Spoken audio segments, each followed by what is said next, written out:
Our experiences, as I have already said, are all in this sense means of nutriment, but scattered about with a careless hand and without discrimination between the hungry and the overfed.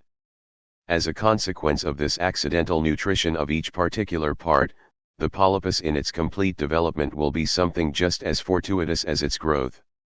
To put this more clearly, let us suppose that an instinct or craving has reached that point when it demands gratification, either the exercise of its power or the discharge of it, or the filling up of a vacuum. Then it will examine every event that occurs in the course of the day to ascertain how it can be utilized with the object of fulfilling its aim, whether the man runs or rests, or is angry, or reads or speaks or fights or rejoices.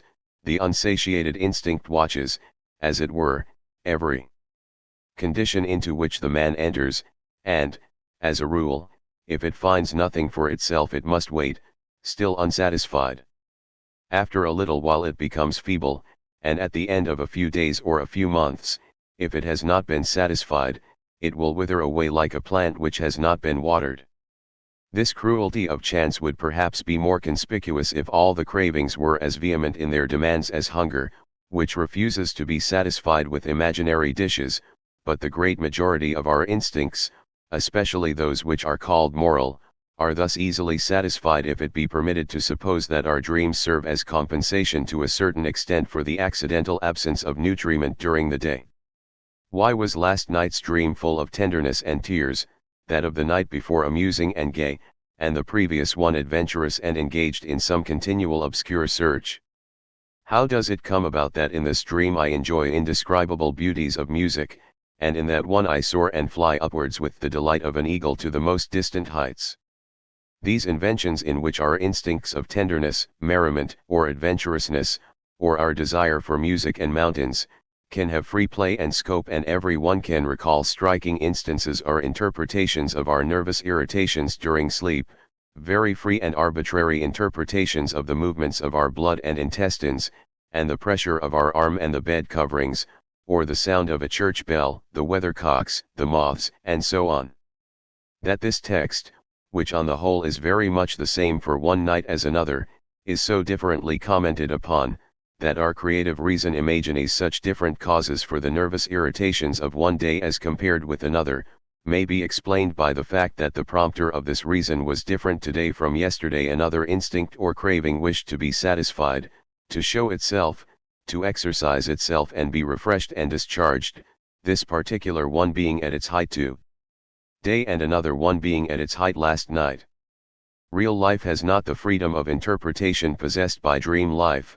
It is less poetic and less unrestrained. But is it necessary for me to show that our instincts, when we are awake, likewise merely interpret our nervous irritations and determine their causes in accordance with their requirements? That there is no really essential difference between waking and dreaming? That even in comparing different degrees of culture, the freedom of the conscious interpretation of the one is not in any way inferior to the freedom in dreams of the other? That our moral judgments and valuations are only images and fantasies concerning physiological processes unknown to us, a kind of habitual language to describe certain nervous irritations? That all our so-called consciousness is a more or less fantastic commentary of an unknown text, one which is perhaps unknowable but yet felt? Consider some insignificant occurrence. Let us suppose that some day as we pass along a public street we see someone laughing at us. In accordance with whatever craving has reached its culminating point within us at that moment, this incident will have this or that signification for us, and it will be a very different occurrence in accordance with the class of men to which we belong.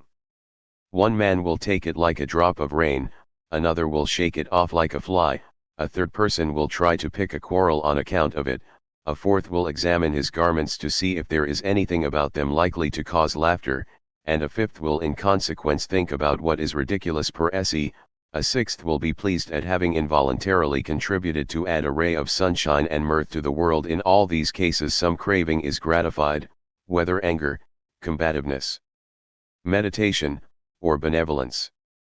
This instinct, whatever it may be, has seized upon that incident as its prey. Why that particular one? Because, hungry and thirsty, it was lying in ambush.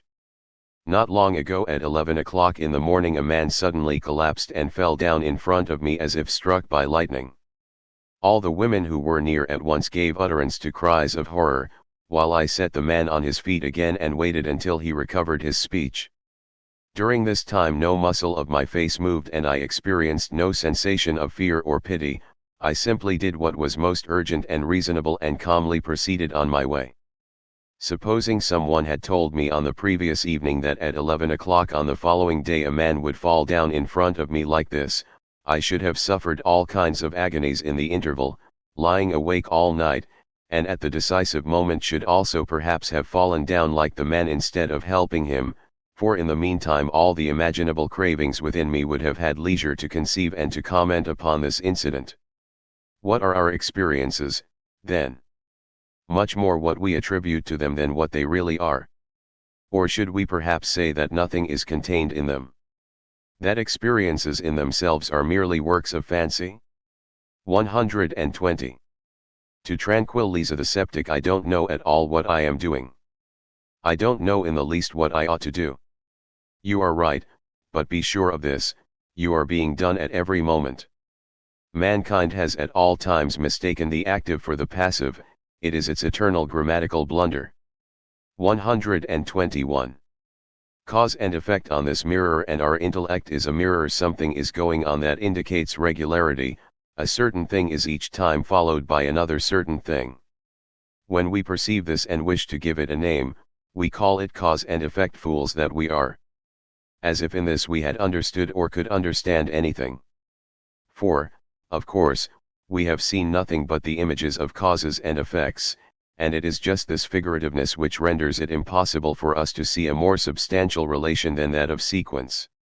122.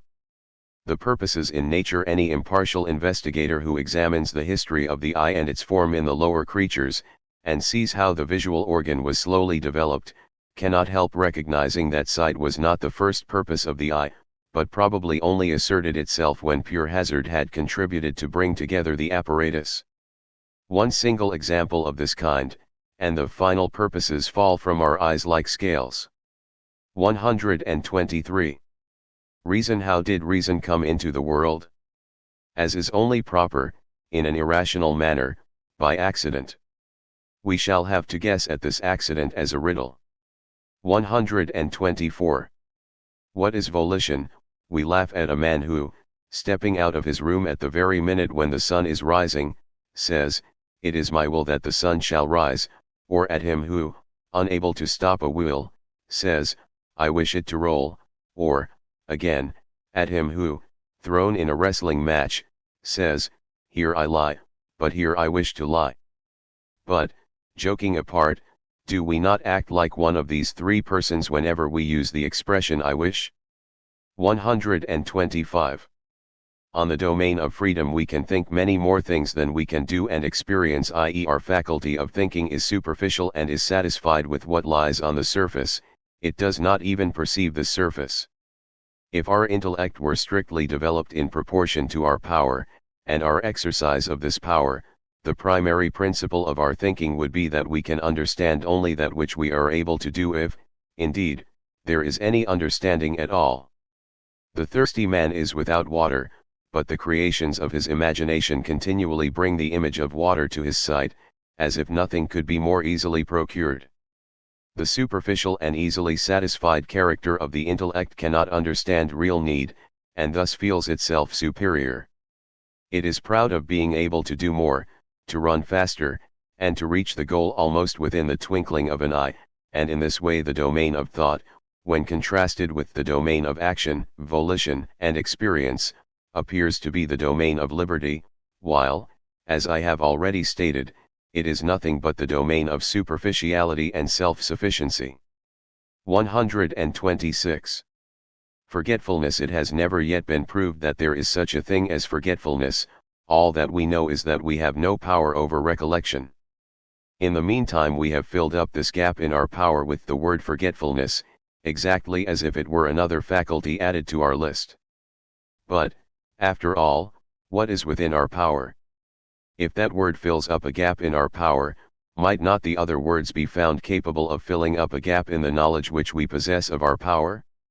127. For a definite purpose of all human actions, probably the least understood are those which are carried out for a definite purpose, because they have always been regarded as the most intelligible and commonplace to our intellect. The great problems can be picked up in the highways and byways. 128. Dreaming and responsibility. You would wish to be responsible for everything except your dreams. What miserable weakness, what lack of logical courage! Nothing contains more of your own work than your dreams. Nothing belongs to you so much. Substance, form, duration, actor, spectator. In these comedies you act as your complete selves. And yet it is just here that you are afraid and ashamed of yourselves, and even Oedipus, the wise Oedipus, derived consolation from the thought that we cannot be blamed for what we dream. From this I must conclude that the great majority of men must have some dreadful dreams to reproach themselves with. If it were otherwise, to how great an extent would these nocturnal fictions have been exploited in the interests of man's pride? Need I add that the wise Oedipus was right, that we are really not responsible for our dreams any more than for our waking hours, and that the doctrine of free will has as its parents man's pride and sense of power? Perhaps I say this too often, but that does not prove that it is not true. 129. The alleged combat of motives. People speak of the combat of motives, but they designate by this expression that which is not a combat of motives at all. What I mean is that, in our meditative consciousness, the consequences of different actions which we think we are able to carry out present themselves successively, one after the other, and we compare these consequences in our mind. We think we have come to a decision concerning an action after we have established to our own satisfaction that the consequences of this action will be favorable.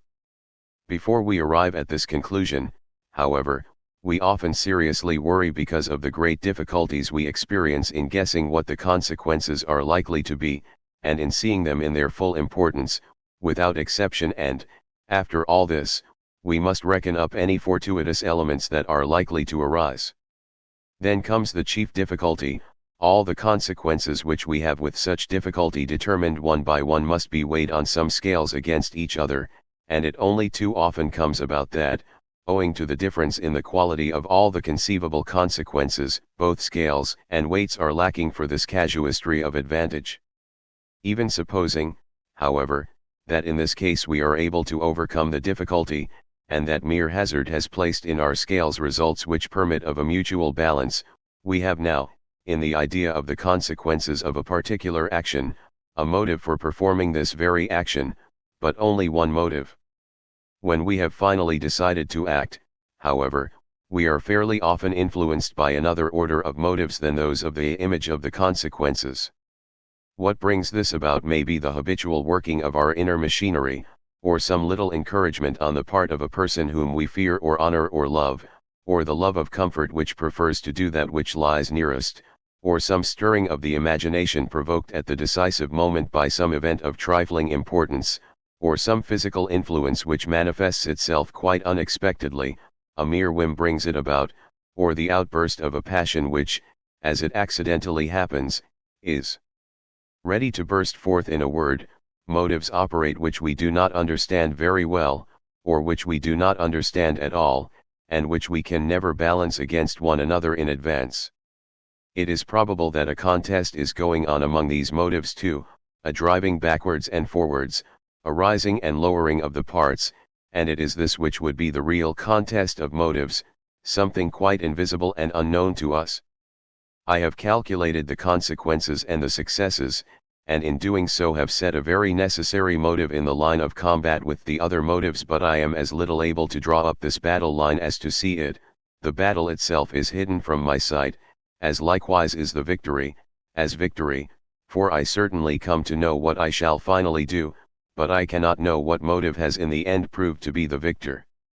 Nevertheless, we are decidedly not in the habit of taking all these unconscious phenomena into account, and we generally conceive of the preliminary stages of an action only so far as they are conscious, Thus we mistake the combat of the motives for a comparison of the possible consequences of different actions, a mistake that brings with it most important consequences, and consequences that are most fatal to the development of morals. 130. Aims. Will. We have accustomed ourselves to believe in two kingdoms, the domain of purposes and volition, and the domain of chance. In this latter domain everything is done senselessly, there is a continual going to and fro without any one being able to say why or wherefore. We stand in awe of this powerful realm of the great cosmic stupidity, for in most instances we learn to know it when it falls down upon the other world, that of aims and intentions, like a slate from a roof, always overwhelming some beautiful purpose of ours. This belief in these two kingdoms arises from ancient romanticism and legend. We clever dwarfs, with all our will and aims, are interfered with, knocked down, and very often crushed to death by those ultra-stupid giants, the accidents, but in spite of this we should not like to be deprived of the fearful poetry of their proximity, for these monsters very often make their appearance when life in the spider's web of definite aims has become too tiresome or too anxious for us, and they sometimes bring about a divine diversion when their hands for once tear the whole web in pieces. Not that these irrational beings ever intend to do what they do, or even observe it.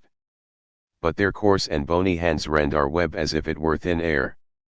Moira was the name given by the Greeks to this realm of the incalculable and of sublime and eternal limitedness, and they set it round their gods like a horizon beyond which they could neither see nor act with that secret defiance of the gods which one meets with in different nations. The gods are worshipped, but a final trump card is held in readiness to play against them. As instances of this we may recollect that the Indians and the Persians, who conceived all their gods as having to depend upon the sacrifices of mortals, so that if it came to the worst the mortals could, at least, let the gods die of starvation, or the gods of the stubborn and melancholy Scandinavians, who enjoyed a quiet revenge in the thought that a twilight of the gods was to come as some compensation for the perpetual fear which their evil gods caused them. The case of Christianity was very different, for its essential feelings were not those of the Indians, Persians, Greeks, or Scandinavians. Christianity commanded its disciples to worship in the dust the spirit of power, and to kiss the very dust. It gave the world to understand that this omnipotent realm of stupidity was not so stupid as it seemed, and that we, on the contrary, were stupid when we could not perceive that behind this realm stood God Himself, He who, although fond of dark, crooked, and wonderful ways, at last brought everything to a glorious end. This new myth of God, who had hitherto been mistaken for a race of giants or Moira, and who was now himself the spinner and weaver of webs and purposes even more subtle than those of our own intellects, so subtle, indeed, that they appear to be incomprehensible and even unreasonable. This myth was so bold a transformation and so daring a paradox that the over-refined ancient world could not resist it, however extravagant and contradictory the thing seemed, for, let it be said in confidence, there was a contradiction in it. If our intellect cannot divine the intellect and aims of God, how did it divine this quality of its intellect and this quality of God's intellect? In more modern times, indeed, the doubt has increased as to whether the slate that falls from the roof is really thrown by divine love, and mankind again harks back to the old romance of giants and dwarfs. Let us learn then, for it is time we did so, that even in our supposed separate domain of aims and reason the giants likewise rule. And our aims and reason are not dwarfs, but giants. And our own webs are just as often and as clumsily rent by ourselves as by the slate. And not everything is purpose that is called purpose, and still less is everything will that is called will. And if you come to the conclusion, then there is only one domain, that of stupidity and hazard. It must be added that possibly there is only one domain, possibly there is neither will nor aim, and we may only have imagined these things. Those iron hands of necessity that shake the dice box of chance continue their game indefinitely, hence, it must happen that certain throws perfectly resemble every degree of appropriateness and good sense. It may be that our own voluntary acts and purposes are merely such throws, and that we are too circumscribed and vain to conceive our extremely circumscribed state. That we ourselves shake the dice box with iron hands, and do nothing in our most deliberate actions but play the game of necessity. Possibly. To rise beyond this, possibly we should indeed have been guests in the underworld, playing at dice and betting with Proserpine at the table of the goddess herself. 131. Moral fashions. How moral judgments as a whole have changed. The greatest marvels of the morality of antiquity, such as Epictetus, knew nothing of the glorification, now so common, of the spirit of sacrifice, of living for others. After the fashion of morality now prevailing, we should really call them immoral, for they fought with all their strength for their own ego and against all sympathy for others, especially for the sufferings and moral imperfections of others. Perhaps they would reply to us by saying, if you feel yourselves to be such dull and ugly people, by all means think of others more than yourselves. You will be quite right in doing so. 132. The last echoes of Christianity in morals on en est bon kpar la pity, il faut don chu il quelque pity dans tous nos sentiments, so says morality nowadays. And how does this come about?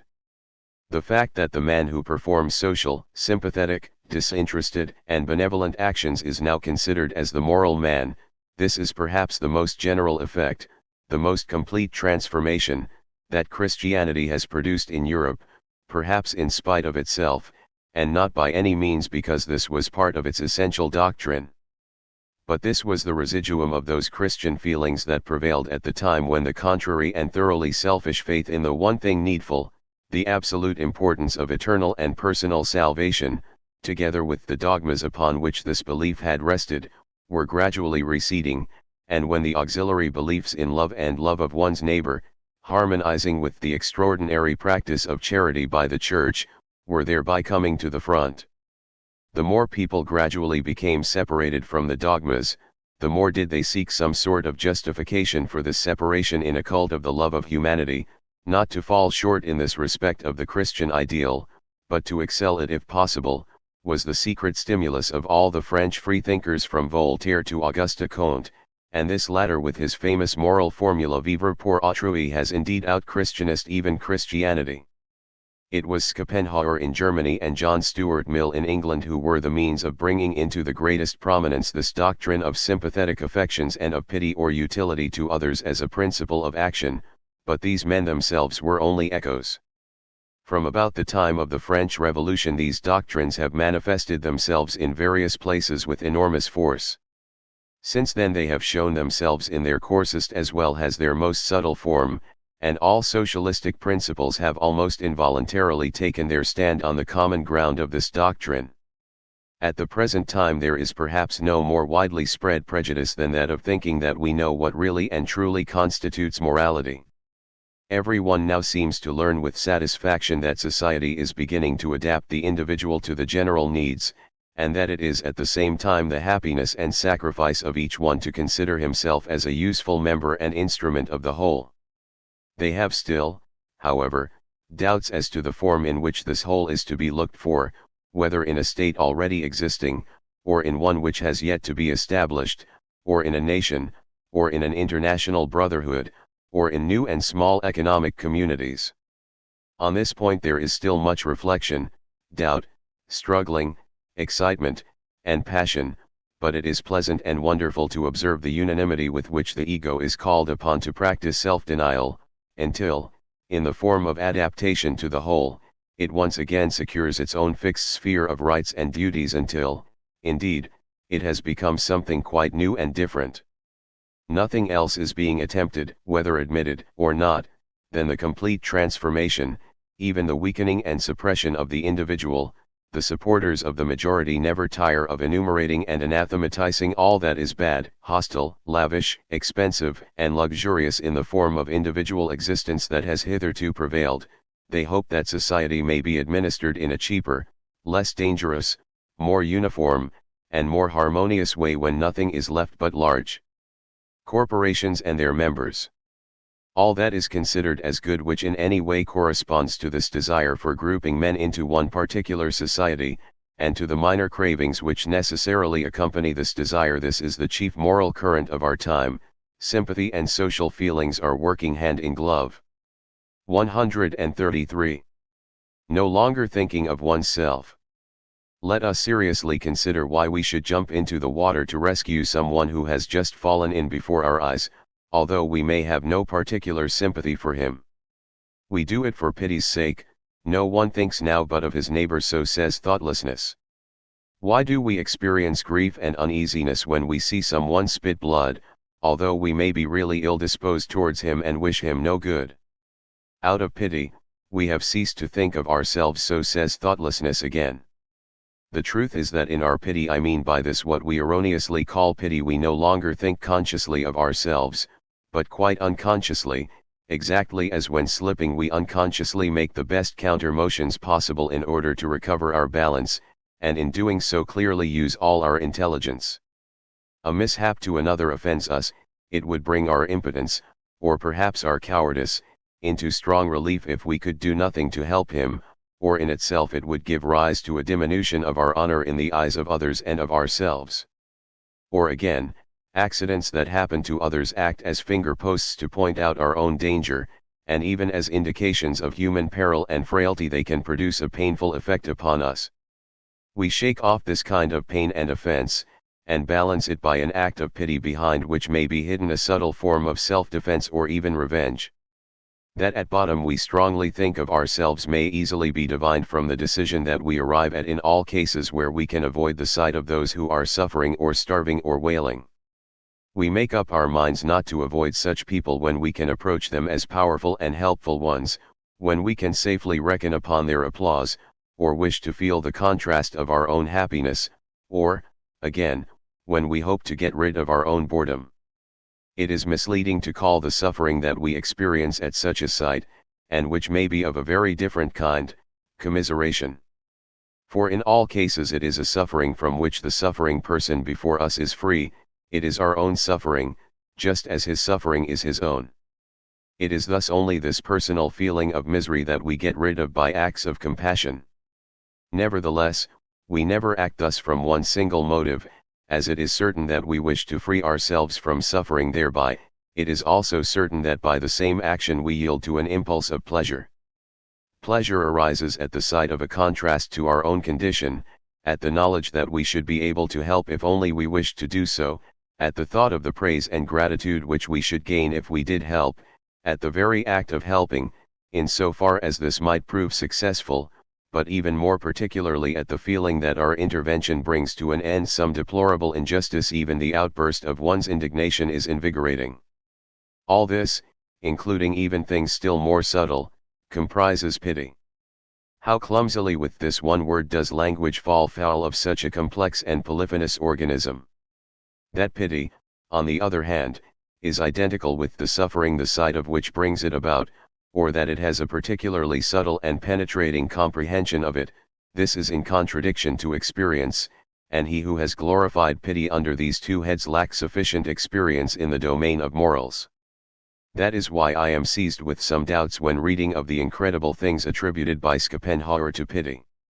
It is obvious that he thereby wished to make us believe in the great novelty he brought forward, viz., that pity, the pity which he observed so superficially and described so badly, was the source of all and every past and future moral action, and all this precisely because of those faculties which he had begun by attributing to it. What is it in the end that distinguishes men without pity from men who are really compassionate? In particular, to give merely an approximate indication, they have not the sensitive feeling for fear, the subtle faculty for perceiving danger, nor yet is their vanity so easily wounded if something happens which they might have been able to prevent. The caution of their pride commands them not to interfere uselessly with the affairs of others. They even act on the belief that every one should help himself and play his own cards. Again, in most cases they are more habituated to bearing pain than compassionate men, and it does not seem at all unjust to them that others should suffer, since they themselves have suffered. Lastly, the state of soft-heartedness is as painful to them as is the state of stoical impassibility to compassionate men. They have only disdainful words for sensitive hearts, as they think that such a state of feeling is dangerous to their own manliness and calm bravery. They conceal their tears from others and wipe them off, angry with themselves.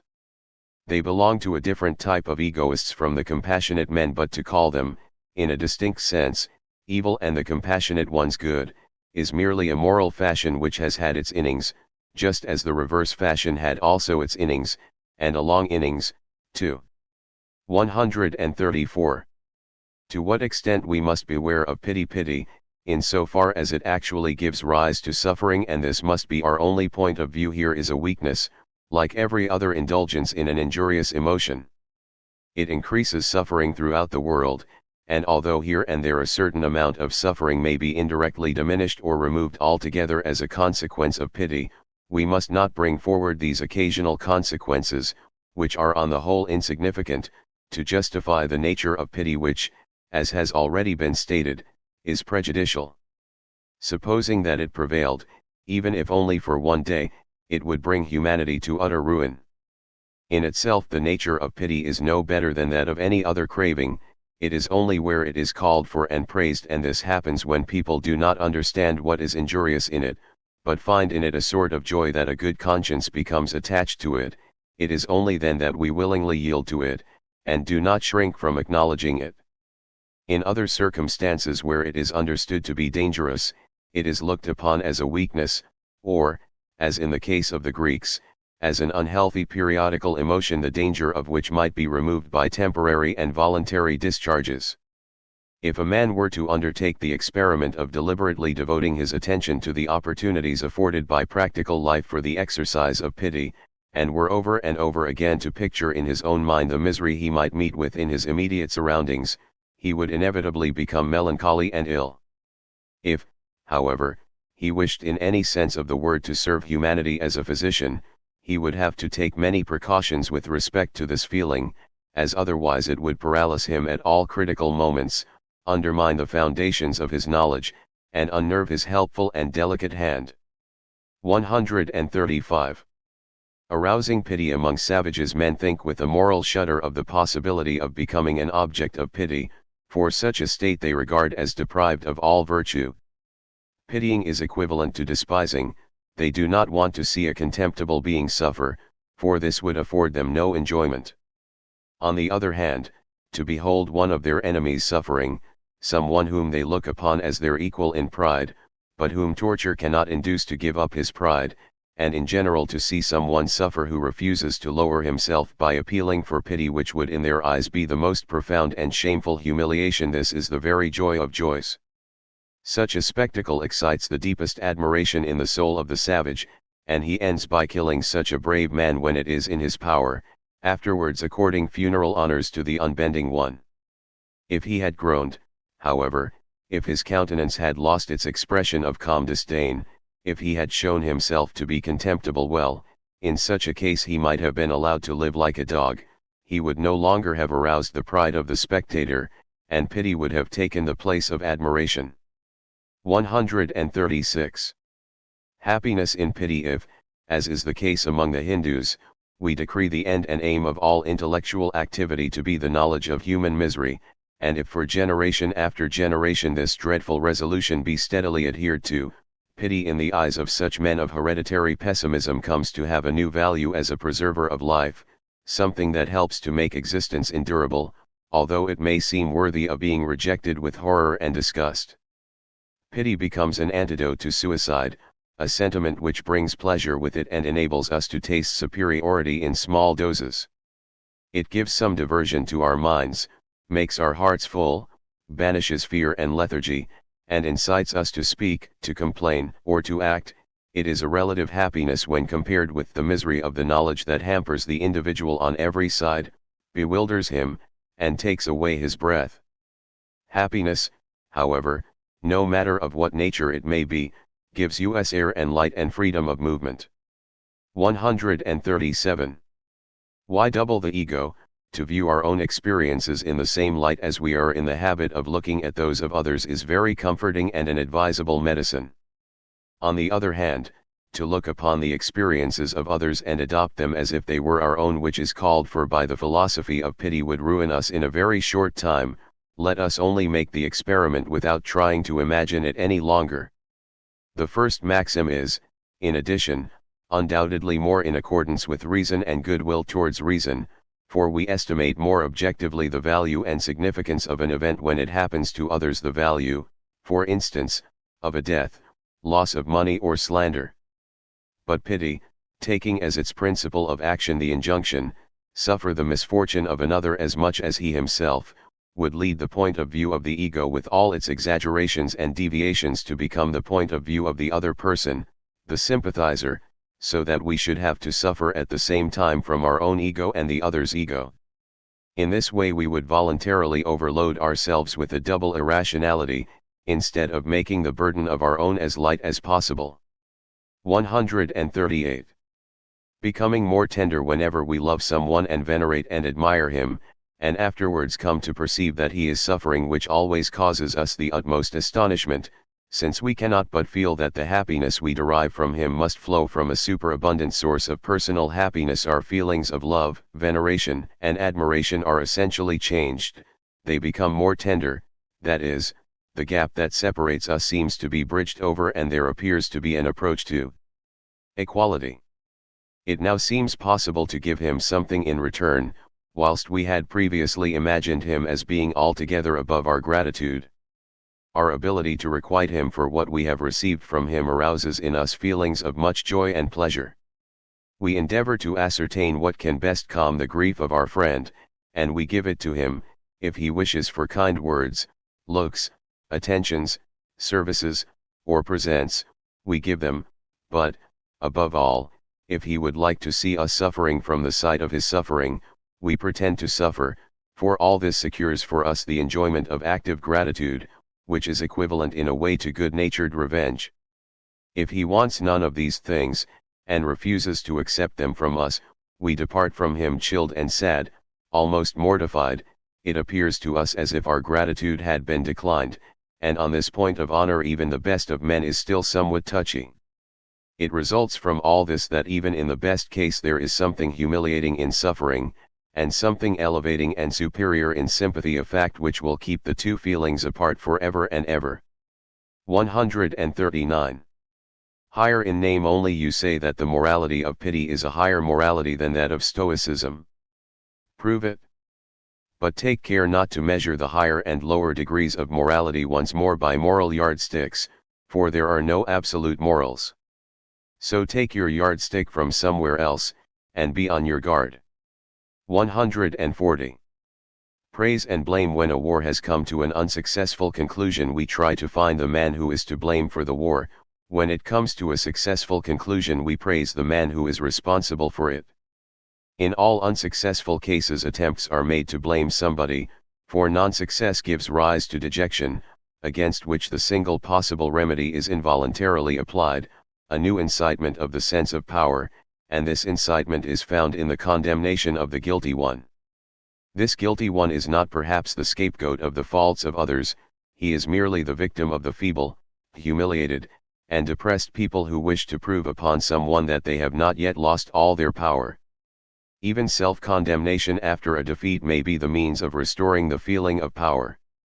On the other hand, glorification of the originator is often but an equally blind result of another instinct that demands its victim, and in this case the sacrifice appears to be sweet and attractive even for the victim. This happens when the feeling of power is satiated in a nation or a society by so great and fascinating a success that a weariness of victory supervenes and pride wishes to be discharged, a feeling of self-sacrifice is aroused and looks for its object. Thus, whether we are blamed or praised, we merely, as a rule, provide opportunities for the gratification of others, and are only too often caught up and whirled away for our neighbors to discharge upon us their accumulated feelings of praise or blame. In both cases we confer a benefit upon them for which we deserve no credit and they no thanks. 141. More beautiful but less valuable picturesque morality, such is the morality of those passions characterized by sudden outbursts, abrupt transitions, pathetic, impressive, dreadful, and solemn attitudes and gestures. It is the semi-savage stage of morality. Never let us be tempted to set it on a higher plane merely on account of its aesthetic charms. 142. Sympathy. In order to understand our neighbor, that is, in order to reproduce his sentiments in ourselves, we often, no doubt, plumb the cause of his feelings, as, for example, by asking ourselves, why is he sad? In order that we may become sad ourselves for the same reason. But we much more frequently neglect to act thus, and we produce these feelings in ourselves in accordance with the effects which they exhibit in the person we are studying by imitating in our own body the expression of his eyes, his voice, his gait, his attitude, or we may at least endeavor to mimic the action of his muscles and nervous system. A like feeling will then spring up in us as the result of an old association of movements and sentiments which has been trained to run backwards and forwards. We have developed to a very high pitch this knack of sounding the feelings of others, and when we are in the presence of anyone else we bring this faculty of ours into play almost involuntarily. Let the inquirer observe the animation of a woman's countenance and notice how it vibrates and quivers with animation as the result of the continual imitation and reflection of what is going on around her. It is music, however, more than anything else that shows us what past masters we are in the rapid and subtle divination of feelings and sympathy, for even if music is only the imitation of an imitation of feelings, nevertheless, despite its distance and vagueness, it often enables us to participate in those feelings, so that we become sad without any reason for feeling so, like the fools that we are, merely because we hear certain sounds and rhythms that somehow or other remind us of the intonation and the movements, or perhaps even only of the behavior, of sorrowful people. It is related of a certain Danish king that he was wrought up to such a pitch of warlike enthusiasm by the song of a minstrel that he sprang to his feet and killed 5 persons of his assembled court. There was neither war nor enemy, there was rather the exact opposite, yet the power of the retrospective inference from a feeling to the cause of it was sufficiently strong in this king to overpower both his observation and his reason. Such, however, is almost invariably the effect of music, and we have no need of such paradoxical instances to recognize this. The state of feeling into which music transports us is almost always in contradiction to the appearance of our actual state, and of our reasoning power which recognizes this actual state and its causes. If we inquire how it happened that this imitation of the feelings of others has become so common, there will be no doubt as to the answer. Man, being the most timid of all beings because of his subtle and delicate nature, has been made familiar through his timidity with the sympathy for, and rapid comprehension of, the feelings of others, even of animals. For century after century he saw danger in everything that was unfamiliar to him, in anything that happened to be alive, and whenever the spectacle of such things and creatures came before his eyes he imitated their features and attitude, drawing at the same time his own conclusion as to the nature of the evil intentions they concealed. This interpretation of all movements and all facial characteristics in the sense of intentions, man has even brought to bear on things inanimate, urged on as he was by the illusion that there was nothing inanimate. I believe that this is the origin of everything that we now call a feeling for nature, that sensation of joy which men experience at the sight of the sky, the fields, the rocks, the forests, the storms, the stars, the landscapes, and spring, without our old habits of fear which forced us to suspect behind everything a kind of second and more recondite sense. We should now experience no delight in nature, in the same way as men and animals do not cause us to rejoice if we have not first been deterred by that source of all understanding, namely, fear. For joy and agreeable surprise, and finally the feeling of ridicule, are the younger children of sympathy, and the much younger brothers and sisters of fear. The faculty of rapid perception, which is based on the faculty of rapid dissimulation, decreases in proud and autocratic men and nations, as they are less timid, but, on the other hand, every category of understanding and dissimulation is well known to timid peoples, and among them is to be found the real home of imitative arts and superior intelligence. When, proceeding from the theory of sympathy such as I have just outlined, I turn my attention to the theory, now so popular and almost sacrosanct, of a mystical process by means of which pity blends two beings into one, and thus permits them immediately to understand one another, when I recollect that even so clear a brain as Schopenhauer's delighted in such fantastic nonsense, and that he in his turn transplanted this delight into other lucid and semi-lucid brains, I feel unlimited astonishment and compassion. How great must be the pleasure we experience in this senseless tomfoolery! How near must even a sane man be to insanity as soon as he listens to his own secret intellectual desires? Why did Schopenhauer really feel so grateful, so profoundly indebted to Kant? He revealed on one occasion the undoubted answer to this question. Someone had spoken of the way in which the qualities occulta of Kant's categorical imperative might be got rid of, so that the theory itself might be rendered intelligible. Whereupon Schopenhauer gave utterance to the following outburst: an intelligible categorical imperative. Preposterous idea. Stygian darkness. God forbid that it should ever become intelligible. The fact that there is actually something unintelligible, that this misery of the understanding and its conceptions is limited, conditional, final, and deceptive, this is beyond question Kant's great gift. Let anyone consider whether a man can be in possession of a desire to gain an insight into moral things when he feels himself comforted from the start by a belief in the inconceivableness of these things. One who still honestly believes in illuminations from above, in magic, in ghostly appearances, and in the metaphysical ugliness of the toad. 143.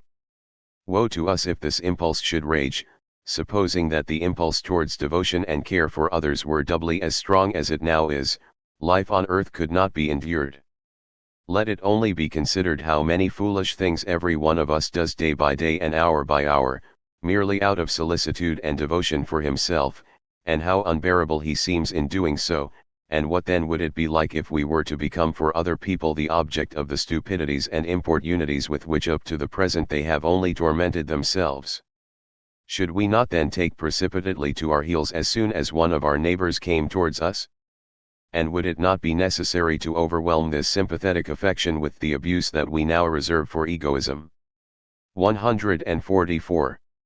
Closing our ears to the complaints of others when we let our sky be clouded by the complaints and suffering of other mortals, who must bear the consequences of such gloom. No doubt those other mortals, in addition to all their other burdens.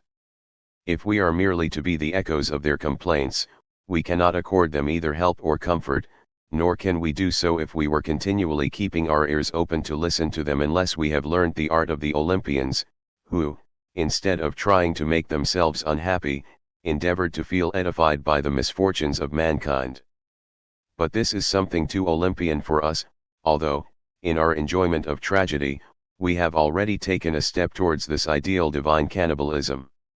145. Unegoistic. This man is empty and wishes to be filled, that one is overfull and wishes to be emptied, both of them feel themselves urged on to look for an individual who can help them. And this phenomenon, interpreted in a higher sense, is in both cases known by the same name, love.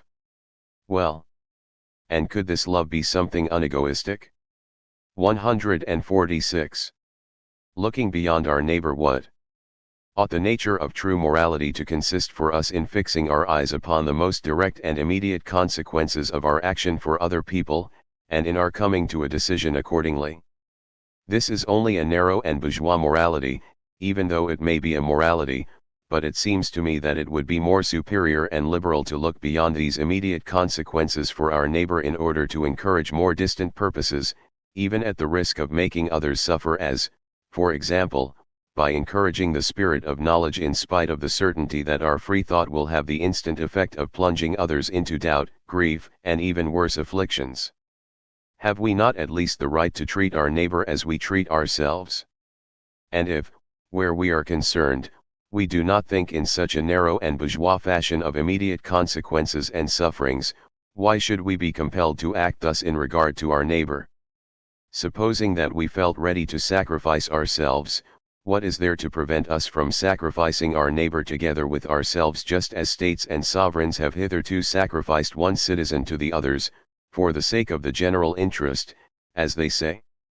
We too, however, have general interests, perhaps even more general than theirs, so why may we not sacrifice a few individuals of this generation for the benefit of generations to come? So that their affliction, anxiety, despair, blunders, and misery may be deemed essential because a new plough is to break up the ground and render it fertile for all. Finally, we communicate the disposition to our neighbor by which he is enabled to feel himself a victim, we persuade him to carry out the task for which we employ him. Are we then devoid of all pity? If, however, we wish to achieve a victory over ourselves beyond our pity, is not this a higher and more liberal attitude and disposition than that in which we only feel safe after having ascertained whether an action benefits or harms our neighbor? On the contrary, it is by means of such sacrifice, including the sacrifice of ourselves, as well as of our neighbors, that we should strengthen and elevate the general sense of human power, even supposing that we attain nothing more than this. But even this itself would be a positive increase of happiness. Then, if even this, but not a word more. You have understood me at a glance. 147. The cause of altruism.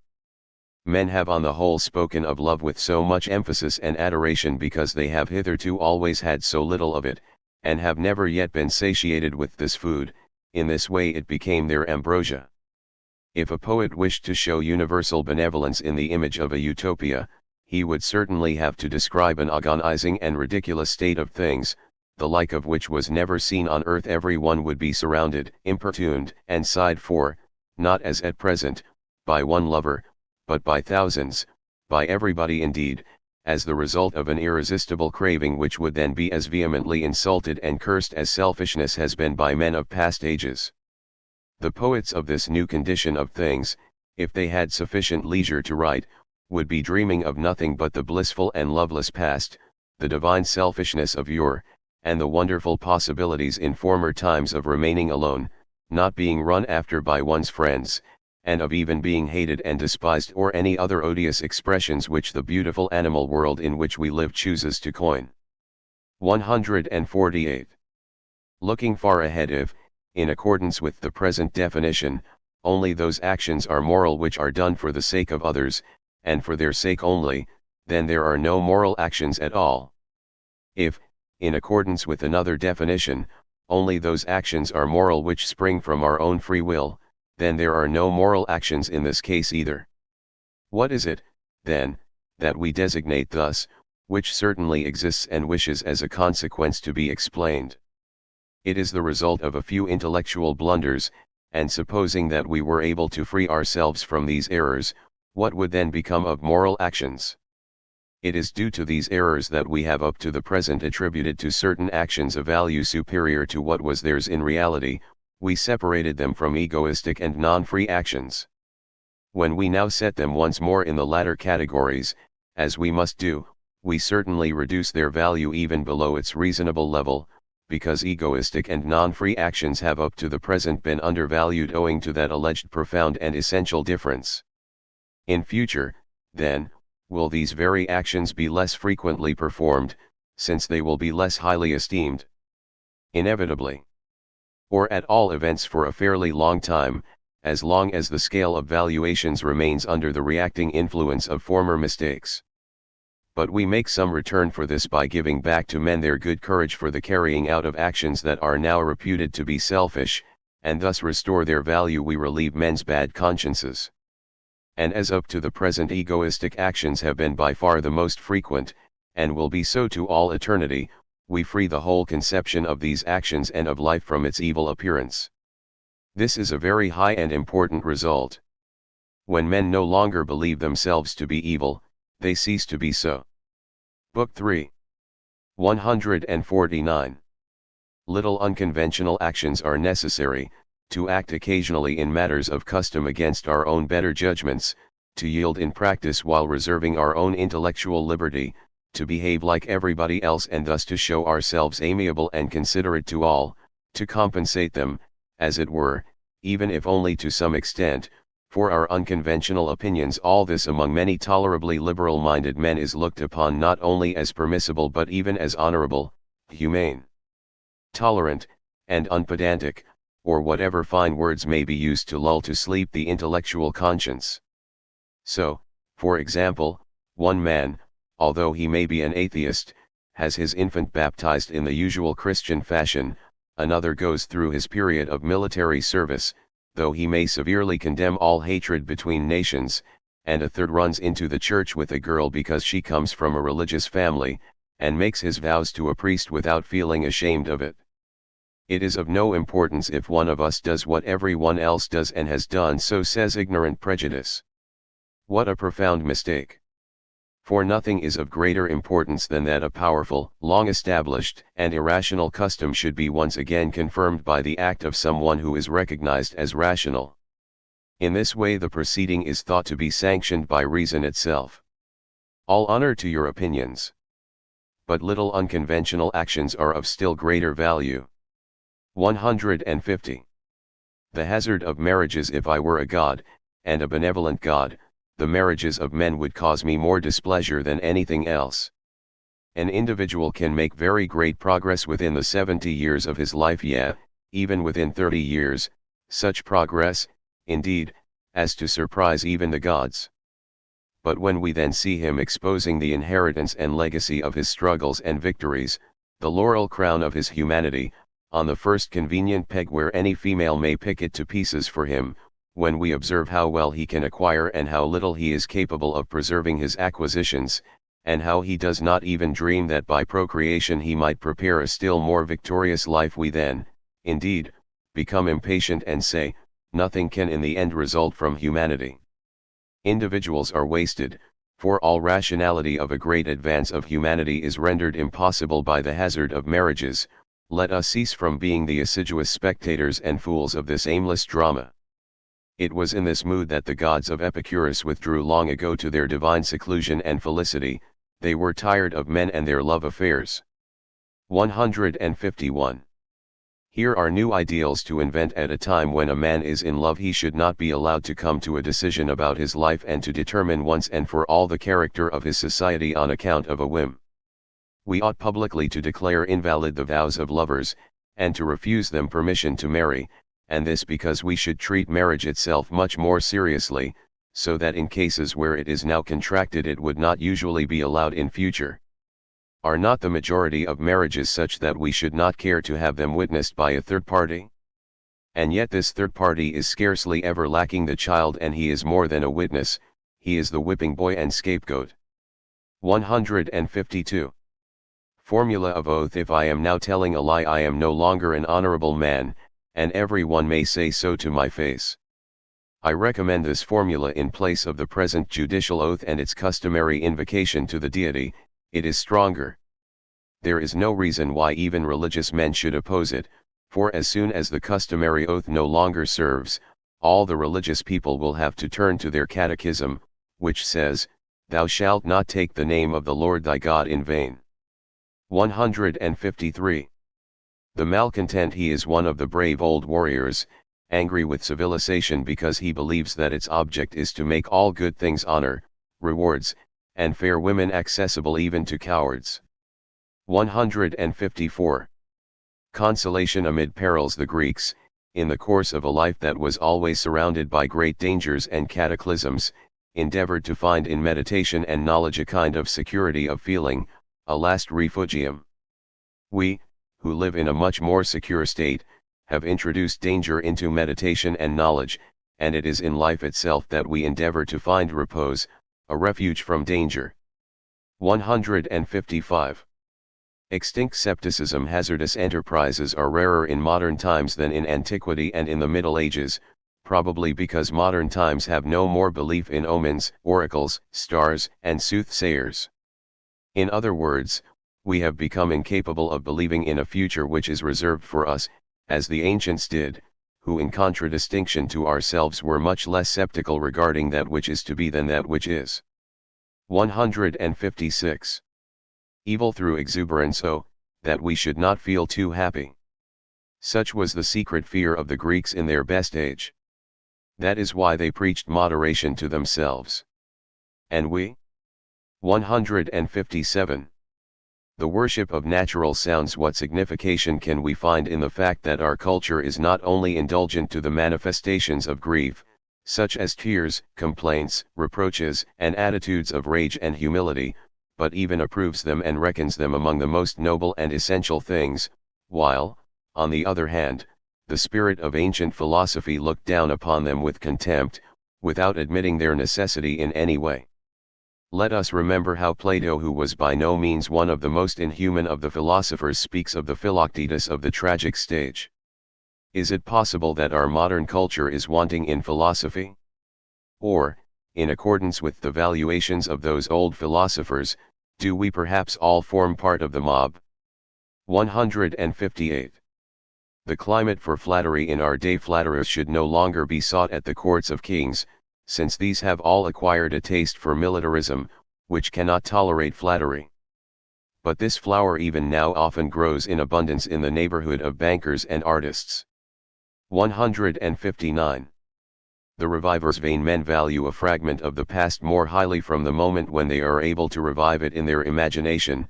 They would even like, if possible, to raise it from the dead. Since, however, the number of vain people is always very large, the danger presented by historical studies, if an entire epoch devotes its attention to them, is by no means small. Too great an amount of strength is then wasted on all sorts of imaginable resurrections. The entire movement of Romanticism is perhaps best understood from this point of view. 160.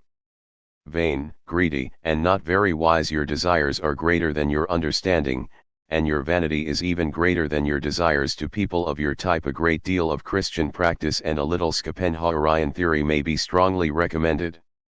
161. Beauty corresponding to the age. If our sculptors, painters, and musicians wish to catch the significance of the age, they should represent beauty as bloated, gigantic, and nervous, just as the Greeks, under the influence of their morality of moderation, saw and represented beauty in the Apollo de Belvedere. We should, indeed, call him ugly. But the pedantic classicists have deprived us of all our honesty. 162.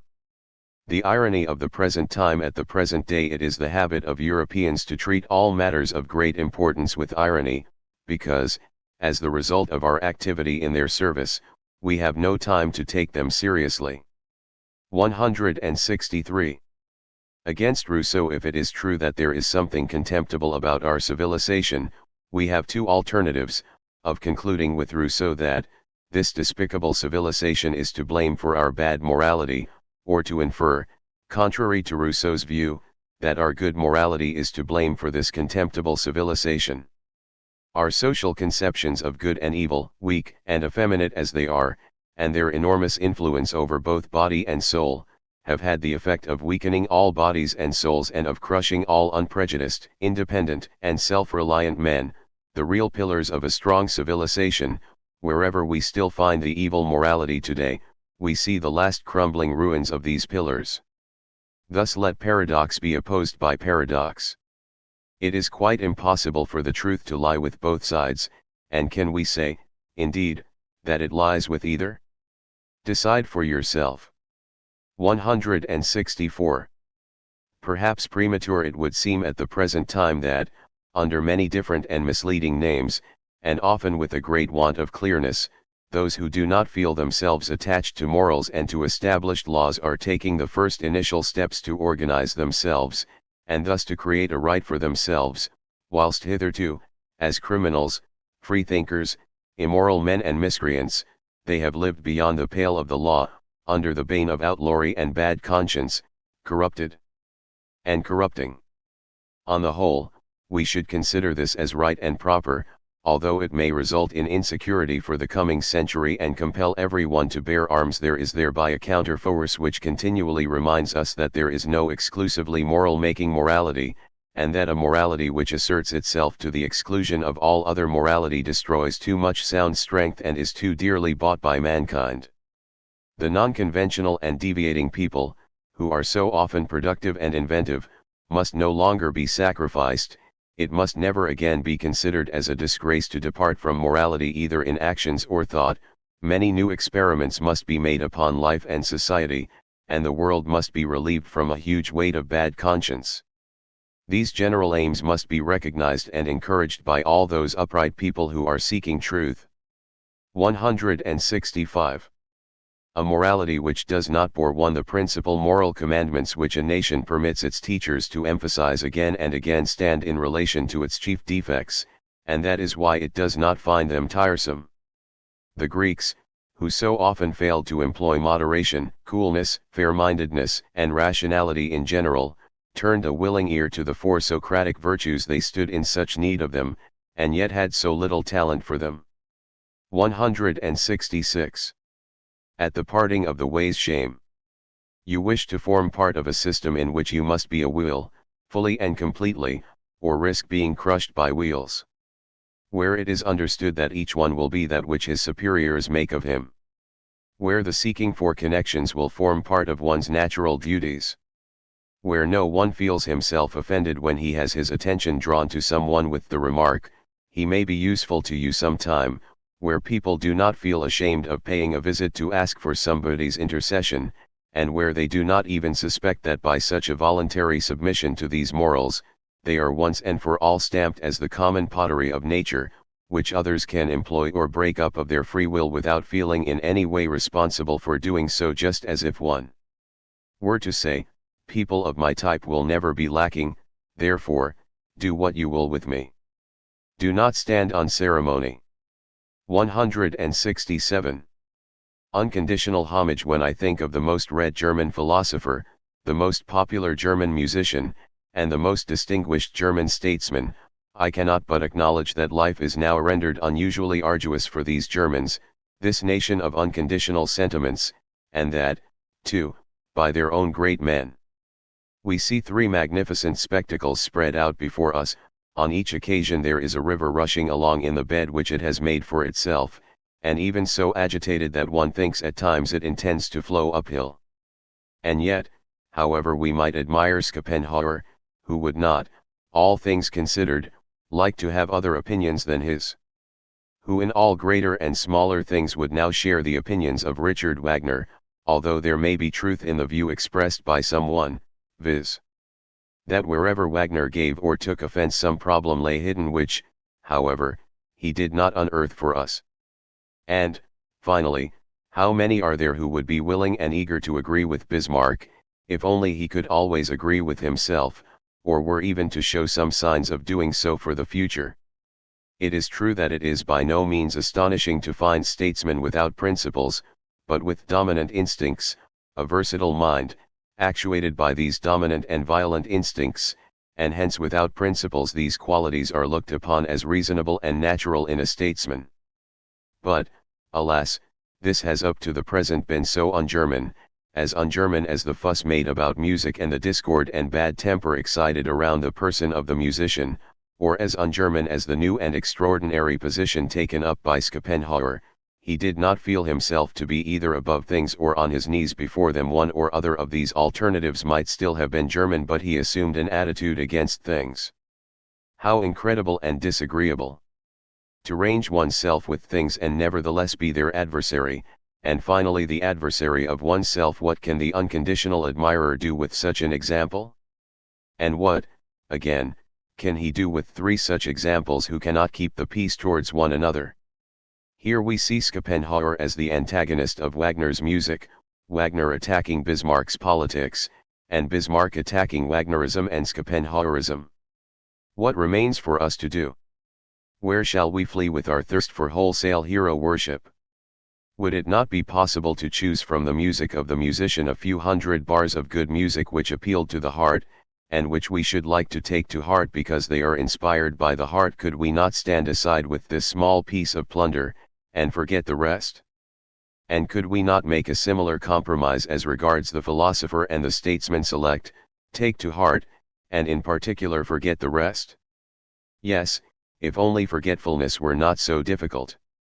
There was once a very proud man who would never on any account accept anything, good or evil, from others, from anyone, indeed, but himself.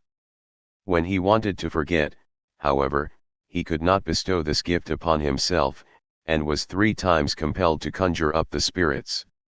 They came, listened to his desire, and said at last, "This is the only thing it is not in our power to give." Could not the Germans take warning by this experience of Manfred? Why, then, should the spirits be conjured up? It is useless. We never forget what we endeavor to forget. And how great would be the balance which we should have to forget if we wished henceforth to continue wholesale admirers of these three great men. It would therefore be far more advisable to profit by the excellent opportunity offered us to try something new, i.e. to advance in the spirit of honesty towards ourselves and become, instead of a nation of credulous repetition and of bitter and blind animosity, a people of conditional assent and benevolent opposition. We must come to learn in the first place, however, that unconditional homage to people is something rather ridiculous, that a change of view on this point would not discredit even Germans, and that there is a profound and memorable saying, "Ce qui importe, ce ne sont point les personnes, mais les choses." This saying is like the man who uttered it, great, honest, simple, and silent, just like Carnot, the soldier and republican. But may I at the present time speak thus to Germans of a Frenchman, and a republican into the bargain? Perhaps not. Perhaps I must not even recall what Niebuhr in his time dared to say to the Germans, that no one had made such an impression of true greatness upon him as Carnot. 168. A model. What do I like about Thucydides, and how does it come that I esteem him more highly than Plato? He exhibits the most widespread and artless pleasure in everything typical in men and events, and finds that each type is possessed of a certain quantity of good sense. It is this good sense which he seeks to discover. He likewise exhibits a larger amount of practical justice than Plato. He never reviles or belittles those men whom he dislikes or who have in any way injured him in the course of his life. On the contrary, while seeing only types, he introduces something noble and additional into all things and persons, for what could posterity, to which he dedicates his work, do with things not typical? Thus this culture of the disinterested knowledge of the world attains in him, the poet-thinker, a final marvelous bloom. This culture which has its poet in Sophocles, its statesman in Pericles, its doctor in Hippocrates, and its natural philosopher in Democritus, this culture which deserves to be called by the name of its teachers, the sophists, and which, unhappily, from the moment of its baptism at once begins to grow pale and incomprehensible to us, for henceforward we suspect that this culture, which was combated by Plato and all the Socratic schools, must have been very immoral. The truth of this matter is so complicated and entangled that we feel unwilling to unravel it, so let the old error run its old course. 169. The Greek genius, foreign to us, Oriental or modern, Asiatic or European, compared with the ancient Greeks, everything is characterized by enormity of size and by the reveling in great masses as the expression of the sublime, whilst in Paestum, Pompeii, and Athens we are astonished, when contemplating Greek architecture, to see with what small masses the Greeks were able to express the sublime, and how they loved to express it thus. In the same way, how simple were the Greeks in the idea which they formed of themselves. How far we surpass them in the knowledge of man. Again, how full of labyrinths would our souls and our conceptions of our souls appear in comparison with theirs. If we had to venture upon an architecture after the style of our own souls, a labyrinth would have to be our model. That music which is peculiar to us, and which really expresses us, lets this be clearly seen. 170. Another point of view: how we babble about the Greeks. What do we understand of their art, the soul of which was the passion for naked masculine beauty? It was only by starting therefrom that they appreciated feminine beauty. For the latter they had thus a perspective quite different from ours. It was the same in regard to their love for women, their worship was of a different kind, and so also was their contempt. 171. The food of the modern man: he has learned to digest many things, nay, almost everything. It is his ambition to do so. He would, however, be really of a higher order if he did not understand this so well. Homo pamphagus is not the finest type of the human race.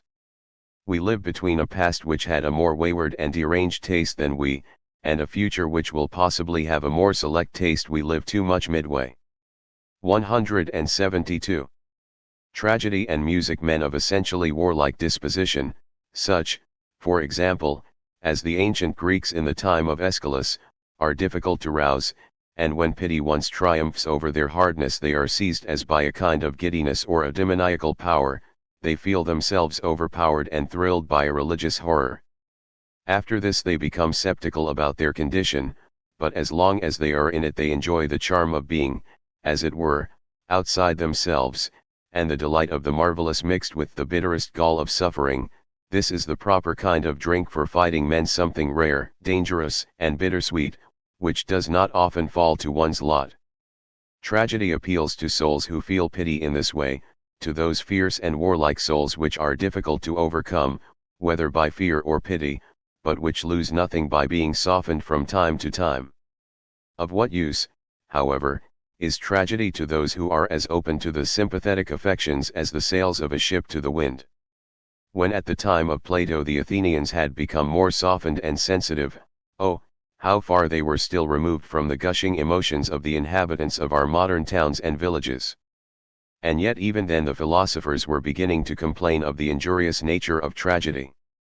An epoch full of danger such as that now beginning, in which bravery and manliness are rising in value, will perhaps again harden souls to such an extent that they will once more stand in need of tragic poets, but in the meantime these are somewhat superfluous, to put it mildly. For music, too, a better age may be approaching when artists will have to make their music appeal to strongly individual beings, beings which will have become hard and which will be dominated by the gloomy earnestness of their own passion. But of what use is music to the little souls of the present age which is fast passing away, souls that are too unsteady, ill-developed, half-personal, inquisitive, and covetous of everything? 173. The flatterers of work in the glorification of work and the never-ceasing talk about the blessing of labor, I see the same secret arrière-pensée as I do in the praise bestowed on impersonal acts of a general interest, viz. a fear of everything individual. For at the sight of work, that is to say, severe toil from morning till night, we have the feeling that it is the best police, viz. that it holds everyone in check and effectively hinders the development of reason, of greed, and of desire for independence. For work uses up an extraordinary proportion of nervous force, withdrawing it from reflection, meditation, dreams, cares, love, and hatred. It dangles unimportant aims before the eyes of the worker and affords easy and regular gratification. Thus it happens that a society where work is continually being performed will enjoy greater security, and it is security which is now venerated as the supreme deity and now, horror of horrors. It is the workman himself who has become dangerous. The whole world is swarming with dangerous individuals, and behind them follows the danger of dangers, the individuum. 174. The moral fashion of a commercial community. Behind the principle of the present moral fashion, moral actions are actions performed out of sympathy for others. I see the social instinct of fear, which thus assumes an intellectual disguise. This instinct sets forth as its supreme, most important, and most immediate principle that life shall be relieved of all the dangerous characteristics which it possessed in former times, and that every one must help with all his strength towards the attainment of this end. It is for that reason that only those actions which keep in view the general security and the feeling of security of society are called good. How little joy must men now have in themselves when such a tyranny of fear prescribes their supreme moral law, if they make no objection when commanded to turn their eyes from themselves and to look aside from themselves. And yet at the same time they have lynx eyes for all distress and suffering elsewhere. Are we not, then, with this gigantic intention of ours of smoothing down every sharp edge and corner in life, utilizing the best means of turning mankind into sand? Small, soft, round, infinite sand. Is that your ideal, ye harbingers of the sympathetic affections? In the meantime even the question remains unanswered whether we are of more use to our neighbor in running immediately and continually to his help, which for the most part can only be done in a very superficial way, as otherwise it would become a tyrannical meddling and changing, or by transforming ourselves into something which our neighbor can look upon with pleasure, something, for example, which may be compared to a beautiful, quiet, and secluded garden, protected by high walls against storms and the dust of the roads, but likewise with a hospitable gate. 175. fundamental basis of a culture of traders, we have now an opportunity of watching the manifold growth of the culture of a society of which commerce is the soul, just as personal rivalry was the soul of culture among the ancient Greeks, and war, conquest, and law among the ancient Romans. The tradesman is able to value everything without producing it, and to value it according to the requirements of the consumer rather than his own personal needs. How many and what class of people will consume this, is his question of questions. Hence, he instinctively and incessantly employs this mode of valuation and applies it to everything, including the productions of art and science, and of thinkers, scholars, artists, statesmen, nations, political parties, and even entire ages. With respect to everything produced or created, he inquires into the supply and demand in order to estimate for himself the value of a thing.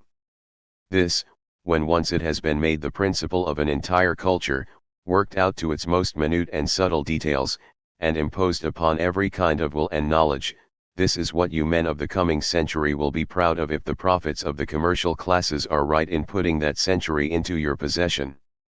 But I have little belief in these prophets. Credat Judaeus Apella, to speak with Horace. 176. The criticism of our ancestors. Why should we now endure the truth, even about the most recent past? Because there is now always a new generation which feels itself in contradiction to the past and enjoys in this criticism the first fruits of its sense of power. In former times the new generation, on the contrary, wished to base itself on the old and began to feel conscious of its power, not only in accepting the opinions of its ancestors but, if possible, taking them even more seriously.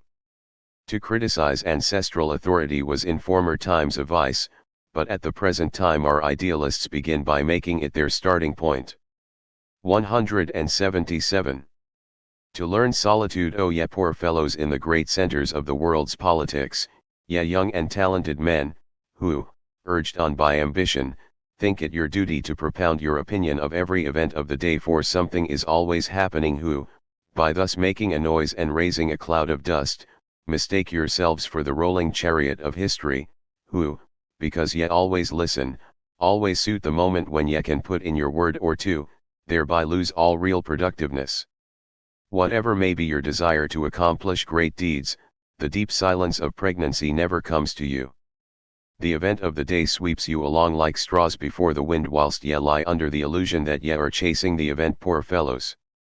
If a man wishes to act the hero on the stage, he must not think of forming part of the chorus, he should not even know how the chorus is made up. 178. Daily wear and tear. These young men are lacking neither in character, nor talent, nor zeal, but they have never had sufficient time to choose their own path. They have, on the contrary, been habituated from the most tender age to have their path pointed out to them. At the time when they were ripe enough to be sent into the desert, something else was done with them. They were turned to account, estranged from themselves, and brought up in such a way that they became accustomed to be worn out by their daily toil. This was imposed on them as a duty, and now they cannot do without it. They would not wish it to be otherwise. The only thing that cannot be refused to these poor beasts of burden is their holidays. Such is the name they give to this ideal of leisure in an overworked century, holidays, in which they may for once be idle, idiotic, and childish to their heart's content. 179. As little state as possible. All political and economic matters are not of such great value that they ought to be dealt with by the most talented minds. Such a waste of intellect is at bottom worse than any state of distress.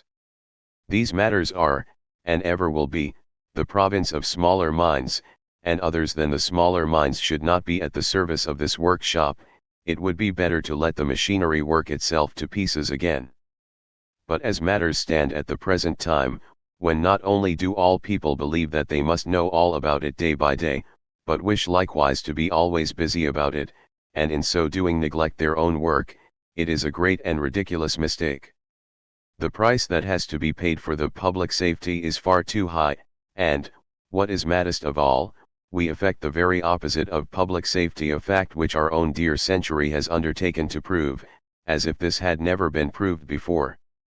To make society secure against thieves and fire, and to render it thoroughly fit for all kinds of trade and traffic, and to transform the state in a good and evil sense into a kind of providence. These aims are low, mediocre, and not by any means indispensable, and we should not seek to attain them by the aid of the highest means and instruments which exist, means which we should reserve precisely for our highest and rarest aims.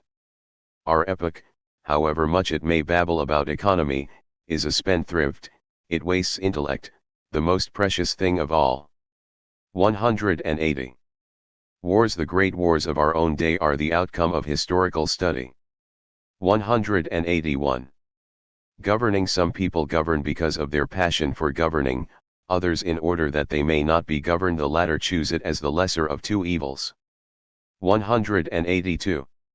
Rough and ready consistency. People say of a man with great respect, he is a character, that is, when he exhibits a rough and ready consistency, when it is evident even to the dullest eye. But, whenever a more subtle and profound intellect sets itself up and shows consistency in a higher manner, the spectators deny the existence of any character. That is why cunning statesmen usually act their comedy under the cloak of a kind of rough and ready consistency. 183. The old and the young. There is something immoral about parliaments, so many people still think, for in them views even against the government may be expressed. We should always adopt that view of a subject which our gracious Lord commands. This is the 11th commandment in many an honest old head, especially in northern Germany. We laugh at it as an out-of-date fashion, but in former times it was the moral law itself.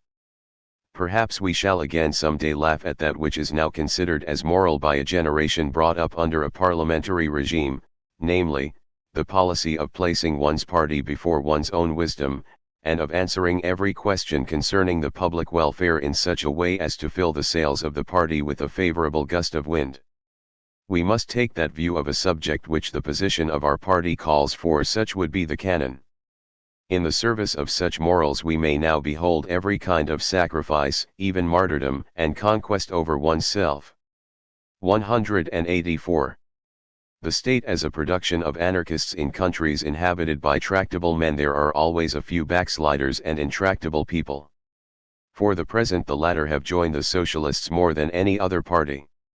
If it should happen that these people once come to have the making of the laws, they may be relied upon to impose iron chains upon themselves, and to practice a dreadful discipline they know themselves. And they will endure these harsh laws with the knowledge that they themselves have imposed them. The feeling of power and of this particular power will be too recent among them and too attractive for them not to suffer anything for its sake. 185.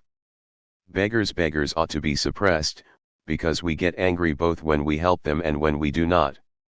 186. Businessmen. Your business is your greatest prejudice, it binds you to your locality, your society, and your tastes. Diligent in business but lazy in thought, satisfied with your paltriness and with the cloak of duty concealing this contentment, thus you live, and thus you like your children to be. 187. A possible future. Is it impossible for us to imagine a social state in which the criminal will publicly denounce himself and dictate his own punishment, in the proud feeling that he is thus honoring the law which he himself has made, that he is exercising his power, the power of a lawmaker, in thus punishing himself? He may offend for once, but by his own voluntary punishment he raises himself above his offense, and not only expiates it by his frankness, greatness, and calmness, but adds to it a public benefit. Such would be the criminal of a possible future, a criminal who would, it is true, presuppose a future legislation based upon this fundamental idea: I yield in great things as well as in small only to the law which I myself have made. How many experiments must yet be made! How many futures have yet to dawn upon mankind! 188. Stimulants and food. Nations are deceived so often because they are always looking for a deceiver, i.e. a stimulating wine for their senses. When they can only have this wine they are glad to put up even with inferior bread. Intoxication is to them more than nutriment. This is the bait with which they always let themselves be caught. What, to them, are men chosen from among themselves, although they may be the most expert specialists as compared with the brilliant conquerors, or ancient and magnificent princely houses? In order that he may inspire them with faith, the demagogue must at least exhibit to them a prospect of conquest and splendor.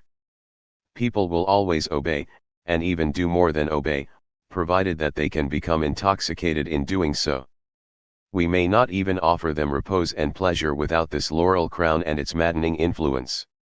This vulgar taste which ascribes greater importance to intoxication than nutrition did not by any means originate in the lower ranks of the population.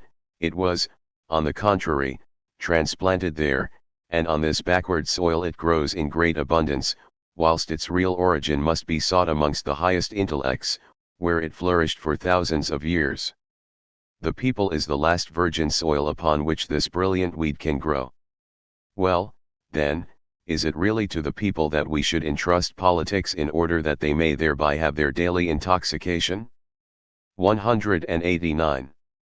High politics. Whatever may be the influence in high politics of utilitarianism and the vanity of individuals and nations, the sharpest spur which urges them onwards is their need for the feeling of power, a need which rises not only in the souls of princes and rulers, but also gushes forth from time to time from inexhaustible sources in the people.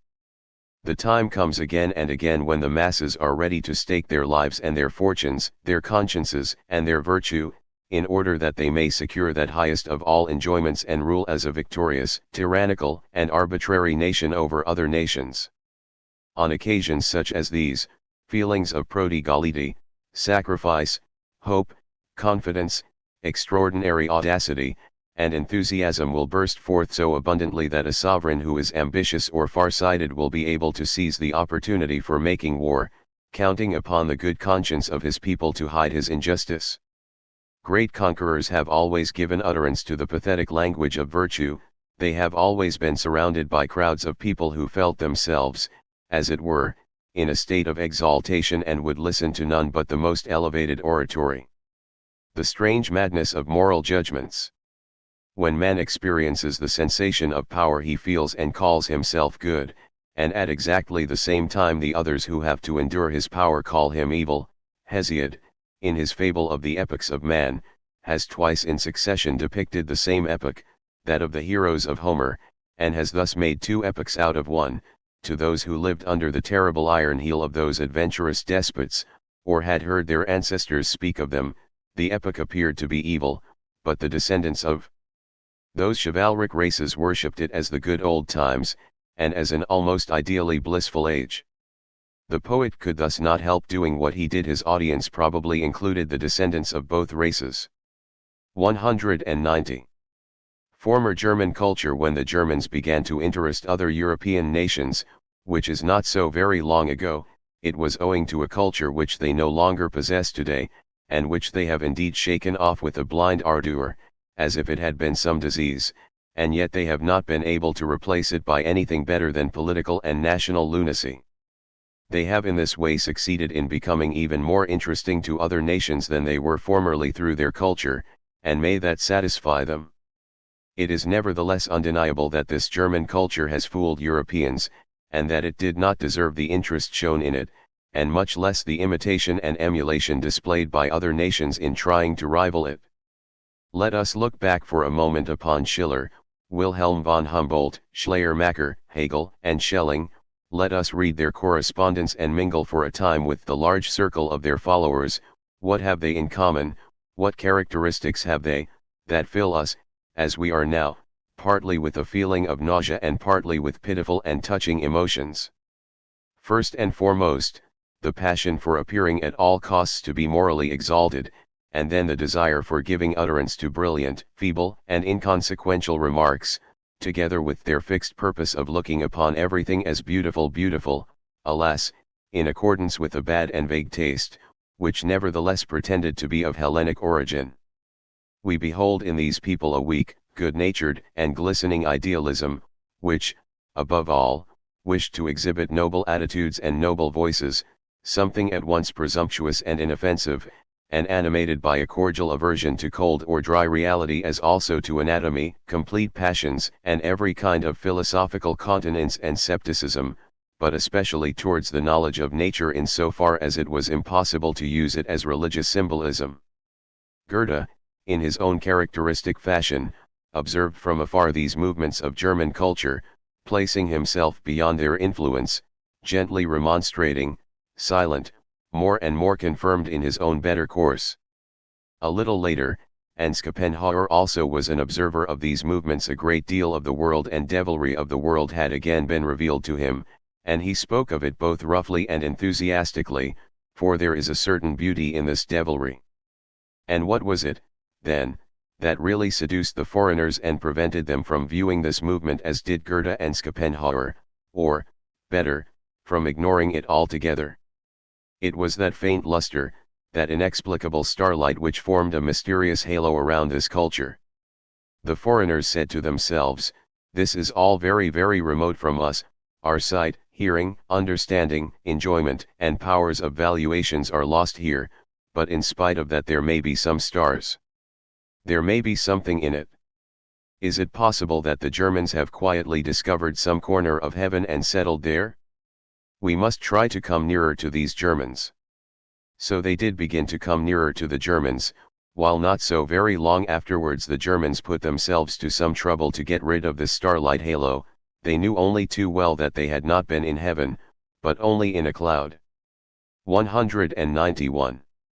Better men, they tell me that our art is meant for the men of the present day, these greedy, unsatisfied, undisciplined, disgusted, and harassed spirits, and that it exhibits to them a picture of happiness, exaltation, and unworldliness beside that of their own brutality, so that for once they may forget and breathe freely, nay, perhaps find that they may derive some encouragement towards flight and conversion from that oblivion. Poor artists, with such a public as this, half of whose thoughts require the attention of a priest, and the other half the attention of an alienist. How much happier was Corneille, our great Corneille, as Madame de Seven exclaimed, with the accent of a woman in the presence of a whole man. How far superior was his audience, which he could please with pictures of chivalric virtues, strict duty, generous devotion, and heroic self-denial. How differently did he and they love existence, not as coming from blind and confused will, which we curse because we cannot destroy it, but loving existence as a place, so to speak, where greatness joined with humanity is possible, and where even the greatest restraint of form, such as submission to the caprice of priests and princes, could not suppress either the pride, chivalric feeling, the grace, or the intellect of individuals, but could, on the contrary, be felt as a charm and incentive, as a welcome contrast to innate self-glorification and distinction and the inherited power of volition and passion. 192. The desire for perfect opponents. It cannot be denied that the French have been the most Christian nation in the world, not because the devotion of masses in France has been greater than elsewhere, but because those Christian ideals which are most difficult to realize have become incarnated here instead of merely remaining fancies, intentions, or imperfect beginnings. Take Pascal, for example, the greatest of all Christians in his combination of ardor, intellect, and honesty, and consider what elements had to be combined in his case. Take Fenelon, the most perfect and attractive embodiment of ecclesiastical culture in all its power, a sublime golden mean of whom a historian would be tempted to prove the impossibility, whilst in reality he was merely the perfection of something exceedingly difficult and improbable. Take Madame de Guyon among her companions, the French Quietists, and everything that the eloquence and ardor of the Apostle Paul has endeavored to divine with regard to the Christian state of semi-divinity. This most sublime, loving, silent, and ecstatic state is seen verified in her, without, however, that Jewish obtrusiveness that Paul showed towards God due in the case of Madame de Guyon to the real old French artlessness in words and gestures, artlessness at once womanly, subtle, and distinguished.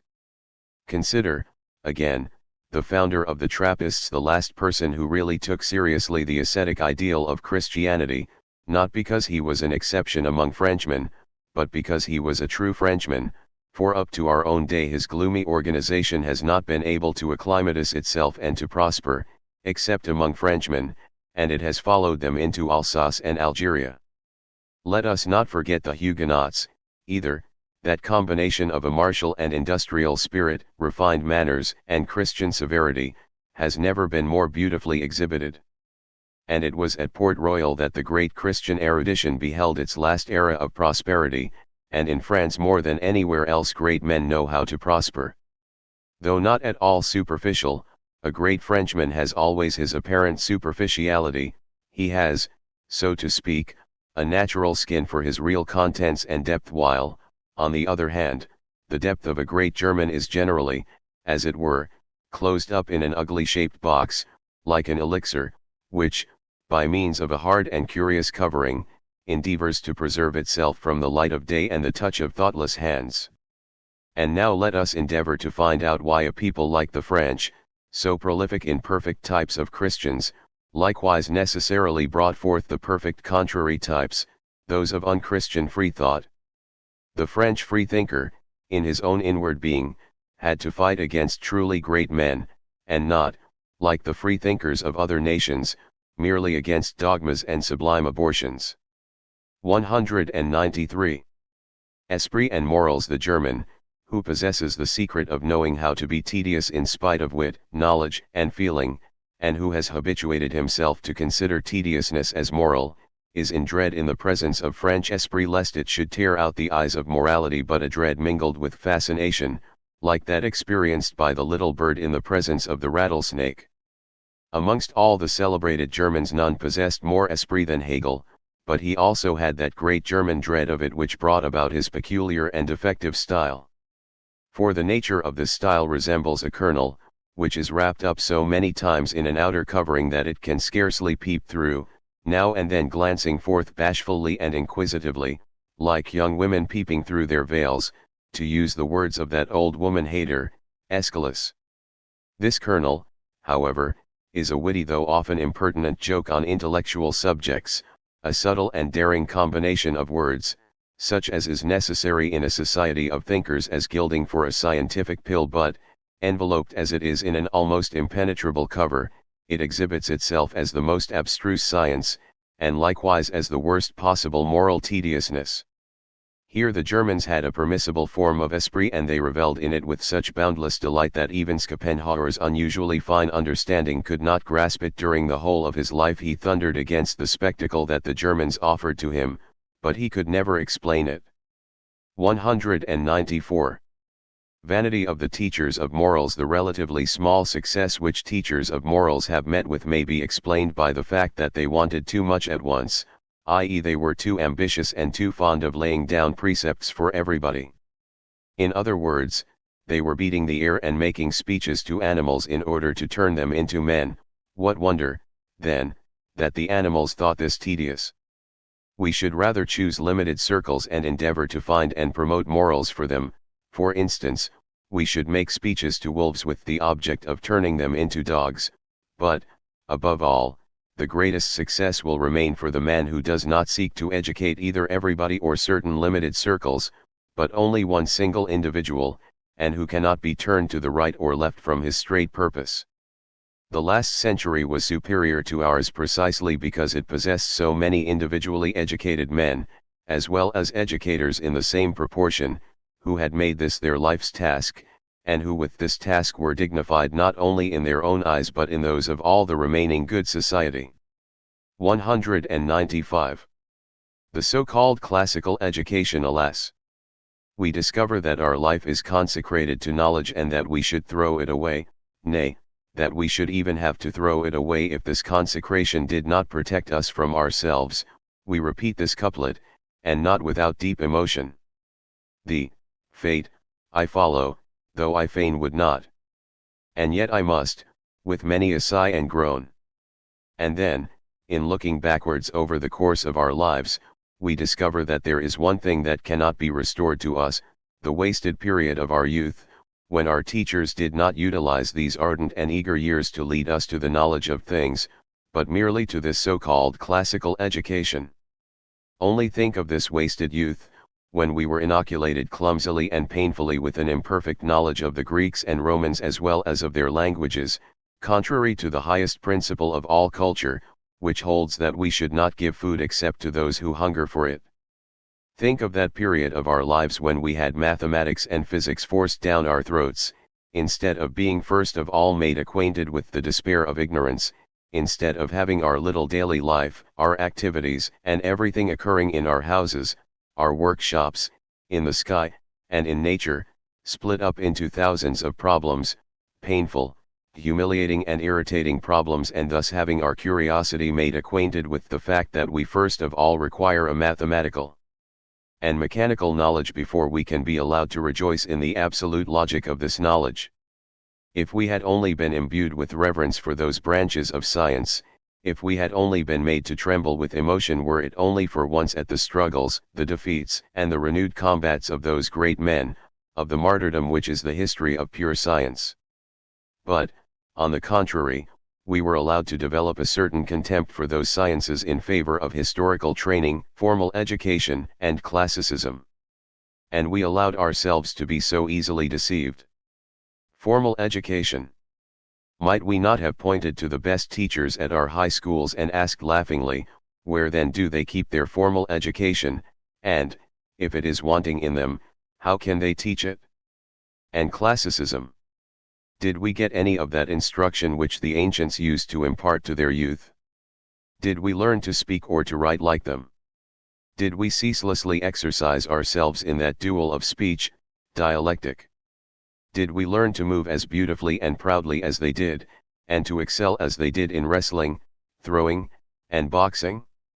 Did we learn anything of that practical asceticism of all the Greek philosophers? Did we receive any training in a single ancient virtue, and in the way in which the ancients were trained in it? Was not all meditation upon morals wanting in our education, and how much more the only possible criticism on the subject of morality, those courageous and earnest attempts to live according to this or that morality? Did our teachers ever stir up a feeling in us which the ancients valued more highly than moderns? Did they in the spirit of the ancients indicate to us the divisions of the day and of life, and those aims by which the lives of the ancients were guided?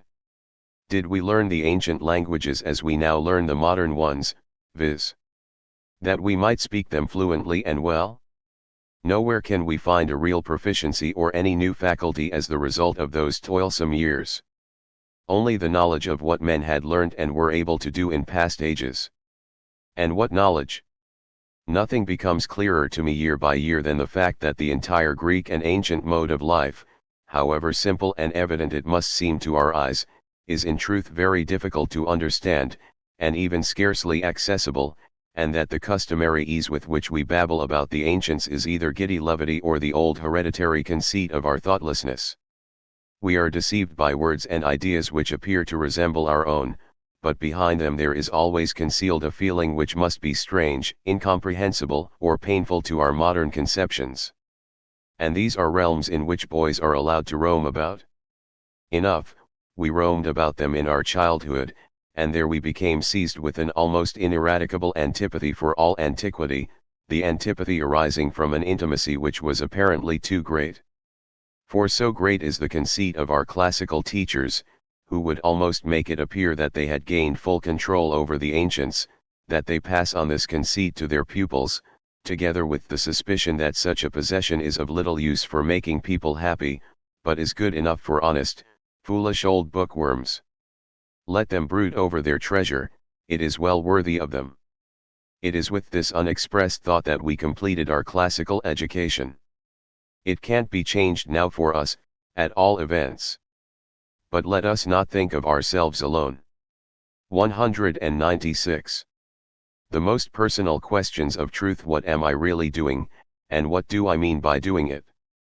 That is the question of truth which is not taught under our present system of education, and consequently not asked, because there is no time for it. On the other hand, we have always time and inclination for talking nonsense with children, rather than telling them the truth, for flattering women who will later on be mothers, rather than telling them the truth, and for speaking with young men about their future and their pleasures, rather than about the truth. But what, after all, are 70 years?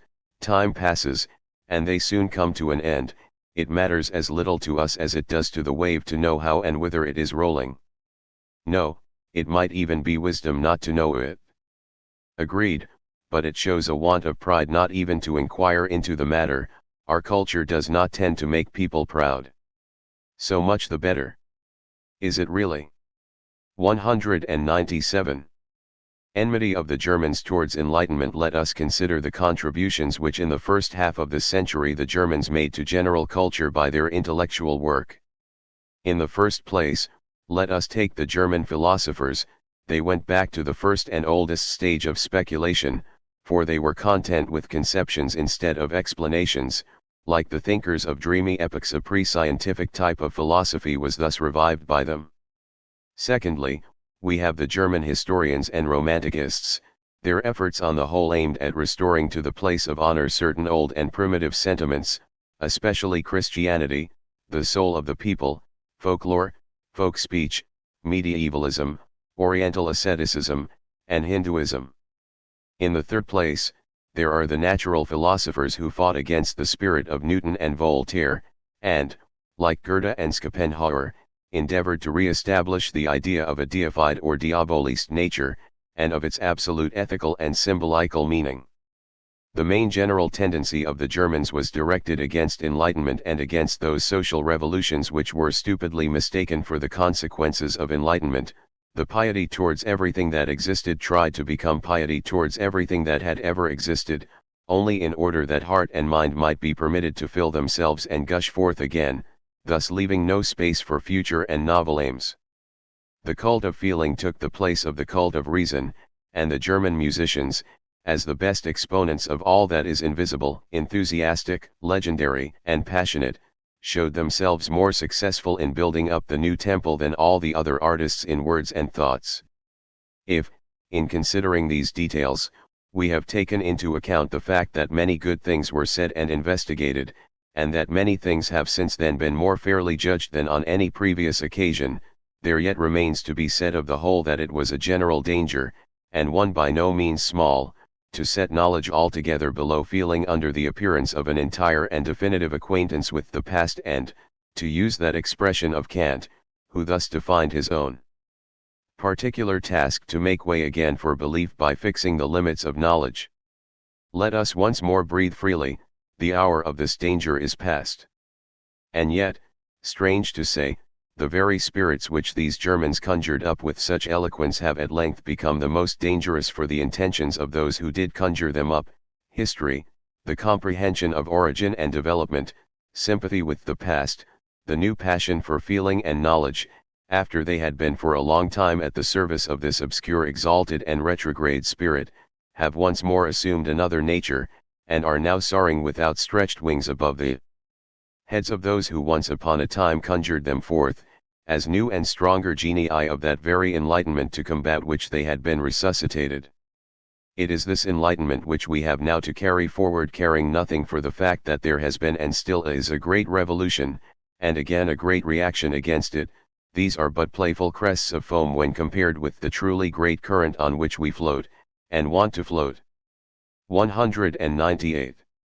Assigning prestige to one's country. It is the men of culture who determine the rank of their country, and they are characterized by an innumerable number of great inward experiences, which they have digested and can now value justly. In France and Italy this fell to the lot of the nobility. In Germany, where up to now the nobility has been, as a rule, composed of men who had not much intellect to boast about, it was the task of the priests, the school teachers and their descendants. 199. We are nobler fidelity, generosity, concern for one's good reputation. These three qualities, combined in one sentiment, we call noble, distinguished, aristocratic, and in this respect we excel the Greeks. We do not wish to give this up at any cost under the pretext that the ancient objects of these virtues have rightly fallen in esteem, but we wish cautiously to substitute new objects for these most precious and hereditary impulses. To understand why the sentiments of the noblest Greeks must be considered as inferior and scarcely respectable in the present age, where we are still under the influence of the chivalric and feudal nobility, we must recall the words of consolation to which Ulysses gave utterance in the midst of the most humiliating situations: "Bear with it, my dear heart, bear with it. Thou hast borne with many more swinish things than these." As an instance of this mythical example, consider also the tale of that Athenian officer, who, when threatened with a stick by another officer in the presence of the entire general staff, shook off his disgrace with the words, "Strike, but listen to me." The Greeks were far from making light of life and death because of an insult, as we, influenced by a hereditary spirit of chivalric adventurousness and self-devotion, are in the habit of doing, or from looking for opportunities of honorably risking life and death, as in duels, or from valuing the preservation of an unstained name more than the acquirement of an evil reputation, when the latter was compatible with glory and the feeling of power, or from remaining faithful to the prejudices and the articles of faith of a caste, when these could prevent them from becoming tyrants. For this is the ignoble secret of the good Greek aristocrat: out of sheer jealousy he treats every one of the members of his caste as being on an equal footing with himself, but he is ready at every moment to spring like a tiger on his prey despotism. What matter lies, murders, treason, or the betrayal of his native city to him? Justice was an extremely difficult matter for people of this kind to understand, nay, justice was almost something incredible. The just man was to the Greeks what the saint was to the Christians. When Socrates, however, laid down the axiom, "the most virtuous man is the happiest," they could not trust their ears, they thought they had heard a madman speaking. For, as a picture of the happiest man, every nobleman had in his mind the cheeky audacity and devilry of the tyrant who sacrifices everything and every one to his own exuberance and pleasure. Among people whose imagination secretly raved about such happiness, the worship of the state could not, of course, have been too deeply implanted, but I think that men whose desire for power does not rage so blindly as that of the Greek noblemen no longer stand in need of such idolatry of the state, by means of which, in past ages, such a passion was kept within due bounds. 200. Endurance of poverty. There is one great advantage in noble extraction: it makes us endure poverty better. 201. The future of the nobility. The bearing of the aristocratic classes shows that, in all the members of their body, the consciousness of power is continually playing its fascinating game. Thus people of aristocratic habits, men or women, never sink worn out into a chair, when everyone else makes himself comfortable, as in a train, for example. They avoid reclining at their ease, they do not appear to get tired after standing at court for hours at a stretch, they do not furnish their houses in a comfortable manner, but in such a way as to produce the impression of something grand and imposing, as if they had to serve as a residence for greater and taller beings. They reply to a provoking speech with dignity and clearness of mind, and not as if scandalized, crushed, shamed, or out of breath in the plebeian fashion. As the aristocrat is able to preserve the appearance of being possessed of a superior physical force which never leaves him, he likewise wishes by his aspect of constant serenity and civility of disposition, even in the most trying circumstances, to convey the impression that his mind and soul are equal to all dangers and surprises. A noble culture may resemble, so far as passions are concerned, either a horseman who takes pleasure in making his proud and fiery animal trot in the Spanish fashion. We have only to recollect the age of Louis XIV, or like the rider who feels his horse dart away with him like the elemental forces, to such a degree that both horse and rider come near losing their heads, but, owing to the enjoyment of the delight, do keep very clear heads. In both these cases this aristocratic culture breathes power, and if very often in its customs only the appearance of the feeling of power is required, nevertheless the real sense of superiority continues constantly to increase as the result of the impression which this display makes upon those who are not aristocrats. This indisputable happiness of aristocratic culture, based as it is on the feeling of superiority, is now beginning to rise to ever higher levels, for now, thanks to the free spirits, it is henceforth permissible and not dishonorable for people who have been born and reared in aristocratic circles to enter the domain of knowledge, where they may secure more intellectual consecrations and learn chivalric services even higher than those of former times, and where they may look up to that ideal of victorious wisdom which as yet no age has been able to set before itself with so good a conscience as the period which is about to dawn. Lastly, what is to be the occupation of the nobility in the future if it becomes more evident from day to day that it is less and less indecorous to take any part in politics? 202.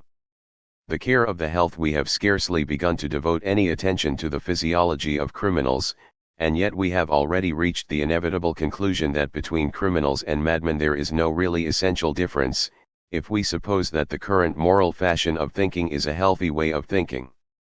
No belief, however, is nowadays more firmly believed in than this one, so we should not therefore shrink from drawing the inevitable conclusion and treating the criminal like a lunatic, above all, not with haughty pitifulness, but with medical skill and goodwill. He may perhaps be in need of a change of air, a change of society, or temporary absence, perhaps of solitude and new occupations. Very well. He may perhaps feel that it would be to his advantage to live under surveillance for a short time in order thus to obtain protection from himself and from a troublesome tyrannical impulse. Very well. We should make clear to him the possibility and the means of curing him, and also, in the worst cases, the improbability of a cure, and we should offer to the incurable criminal, who has become a useless burden to himself, the opportunity of committing suicide. While holding this in reserve as an extreme measure of relief, we should neglect nothing which would tend above all to restore to the criminal his good courage and freedom of spirit. We should free his soul from all remorse, as if it were something unclean, and show him how he may atone for a wrong which he may have done someone by benefiting someone else, perhaps the community at large, in such way that he might even do more than balance his previous offense. All this must be done with the greatest tact.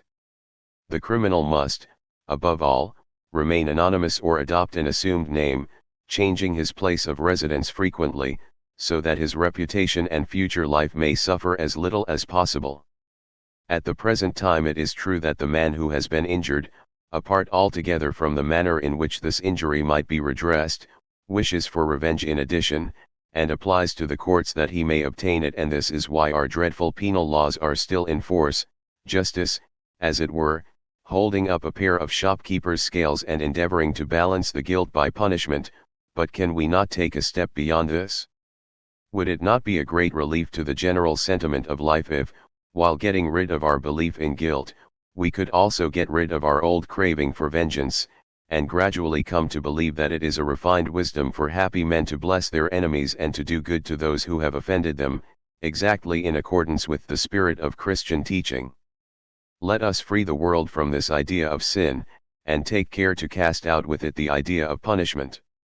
May these monstrous ideas henceforth lie banished far from the abodes of men if, indeed, they must live at all, and do not perish from disgust with themselves.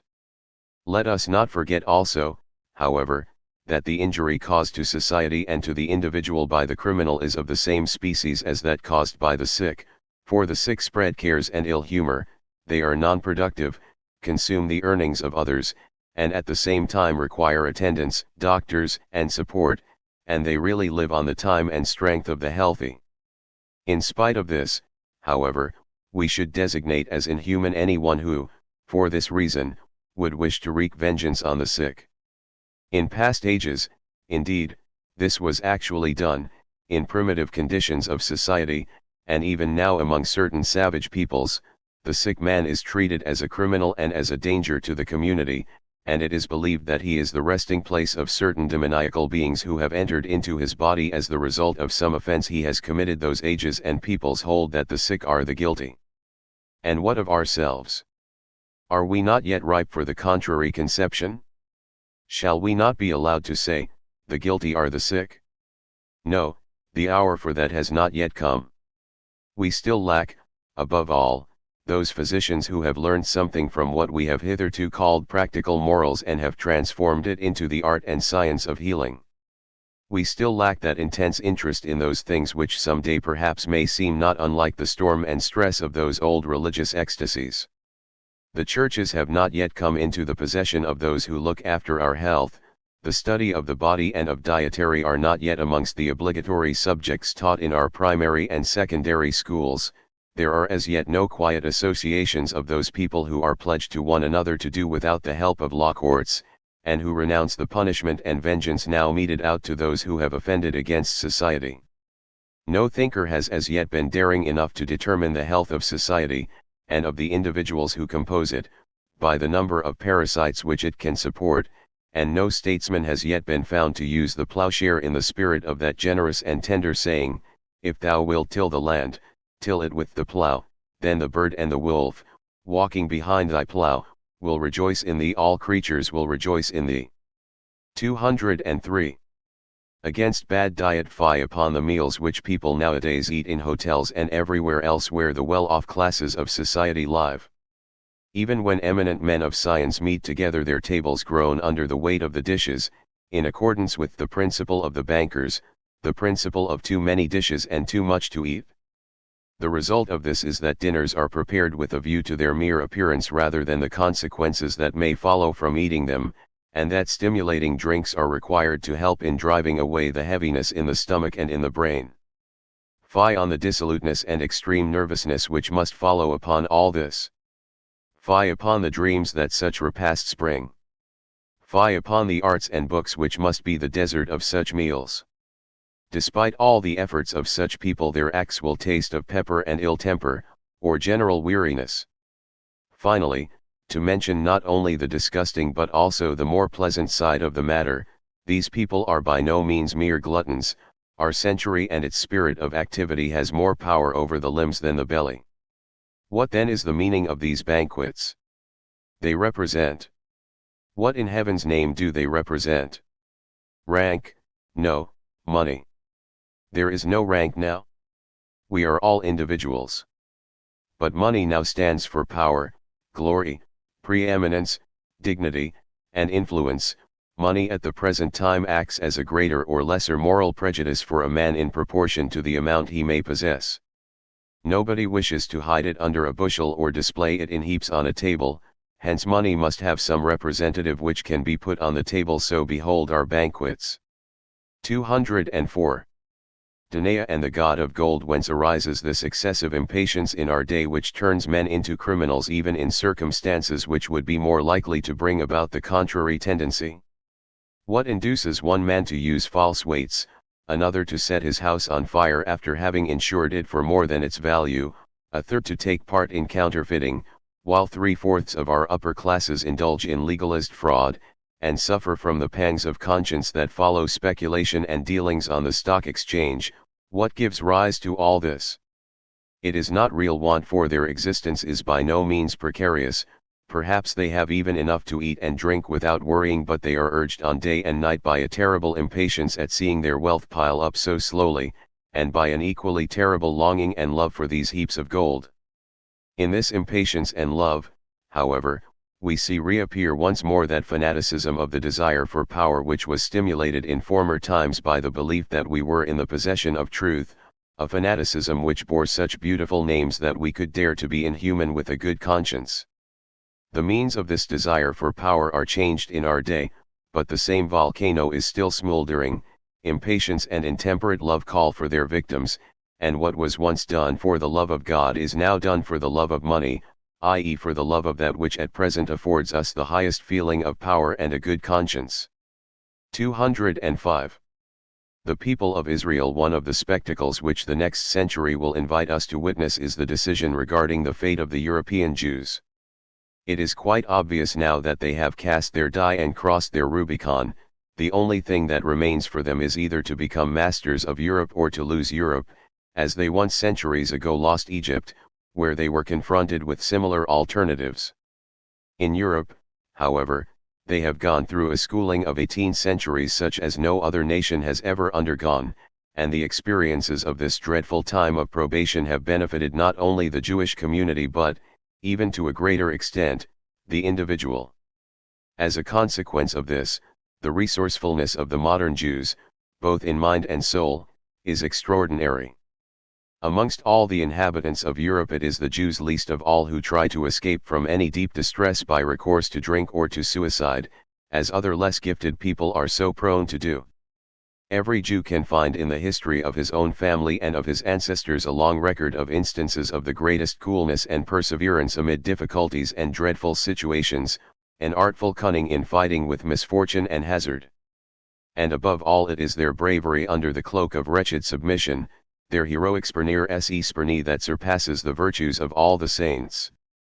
People wished to make them contemptible by treating them contemptibly for nearly 20 centuries, and refusing them access to all honorable positions and dignities, and by pushing them further down into the meaner trades, and under this process indeed they have not become any cleaner, but contemptible. They have never ceased for a moment from believing themselves qualified for the very highest functions, nor have the virtues of the suffering ever ceased to adorn them. Their manner of honoring their parents and children, the rationality of their marriages and marriage customs, distinguishes them amongst all Europeans. Besides this, they have been able to create for themselves a sense of power and eternal vengeance from the very trades that were left to them. Even in palliation of their usury we cannot help saying that, without this occasional pleasant and useful torture inflicted on their scorners, they would have experienced difficulty in preserving their self-respect for so long. For our self-respect depends upon our ability to make reprisals in both good and evil things. Nevertheless, their revenge never urges them on too far, for they all have that liberty of mind, and even of soul, produced in men by frequent changes of place, climate, and customs of neighbors and oppressors. They possess by far the greatest experience in all human intercourse, and even in their passions they exercise the caution which this experience has developed in them. They are so certain of their intellectual versatility and shrewdness that they never, even when reduced to the direst straits, have to earn their bread by manual labor as common workmen, porters, or farm hands. In their manners we can still see that they have never been inspired by chivalric and noble feelings, or that their bodies have ever been girt with fine weapons. A certain obtrusiveness alternates with a submissiveness which is often tender and almost always painful. Now, however, that they unavoidably intermarry more and more year after year with the noblest blood of Europe, they will soon have a considerable heritage of good intellectual and physical manners, so that in another 100 years they will have a sufficiently noble aspect not to render themselves, as masters, ridiculous to those whom they will have subdued. And this is important. And therefore a settlement of the question is still premature. They themselves know very well that the conquest of Europe or any act of violence is not to be thought of, but they also know that some day or other Europe may, like a ripe fruit, fall into their hands, if they do not clutch at it too eagerly. In the meantime, it is necessary for them to distinguish themselves in all departments of European distinction and to stand in the front rank, until they shall have advanced so far as to determine themselves what distinction shall mean. Then they will be called the pioneers and guides of the Europeans whose modesty they will no longer offend. And then where shall an outlet be found for this abundant wealth of great impressions accumulated during such an extended period and representing Jewish history for every Jewish family, this wealth of passions, virtues, resolutions, resignations, struggles, and conquests of all kinds? Where can it find an outlet but in great intellectual men and works? On the day when the Jews will be able to exhibit to us as their own work such jewels and golden vessels as no European nation, with its shorter and less profound experience, can or could produce, when Israel shall have changed its eternal vengeance into an eternal benediction for Europe, then that seventh day will once more appear when old Jehovah may rejoice in himself, in his creation, in his chosen people, and all of us, will rejoice with him. 206. The impossible class: poverty, cheerfulness, and independence. It is possible to find these three qualities combined in one individual: poverty, cheerfulness, and slavery. This is likewise a possible combination, and I can say nothing better to the workmen who serve as factory slaves, presuming that it does not appear to them altogether to be a shameful thing to be utilized as they are, as the screws of a machine and the stopgaps, as it were, of the human spirit of invention. Fie on the thought that merely by means of higher wages the essential part of their misery, i.e. their impersonal enslavement, might be removed. Fie, that we should allow ourselves to be convinced that, by an increase of this impersonality within the mechanical working of a new society, the disgrace of slavery could be changed into a virtue. Fie, that there should be a regular price at which a man should cease to be a personality and become a screw instead. Are you accomplices in the present madness of nations which desire above all to produce as much as possible, and to be as rich as possible?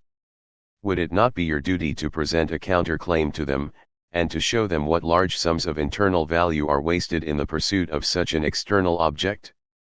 But where is your internal value when you no longer know what it is to breathe freely, when you have scarcely any command over your own selves, and often feel disgusted with yourselves as with some stale food, when you zealously study the newspapers and look enviously at your wealthy neighbor, made covetous by the rapid rise and fall of power, money, and opinions, when you no longer believe in a philosophy in rags, or in the freedom of spirit of a man who has few needs, when a voluntary and idyllic poverty without profession or marriage, such as should suit the more intellectual ones among you, has become for you an object of derision? On the other hand, the piping of the socialistic rat-catchers who wish to inspire you with foolish hopes is continually sounding in your ears. They tell you to be ready and nothing further, ready from this day to the next, so that you wait and wait for something to come from outside, though living in all other respects as you lived before, until this waiting is at length changed into hunger and thirst and fever and madness, and the clay of the bestia triumphans at last dawns in all its glory. Every one of you should on the contrary say to himself, it would be better to emigrate and endeavor to become a master in new and savage countries, and especially to become master over myself, changing my place of abode whenever the least sign of slavery threatens me, endeavoring to avoid neither adventure nor war, and, if things come to the worst, holding myself ready to die, anything rather than continuing in this state of disgraceful thraldom, this bitterness, malice, and rebelliousness. This would be the proper spirit.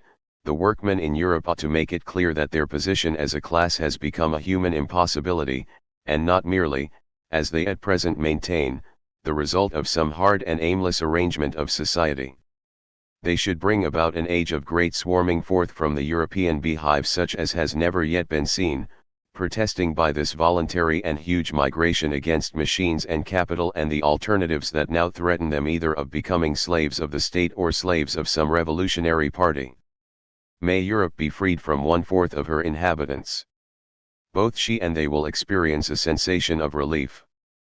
It is only far in the distance, in the undertaking of vast colonizations, that we shall be able to observe how much rationality, fairness, and healthy suspicion Mother Europe has incorporated in her sons, these sons who could no longer endure life in the home of the dull old woman, always running the danger of becoming as bad-tempered, irritable, and pleasure-seeking as she herself.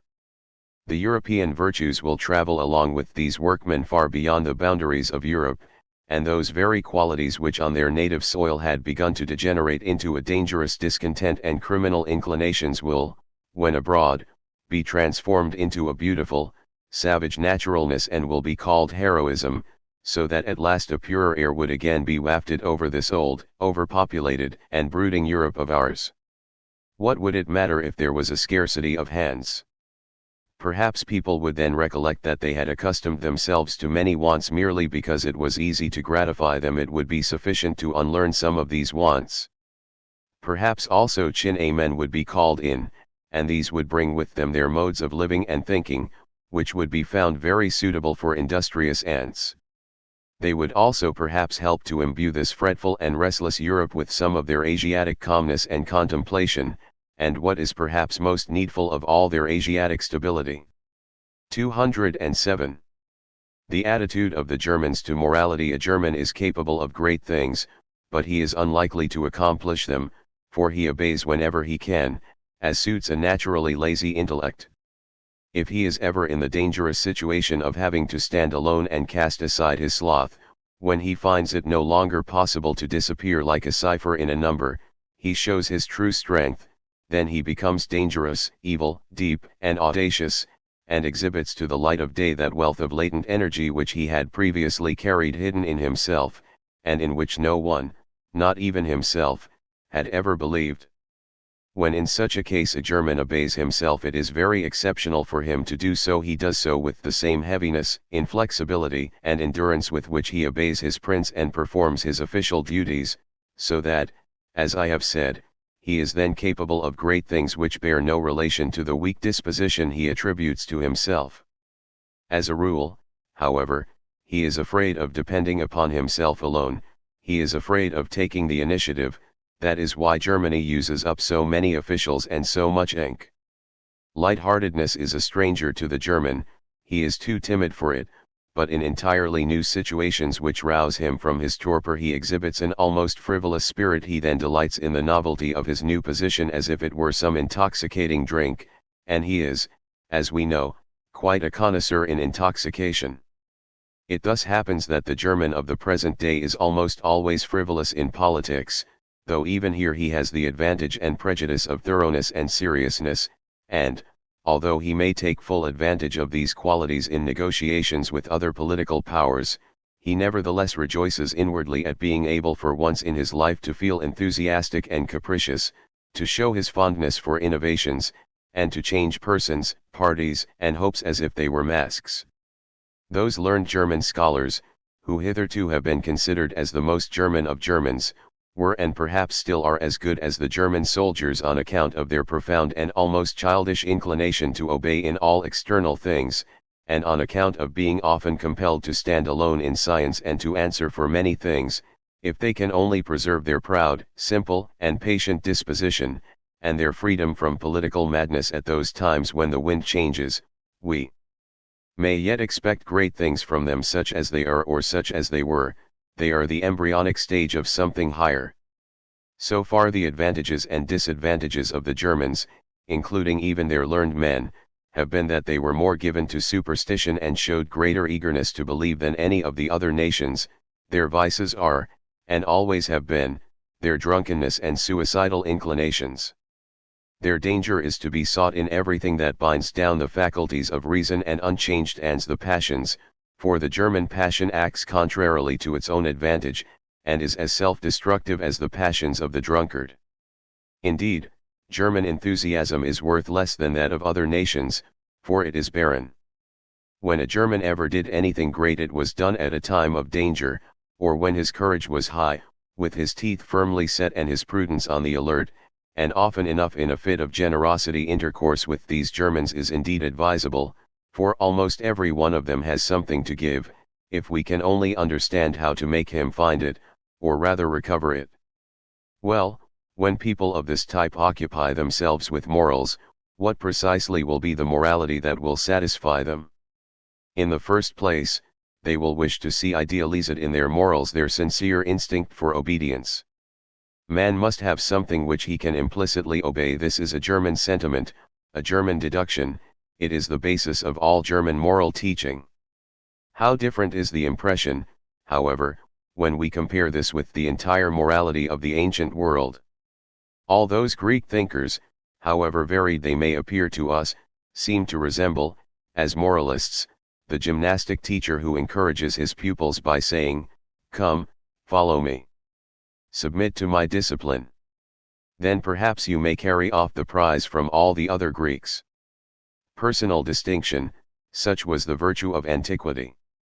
Submission, obedience, whether public or private, such is German virtue. Long before Kant set forth his doctrine of the categorical imperative, Luther, actuated by the same impulse, said that there surely must be a being in whom man could trust implicitly. It was his proof of the existence of God, it was his wish, coarser and more popular than that of Kant, that people should implicitly obey a person and not an idea, and Kant also finally took his roundabout route through morals merely that he might secure obedience for the person. This is indeed the worship of the German, the more so as there is now less worship left in his religion. The Greeks and Romans had other opinions on these matters, and would have laughed at such "there must be a being." It is part of the boldness of their southern nature to take up a stand against implicit belief, and to retain in their inmost heart a trace of scepticism against all and every one, whether God, man, or idea. The thinker of antiquity went even further, and said nil admirari. In this phrase he saw reflected all philosophy. A German, Schopenhauer, goes so far in the contrary direction as to say, admirari id est philosopheri. But what if, as happens now and then, the German should attain to that state of mind which would enable him to perform great things? If the hour of exception comes, the hour of disobedience? I do not think Schopenhauer is right in saying that the single advantage the Germans have over other nations is that there are more atheists among them than elsewhere, but I do know this: whenever the German reaches the state in which he is capable of great things, he invariably raises himself above morals. And why should he not? Now he has something new to do, viz. to command either himself or others. But this German morality of his has not taught him how to command. Commanding has been forgotten in it. Book 4. 208. A question of conscience now, in summa, tell me what this new thing is that you want. We no longer wish causes to be sinners and effects to be executioners. 209. The utility of the strictest theories. People are indulgent towards a man's moral weaknesses, and in this connection they use a coarse sieve, provided that he always professes to hold the most strict moral theories. On the other hand, the lives of free-thinking moralists have always been examined closely through a microscope, in the tacit belief that an error in their lives would be the best argument against their disagreeable knowledge. 210. The thing in itself. We used to ask formerly, what is the ridiculous, as if there were something above and beyond ourselves that possessed the quality of provoking laughter, and we exhausted ourselves in trying to guess what it was. At the present time we ask, what is laughter? How does it arise? We have considered the point, and finally reached the conclusion that there is nothing which is good, beautiful, sublime, or evil in itself, but rather that there are conditions of soul which lead us to attribute such qualities to things outside ourselves and in us. We have taken back their predicates from things, or we have at all events recollected that we have merely lent the things these predicates. Let us be careful that this insight does not cause us to lose the faculty of lending, and that we do not become at the same time wealthier and more avaricious. 211. To those who dream of immortality, so you desire the everlasting perpetuity of this beautiful consciousness of yourselves? Is it not shameful? Do you forget all those other things which would in their turn have to support you for all eternity, just as they have borne with you up to the present with more than Christian patience? Or do you think that you can inspire them with an eternally pleasant feeling towards yourself? A single immortal man on earth would imbue everyone around him with such a disgust for him that a general epidemic of murder and suicide would be brought about. And yet, ye petty dwellers on earth, with your narrow conceptions of a few thousand little minutes of time, ye would wish to be an everlasting burden on this everlasting universal existence. Could anything be more impertinent? After all, however, let us be indulgent towards a being of 70 years, he has not been able to exercise his imagination in conceiving his own eternal tediousness, he had not time enough for that. 212. Wherein we know ourselves as soon as one animal sees another it mentally compares itself with it, and men of uncivilized ages did the same. The consequence is that almost all men come to know themselves only as regards their defensive and offensive faculties. 213. Men whose lives have been failures. Some men are built of such stuff that society is at liberty to do what it likes with them. They will do well in any case, and will not have to complain of having failed in life. Other men are formed of such peculiar material it need not be a particularly noble one, but simply rarer that they are sure to fare ill except in one single instance, when they can live according to their own designs. In all other cases the injury has to be borne by society. For everything that seems to the individual to be a wasted or blighted life, his entire burden of discouragement, powerlessness, sickness, irritation, covetousness, is attributed by him to society, and thus a heavy, vitiated atmosphere is gradually formed round society, or, in the most favorable cases, a thundercloud. 214. What indulgence, you suffer, and call upon us to be indulgent towards you, even when in your suffering you are unjust towards things and men. But what does our indulgence matter? You, however, should take greater precautions for your own sake. That's a nice way of compensating yourself for your sufferings, by imposing still further suffering on your own judgment. Your own revenge recoils upon yourselves when you start reviling something. You dim your own eyes in this way, and not the eyes of others. You accustom yourself to looking at things in the wrong way, and with a squint. 215. The morality of victims. Enthusiastic sacrifice, Self-immolation, these are the catchwords of your morality, and I willingly believe that you, as you say, mean it honestly, but I know you better than you know yourselves, if your honesty is capable of going arm in arm with such a morality. You look down from the heights of this morality upon that other sober morality which calls for self-control, severity, and obedience. You even go so far as to call it egoistic, and you are indeed frank towards yourselves in saying that it displeases you, it must displease you. For, in sacrificing and immolating yourselves with such enthusiasm, you delight in the intoxication of the thought that you are now one with the powerful being, God, or man, to whom you are consecrating yourselves. You revel in the feeling of his power, which is again attested by the sacrifice. In reality, however, you only appear to sacrifice yourselves, for your imagination turns you into gods and you enjoy yourselves as such. Judged from the point of view of this enjoyment, how poor and feeble must that other egoistic morality of obedience, duty, and reason seem to you. It is displeasing to you because in this instance true self-sacrifice and self-surrender are called for, without the victim thinking himself to be transformed into a god, as you do. In a word, you want intoxication and excess, and this morality which you despise takes up a stand against intoxication and excess. No wonder it causes you some displeasure. 216.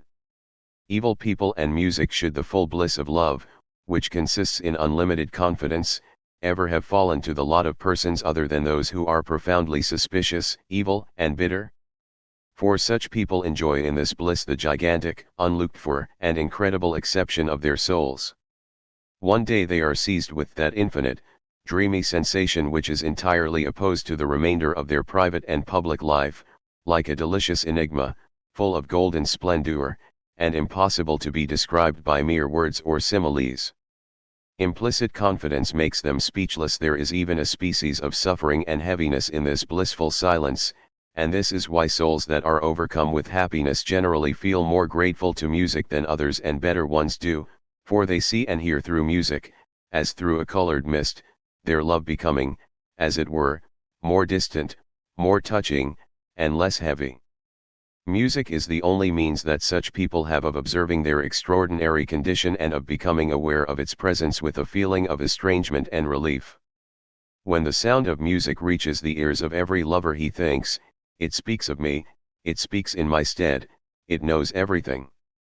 217. The artist. The Germans wish to be transported by the artist into a state of dreamy passion. By his aid the Italians wish to rest from their real passions. The French wish him to give them an opportunity of showing their judgment and of making speeches. So let us be just. 218. To deal like an artist with one's weaknesses, if we must positively have weaknesses and come in the end to look upon them as laws beyond ourselves, I wish that everybody may be possessed of as much artistic capacity as will enable him to set off his virtues by means of his weaknesses, and to make us, through his weaknesses, desirous of acquiring his virtues, a power which great musicians have possessed in quite an exceptional degree.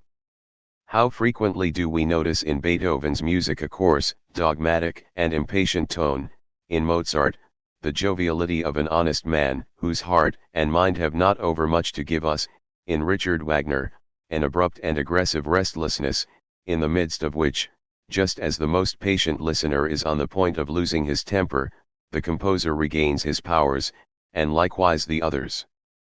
Through their very weaknesses, these musicians have created in us an ardent desire for their virtues, and have given us a palate which is 10 times more sensitive to every note of this tuneful intellect, tuneful beauty, and tuneful goodness.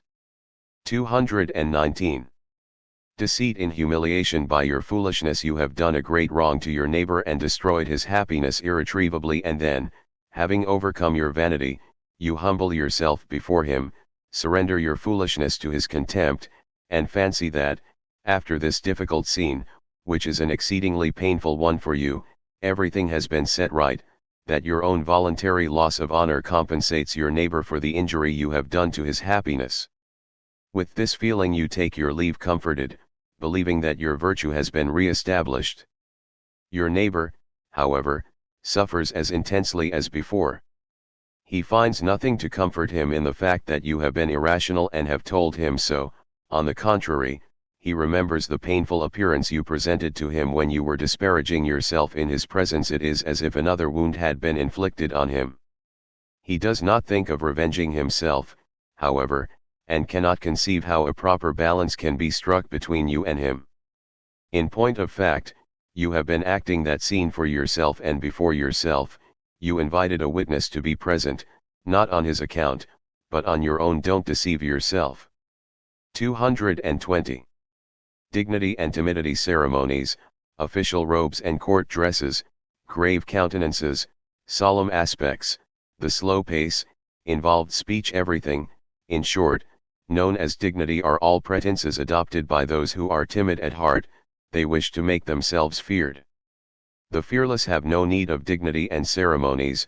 They bring into repute, or, still more, into ill repute, honesty and straightforward words and bearing, as characteristics of their self-confident awfulness.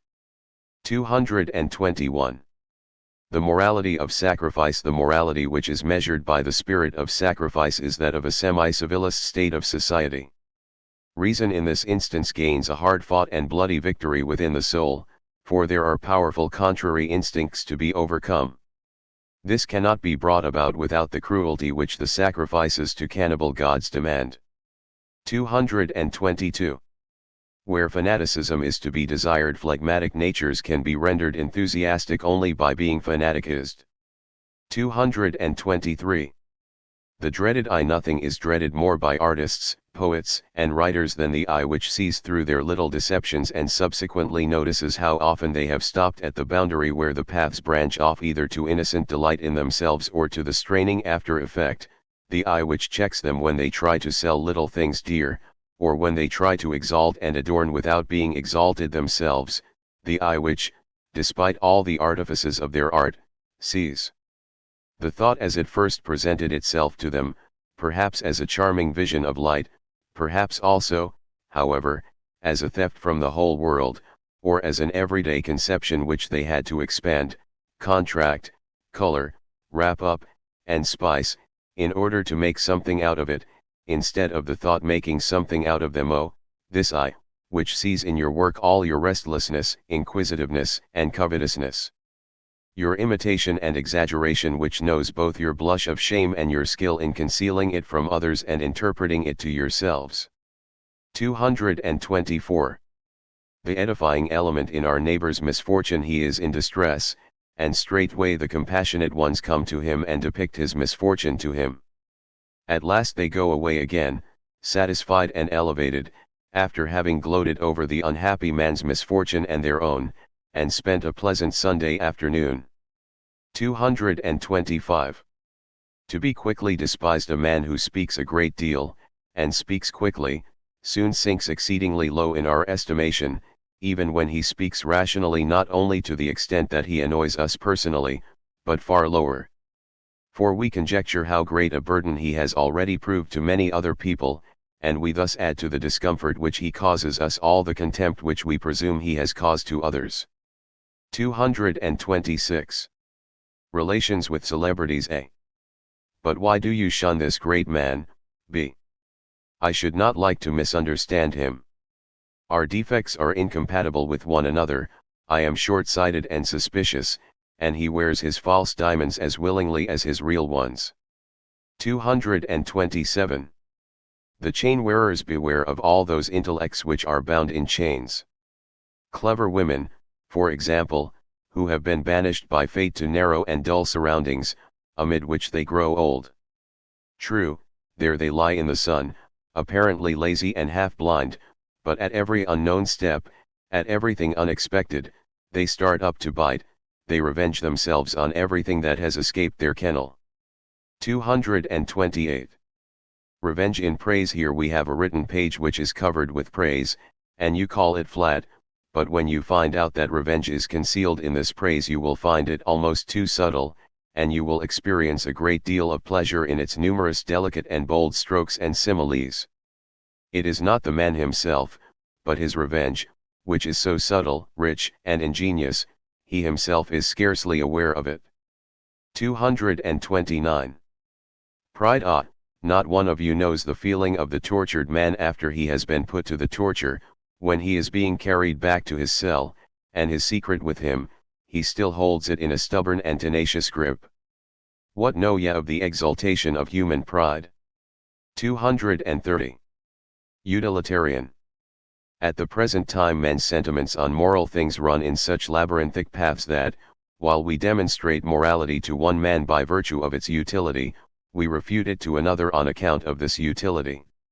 231.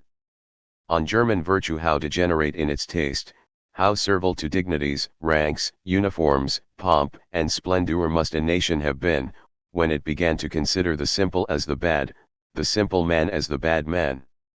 We should always oppose the moral bumptiousness of the Germans with this one little word bad, and nothing else. 232. From a dispute. A friend, you have talked yourself horseby. Then I am refuted, so let's drop the subject. 233. The conscientious ones. Have you noticed the kind of men who attach the greatest value to the most scrupulous conscientiousness? Those who are conscious of many mean and petty sentiments, who are anxiously thinking of and about themselves, are afraid of others, and are desirous of concealing their inmost feelings as far as possible. They endeavor to impose upon themselves by means of this strict conscientiousness and rigorousness of duty, and by the stern and harsh impression which others, especially their inferiors, cannot fail to receive of them. 234. Dread of fame. A. The endeavor to avoid one's renown, the intentional offending of one's panegyrists, the dislike of hearing opinions about one's self, and all through fear of renown. Instances like these are to be met with. They actually exist, believe it or not. B. They are found, no doubt. They exist. A little patience, Sir Arrogance. 235. Refusing thanks. We are perfectly justified in refusing a request, but it is never right to refuse thanks or, what comes to the same thing, to accept them coldly and conventionally. This gives deep offense. And why? 236. Punishment. A strange thing, this punishment of ours. It does not purify the criminal, it is not a form of expiation, but, on the contrary, it is even more defiling than the crime itself. 237. Party grievances. In almost every party there is a ridiculous, but nevertheless somewhat dangerous grievance. The sufferers from it are those who have long been the faithful and honorable upholders of the doctrine propagated by the party, and who suddenly remark that one day a much stronger figure than themselves has got the ear of the public. How can they bear being reduced to silence? So they raise their voices, sometimes changing their notes. 238. Striving for gentleness. When a vigorous nature has not an inclination towards cruelty, and is not always preoccupied with itself, it involuntarily strives after gentleness. This is its distinctive characteristic. Weak natures, on the other hand, have a tendency towards harsh judgments. They associate themselves with the heroes of the contempt of mankind, the religious or philosophical traducers of existence, or they take up their position behind strict habits and punctilious callings. In this way they seek to give themselves a character and a kind of strength. This is likewise done quite involuntarily. 239.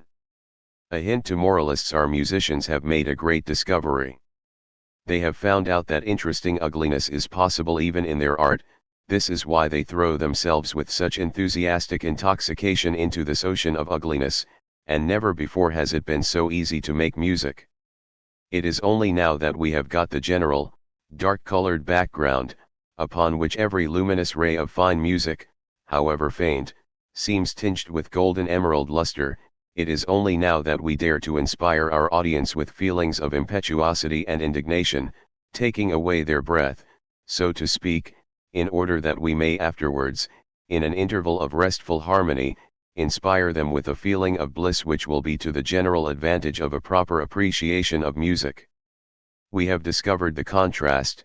It is only now that the strongest effects are possible and cheap. No one bothers any more about good music. But you must hurry up. When any art has once made this discovery, it has but a short space of time to live. Oh, if only our thinkers could probe into the depths of the souls of our musicians when listening to their music. How long we must wait until we again have an opportunity of surprising the inward man in the very act of his evil doing, and his innocence of this act. For our musicians have not the slightest suspicion that it is their own history, the history of the disfigurement of the soul, which they are transposing into music. In former times a good musician was almost forced by the exigencies of his art to become a good man, and now. 240.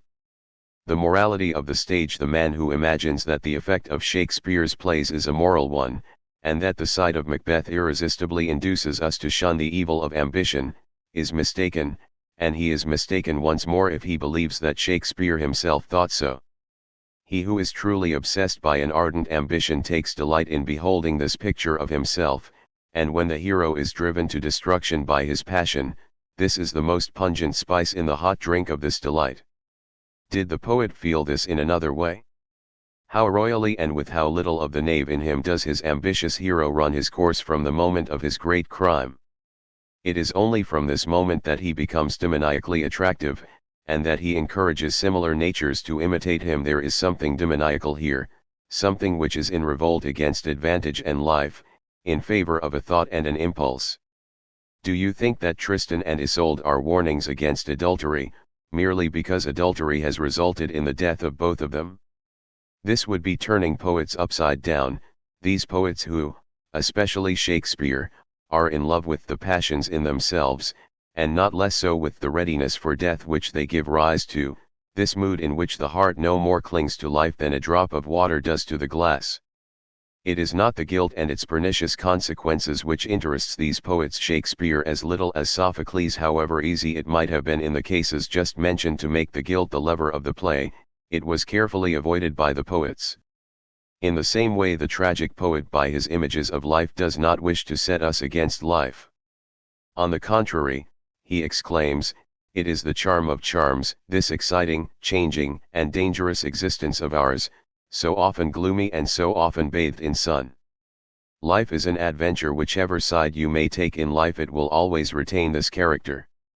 Thus speaks the poet of a restless and vigorous age, an age which is almost intoxicated and stupefied by its superabundance of blood and energy, in an age more evil than our own, and this is why it is necessary for us to adapt and accommodate ourselves first to the purpose of a Shakespearean play, that is, by misunderstanding it. 241. Fear and intelligence. If that which is now expressly maintained is true, viz. that the cause of the black pigment of the skin must not be sought in light, might this phenomenon perhaps be the ultimate effect of frequent fits of passion accumulated for century after century? While in other and more intelligent races the equally frequent spasms of fear and blanching may have resulted in the white color of the skin, for the degree of timidity is the standard by which the intelligence may be measured, and the fact that men give themselves up to blind anger is an indication that their animal nature is still near the surface, and is longing for an opportunity to make its presence felt once more. Thus a brownish gray would probably be the primitive color of man, something of the ape and the bear, as is only proper. 242.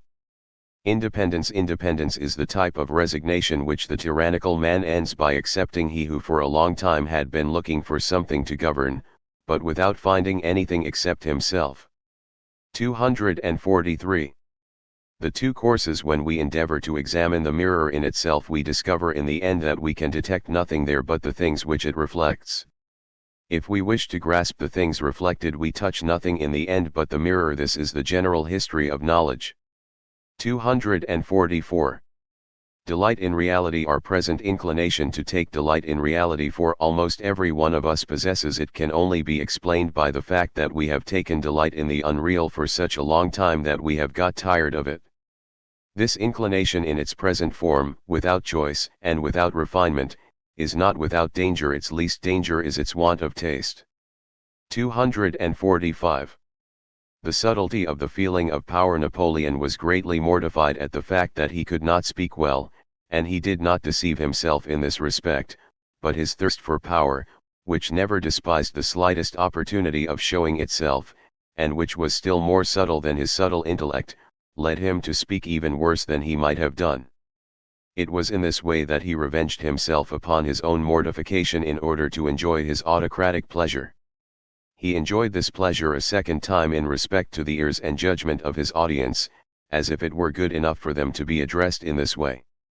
He even secretly enjoyed the thought of bewildering their judgment and good taste by the thunder and lightning of his highest authority, that authority which lies in the union of power and genius, while both his judgment and his good taste held fast proudly and indifferently to the truth that he did not speak well. Napoleon, as the complete and fully developed type of a single instinct, belongs to ancient humanity, whose characteristic the simple construction and ingenious development and realization of a single motive or a small number of motives may be easily enough recognized. 246.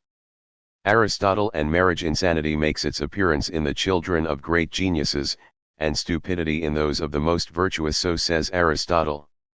Did he mean by this to invite exceptional men to marry? 247. The origin of a bad temperament, injustice and instability in the minds of certain men, their disordered and immoderate manner, are the ultimate consequences of the innumerable logical inexactitudes, superficialities, and hasty conclusions of which their ancestors have been guilty. Men of a good temperament, on the other hand, are descended from solid and meditative races which have set a high value upon reason, whether for praiseworthy or evil purposes is of no great importance. 248. Dissimulation as a duty. Kindness has been best developed by the long dissimulation which endeavored to appear as kindness. Wherever great power existed, the necessity for dissimulation of this nature was recognized. It inspires security and confidence, and multiplies the actual sum of our physical power.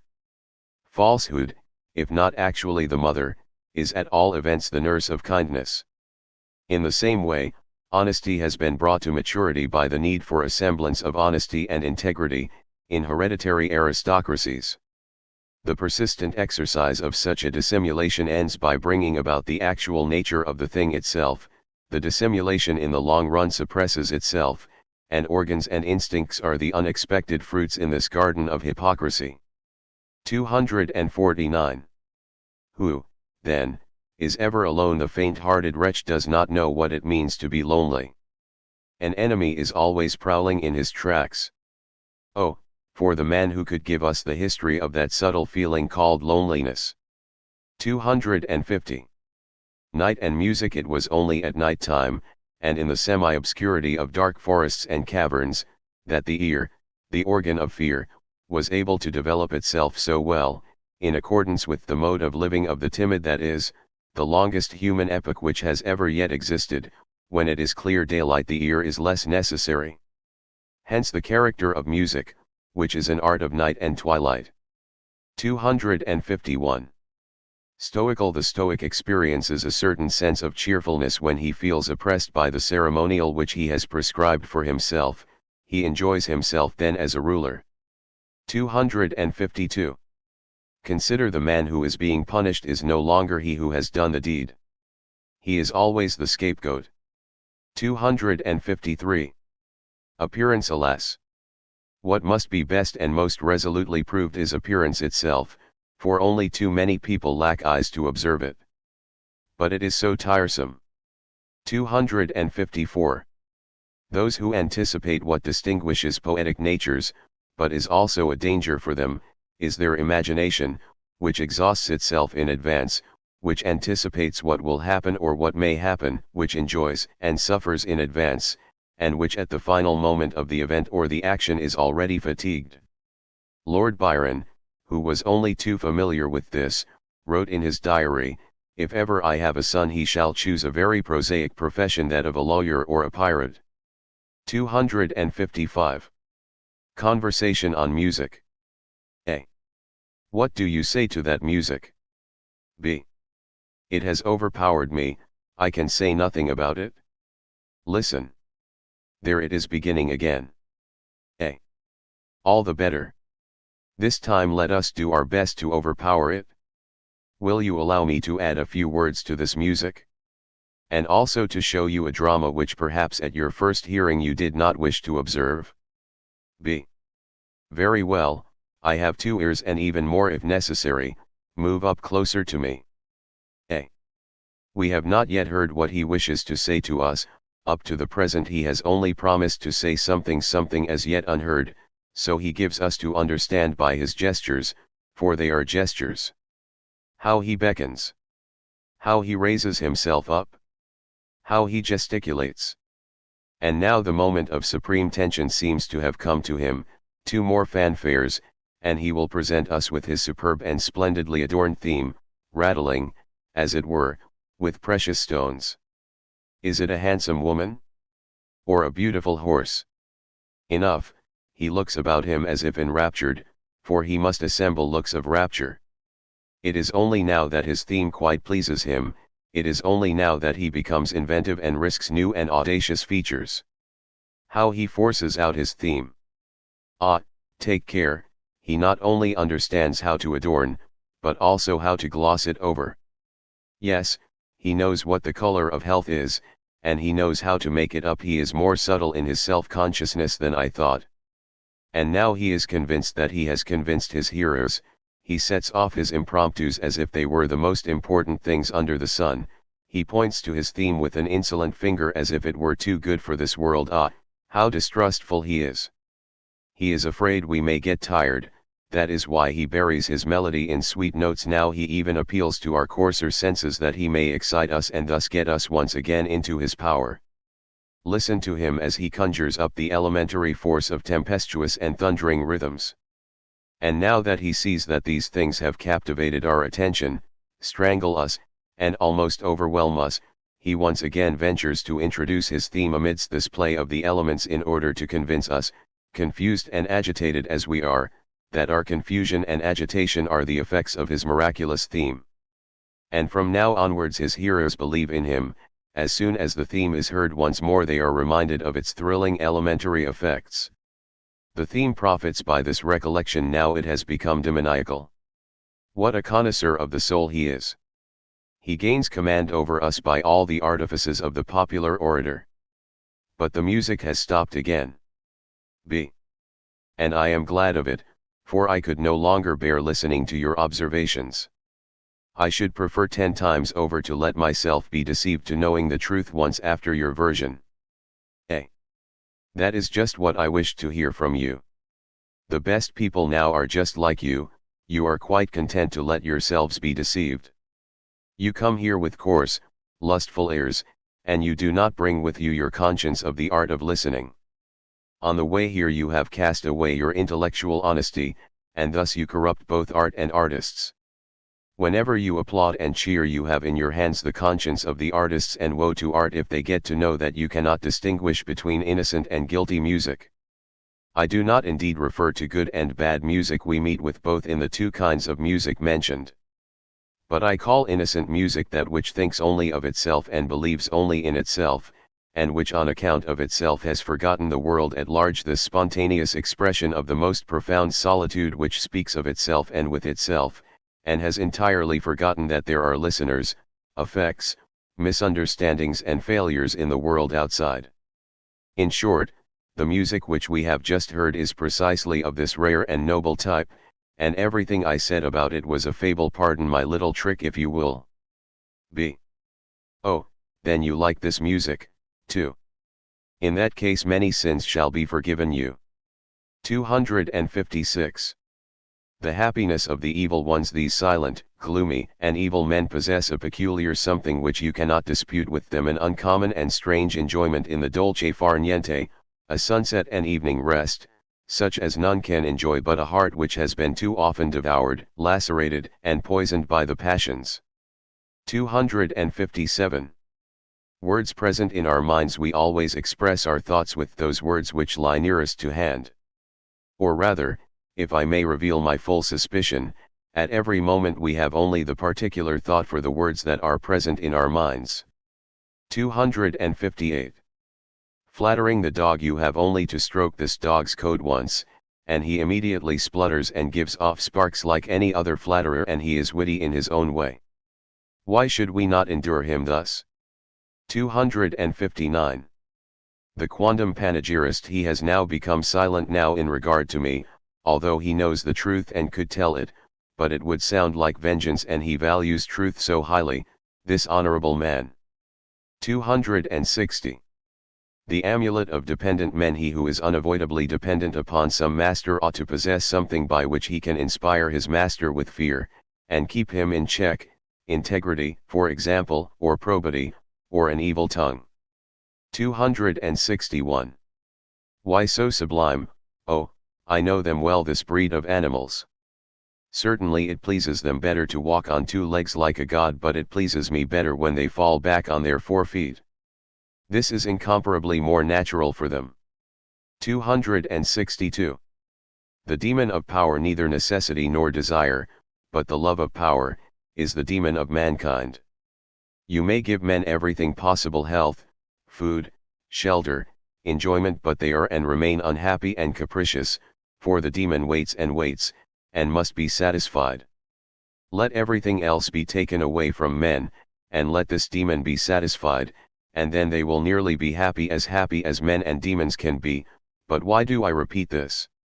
Luther has already said it, and better than I have done, in the verses.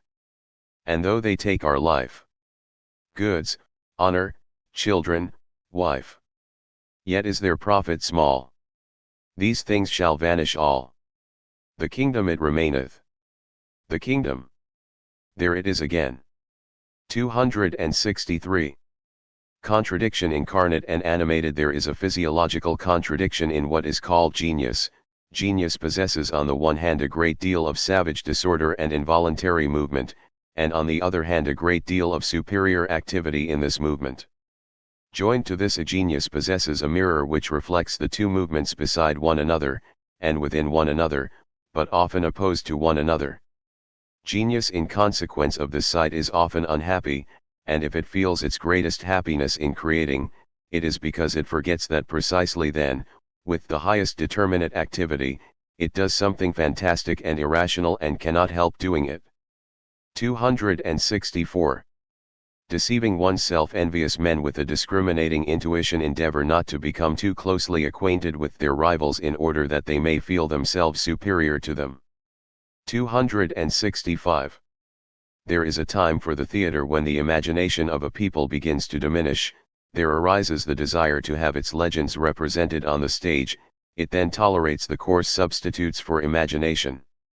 In the age of the epic rhapsodist, however, the theater itself, and the actor dressed up as a hero, form an obstacle in the path of the imagination instead of acting as wings for it, too near, too definite, too heavy, and with too little of dreamland and the flights of birds about them. 266. Without charm he lacks charm and knows it. Ah, how skillful he is in masking this defect.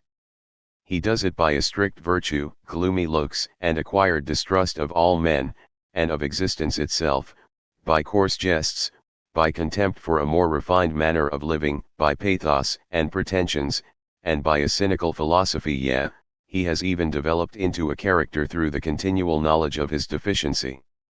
267. Why so proud? A noble character is distinguished from a vulgar one by the fact that the latter has not at ready command a certain number of habits and points of view like the former. Fate willed that they should not be his either by inheritance or by education. 268. The orators Sylla and Charybdis. How difficult it was in Athens to speak in such a way as to win over the hearers to one's cause without repelling them at the same time by the form in which one's speech was cast, or withdrawing their attention from the cause itself by this form. How difficult it still is to write thus in France. 269. Sick people and art. For all kinds of sadness and misery of soul we should first of all try a change of diet and severe manual labor, but in such cases men are in the habit of having recourse to mental intoxicants, to art for example, which is both to their own detriment and that of art. Can you not see that when you call for art as sick people you make the artists themselves sick? 270. Apparent toleration. Those are good, benevolent, and rational words on and in favor of science, but, alas! I see behind these words your toleration of science. In a corner of your inmost mind you think, in spite of all you say, that it is not necessary for you, that it shows magnanimity on your part to admit and even to advocate it, more especially as science on its part does not exhibit this magnanimity in regard to your opinion. Do you know that you have no right whatever to exercise this toleration? That this condescension of yours is an even coarser disparagement of science than any of that open scorn which a presumptuous priest or artist might allow himself to indulge in towards science. What is lacking in you is a strong sense for everything that is true and actual. You do not feel grieved and worried to find that science is in contradiction to your own sentiments. You are unacquainted with that intense desire for knowledge ruling over you like a law. You do not feel a duty in the need of being present with your own eyes wherever knowledge exists, and to let nothing that is known escape you. You do not know that which you are treating with such toleration. And it is only because you do not know it that you can succeed in adopting such a gracious attitude towards it. You, forsooth, would look upon science with hatred and fanaticism if it for once cast its shining and illuminating glance upon you. What does it matter to us, then, if you do exhibit toleration and towards a phantom? And not even towards us, and what do we matter? 271. Festive moods. It is exactly those men who aspire most ardently towards power who feel it indescribably agreeable to be overpowered. To sink suddenly and deeply into a feeling as into a whirlpool. To suffer the reins to be snatched out of their hand, and to watch a movement which takes them they know not where. Whatever or whoever may be the person or thing that renders us this service, it is nevertheless a great service. We are so happy and breathless, and feel around us an exceptional silence, as if we were in the most central bowels of the earth. To be for once entirely powerless. The plaything of the elementary forces of nature. There is a restfulness in this happiness, a casting away of the great burden, a descent without fatigue, as if one had been given up to the blind force of gravity. This is the dream of the mountain climber, who, although he sees his goal far above him, nevertheless falls asleep on the way from utter exhaustion, and dreams of the happiness of the contrast, this effortless rolling downhill. I describe happiness as I imagine it to be in our present-day society, the badgered, ambitious society of Europe and America. Now and then they wish to fall back into impotence. This enjoyment is offered them by wars, arts, religions, and geniuses.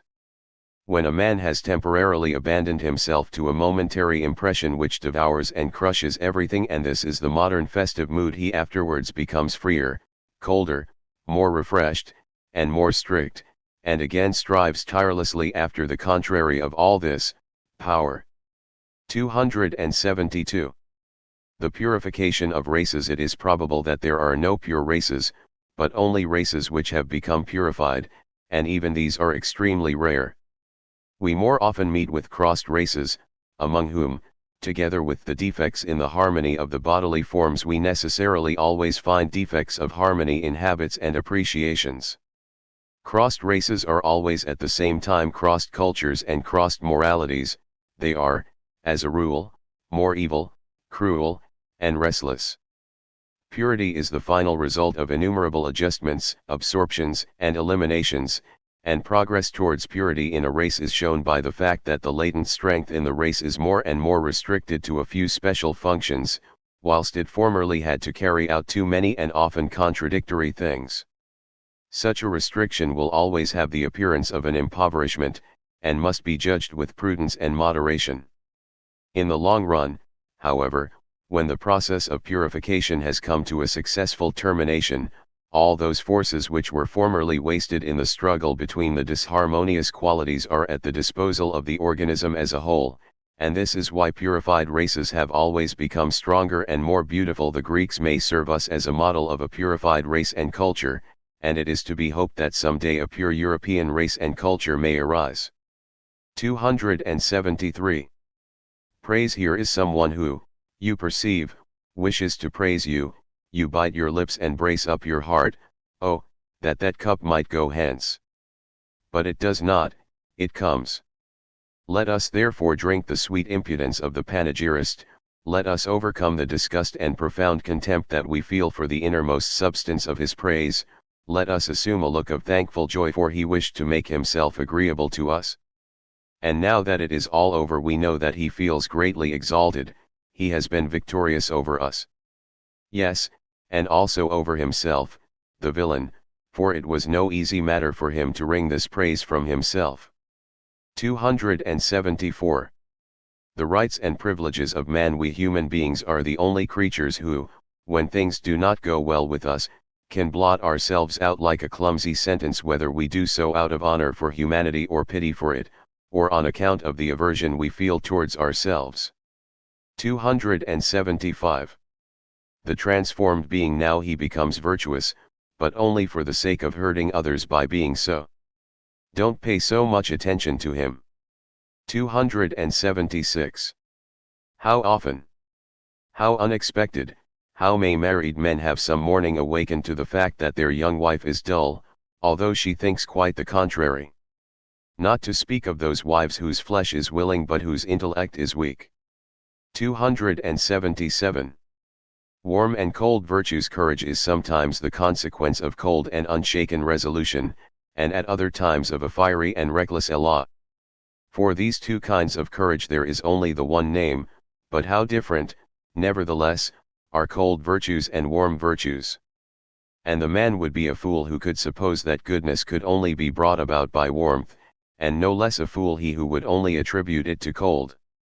The truth is that mankind has found both warm and cold courage very useful, yet not often enough to prevent it from setting them both in the category of precious stones. 278.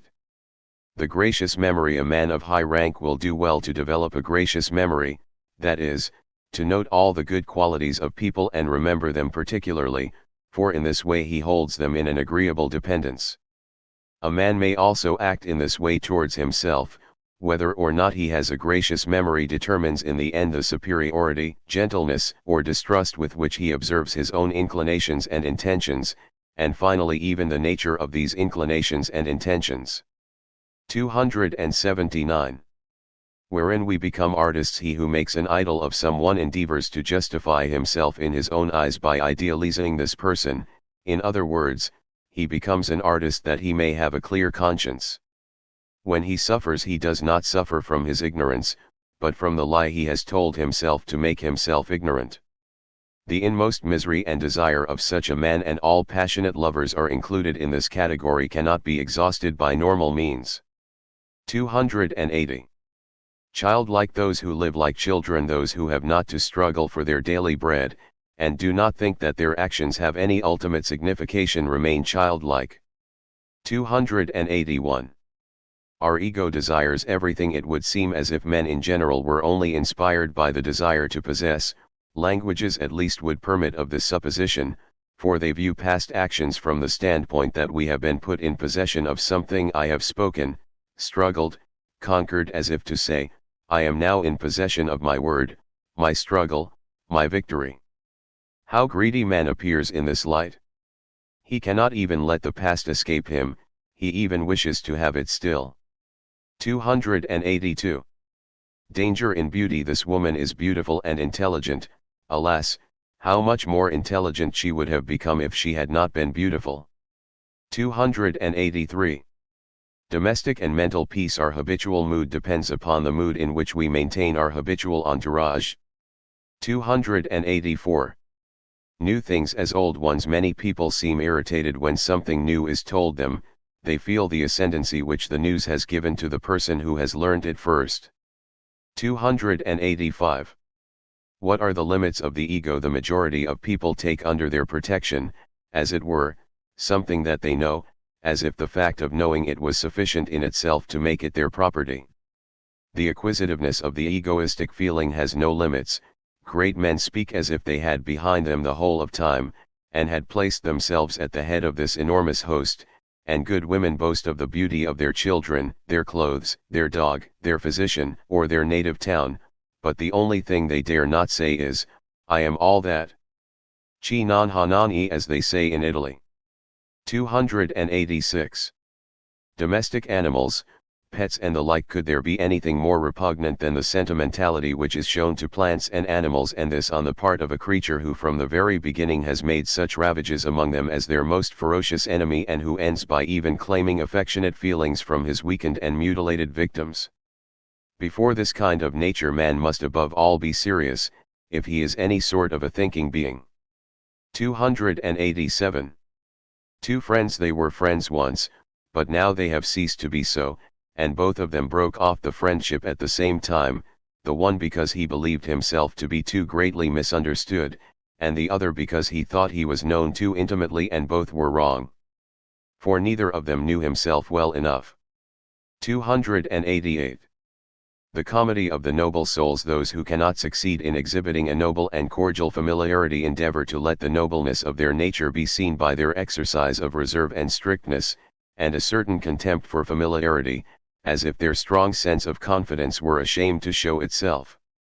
289. Where we may say nothing against virtue among cowards, it is thought bad form to say anything against bravery, for any expression of this kind would give rise to some contempt, and unfeeling people are irritated when anything is said against pity. 290. A waste we find that with irritable and abrupt people their first words and actions generally afford no indication of their actual character. They are prompted by circumstances, and are to some extent simply reproductions of the spirit of these circumstances. Because, however, as the words have been uttered and the deeds done, the subsequent words and deeds, indicating the real nature of such people, have often to be used to reconcile, amend, or extinguish the former. 291. Arrogance. Arrogance is an artificial and simulated pride, but it is precisely the essential nature of pride to be incapable of artifice, simulation, or hypocrisy, and thus arrogance is the hypocrisy of the incapacity for hypocrisy, a very difficult thing, and one which is a failure in most cases. But if we suppose that, as most frequently happens, the presumptuous person betrays himself, then a treble annoyance falls to his lot. People are angry with him because he has endeavored to deceive them, and because he wished to show himself superior to them, and finally they laugh at him because he failed in both these endeavors. How earnestly, therefore, should we dissuade our fellow men from arrogance? 292. A species of misconception. When we hear somebody speak, it is often sufficient for his pronunciation of a single consonant to fill us with doubts as to the honesty of his feelings. We are not accustomed to this particular pronunciation, and should have to make it ourselves as it were arbitrarily. It sounds forced to us. This is the domain of the greatest possible misconception, and it is the same with the style of a writer who has certain habits which are not the habits of everybody. His artlessness is felt as such only by himself, and precisely in regard to that which he himself feels to be forced, he may perhaps give pleasure and inspire confidence. 293. Thankful one. Superfluous grain of gratitude and piety makes one suffer as from a vice. In spite of all one's independence and honesty, one begins to have a bad conscience. 294. Saints. It is the most sensual men who find it necessary to avoid women and to torture their bodies. 295. The subtlety of serving. One of the most subtle tasks in the great art of serving is that of serving a more than usually ambitious man, who, indeed, is excessively egoistic in all things, but is entirely adverse to being thought so. He requires that everything shall be according to his own will and humor, yet in such a way as to give him the appearance of always having sacrificed himself, and of rarely desiring anything for himself alone. 296. Dueling. I think it a great advantage, said someone, to be able to fight a duel if, of course, it is absolutely necessary, for I have at all times brave companions about me. The duel is the last means of thoroughly honorable suicide left to us, but it is unfortunately a circuitous means, and not even a certain one. 297. Pernicious. A young man can be most surely corrupted when he is taught to value the like-minded more highly than the differently minded. 298. Hero worship and its fanatics. The fanatic of an ideal that possesses flesh and blood is right as a rule so long as he assumes a negative attitude, and he is terrible in his negation. He knows what he denies as well as he knows himself, for the simple reason that he comes thence, that he feels at home there, and that he has always the secret fear of being forced to return there some day. He therefore wishes to make his return impossible by the manner of his negation. As soon as he begins to affirm, however, he partly shuts his eyes and begins to idealize. We might say that there was something artistic about this, agreed, but there is also something dishonest about it. The idealist of a person imagines this person to be so far from him that he can no longer see him distinctly, and then he travesties that which he can just perceive into something beautiful, that is to say, symmetrical, vaguely outlined, uncertain. Since he wishes to worship from afar that ideal which floats on high in the distance, he finds it essential to build a temple for the object of his worship as a protection from the profanum vulgus. He brings into this temple for the object of his worship all the venerable and sanctified objects which he still possesses, so that his ideal may benefit by their charm, and that, nourished in this way, it may grow more and more divine. In the end he really succeeds in forming his God, but, alas for him, there is someone who knows how all this has been done, viz. his intellectual conscience, and there is also someone who, quite unconsciously, begins to protest against these things, viz. the deified one himself, who, in consequence of all this worship, praise, and incense, now becomes completely unbearable and shows himself in the most obvious and dreadful manner to be non-divine, and only too human. In a case like this there is only one means of escape left for such a fanatic: he patiently suffers himself and his fellows to be maltreated, and interprets all this misery in merum dei gloriam by a new kind of self-deceit and noble falsehood. He takes up a stand against himself, and in doing so experiences, as an interpreter and ill-treated person, something like martyrdom, and in this way he climbs to the height of his conceit. Men of this kind to be found, for example, in the entourage of Napoleon. Indeed, perhaps it may have been he who inspired the soul of his century with that romantic prostration in the presence of the genius and the hero, which was so foreign to the spirit of rationalism of the 19th century, a man about whom even Byron was not ashamed to say that he was a worm compared with such a being. 299. The appearance of heroism throwing ourselves in the midst of our enemies may be a sign of cowardice. 300. Condescending towards the flatterer. It is the ultimate prudence of insatiably ambitious men not only to conceal their contempt for man which the sight of flatterers causes them, but also to appear even condescending to them, like a god who can be nothing if not condescending. 301. Strength of character. What I have said once I will do. This manner of thinking is believed to indicate great strength of character. How many actions are accomplished, not because they have been selected as being the most rational, but because at the moment when we thought of them they influenced our ambition and vanity by some means or another, so that we do not stop until we have blindly carried them out. Thus they strengthen in us our belief in our character and our good conscience, in short our strength, whilst the choice of the most rational acts possible brings about a certain amount of scepticism towards ourselves, and thus encourages a sense of weakness in us. 302. Once, twice, and thrice true men lie unspeakably and often, but they do not think about it afterwards, and generally do not believe in it. 303. The pastime of the psychologist: he thinks he knows me, and fancies himself to be subtle and important when he has any kind of relations with me, and I take care not to undeceive him. For in such a case I should suffer for it, while now he wishes me well because I arouse in him a feeling of conscious superiority. There is another, who fears that I think I know him, and feels a sense of inferiority at this. As a result he behaves in a timid and vacillating manner, in my presence, and endeavors to mislead me in regard to himself so that he may regain an ascendancy over me. 304. The destroyers of the world: when some men fail to accomplish what they desire to do, they exclaim angrily, "May the whole world perish." This odious feeling is the height of envy, which reasons thus: because I cannot have one thing, the whole world in general must have nothing. The whole world shall not exist. 305. Greed: when we set out to buy something, our greed increases with the cheapness of the object. Why? Is it because the small differences in price make up the little I of greed? 306. The Greek ideal: what did the Greeks admire in Ulysses?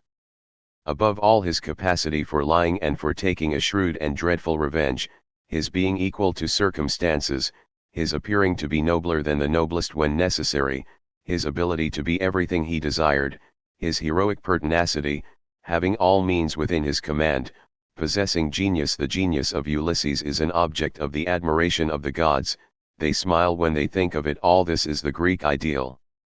What is most remarkable about it is that the contradiction between seeming and being was not felt in any way, and that as a consequence it could not be morally estimated. Were there ever such accomplished actors? 307. Facta. Yes, facta ficta, the historian need not concern himself with events which have actually happened, but only those which are supposed to have happened, for none but the latter have produced an effect. The same remark applies to the imaginary heroes.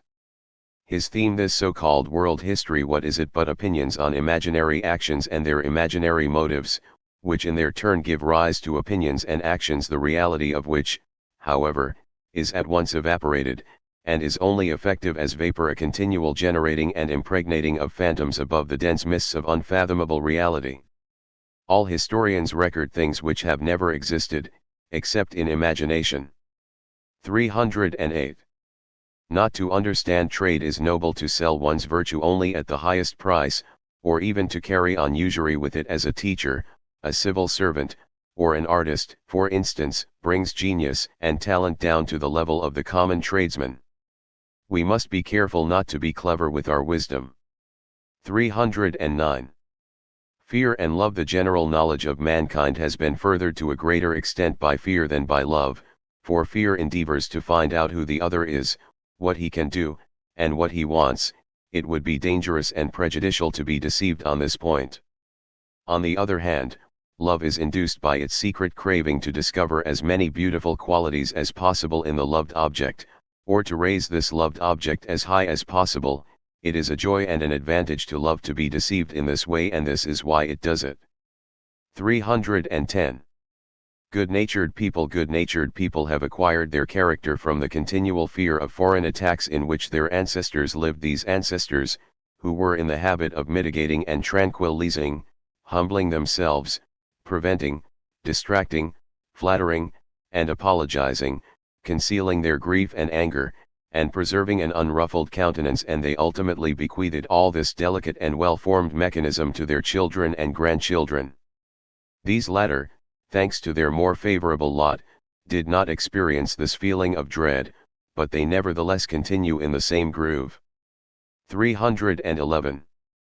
The so-called soul, the sum total of those internal movements which come naturally to men, and which they can consequently set in motion readily and gracefully, is called the soul. Men are looked upon as void of soul when they let it be seen that their inward emotions are difficult and painful to them. 312.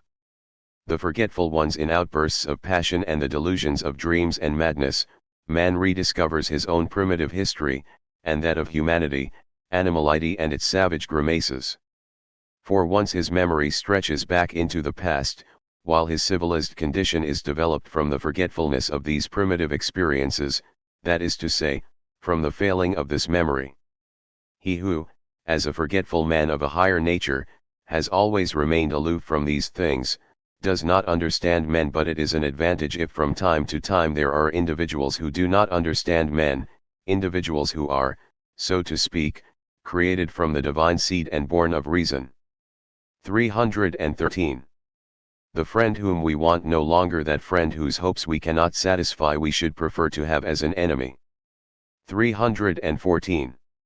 In the society of thinkers in the midst of the ocean of becoming, we adventurers and birds of passage wake up on an island no larger than a small boat, and here we look round us for a moment with as much haste and curiosity as possible, for how quickly may some gale blow us away, or some wave sweep over the little island and leave nothing of us remaining.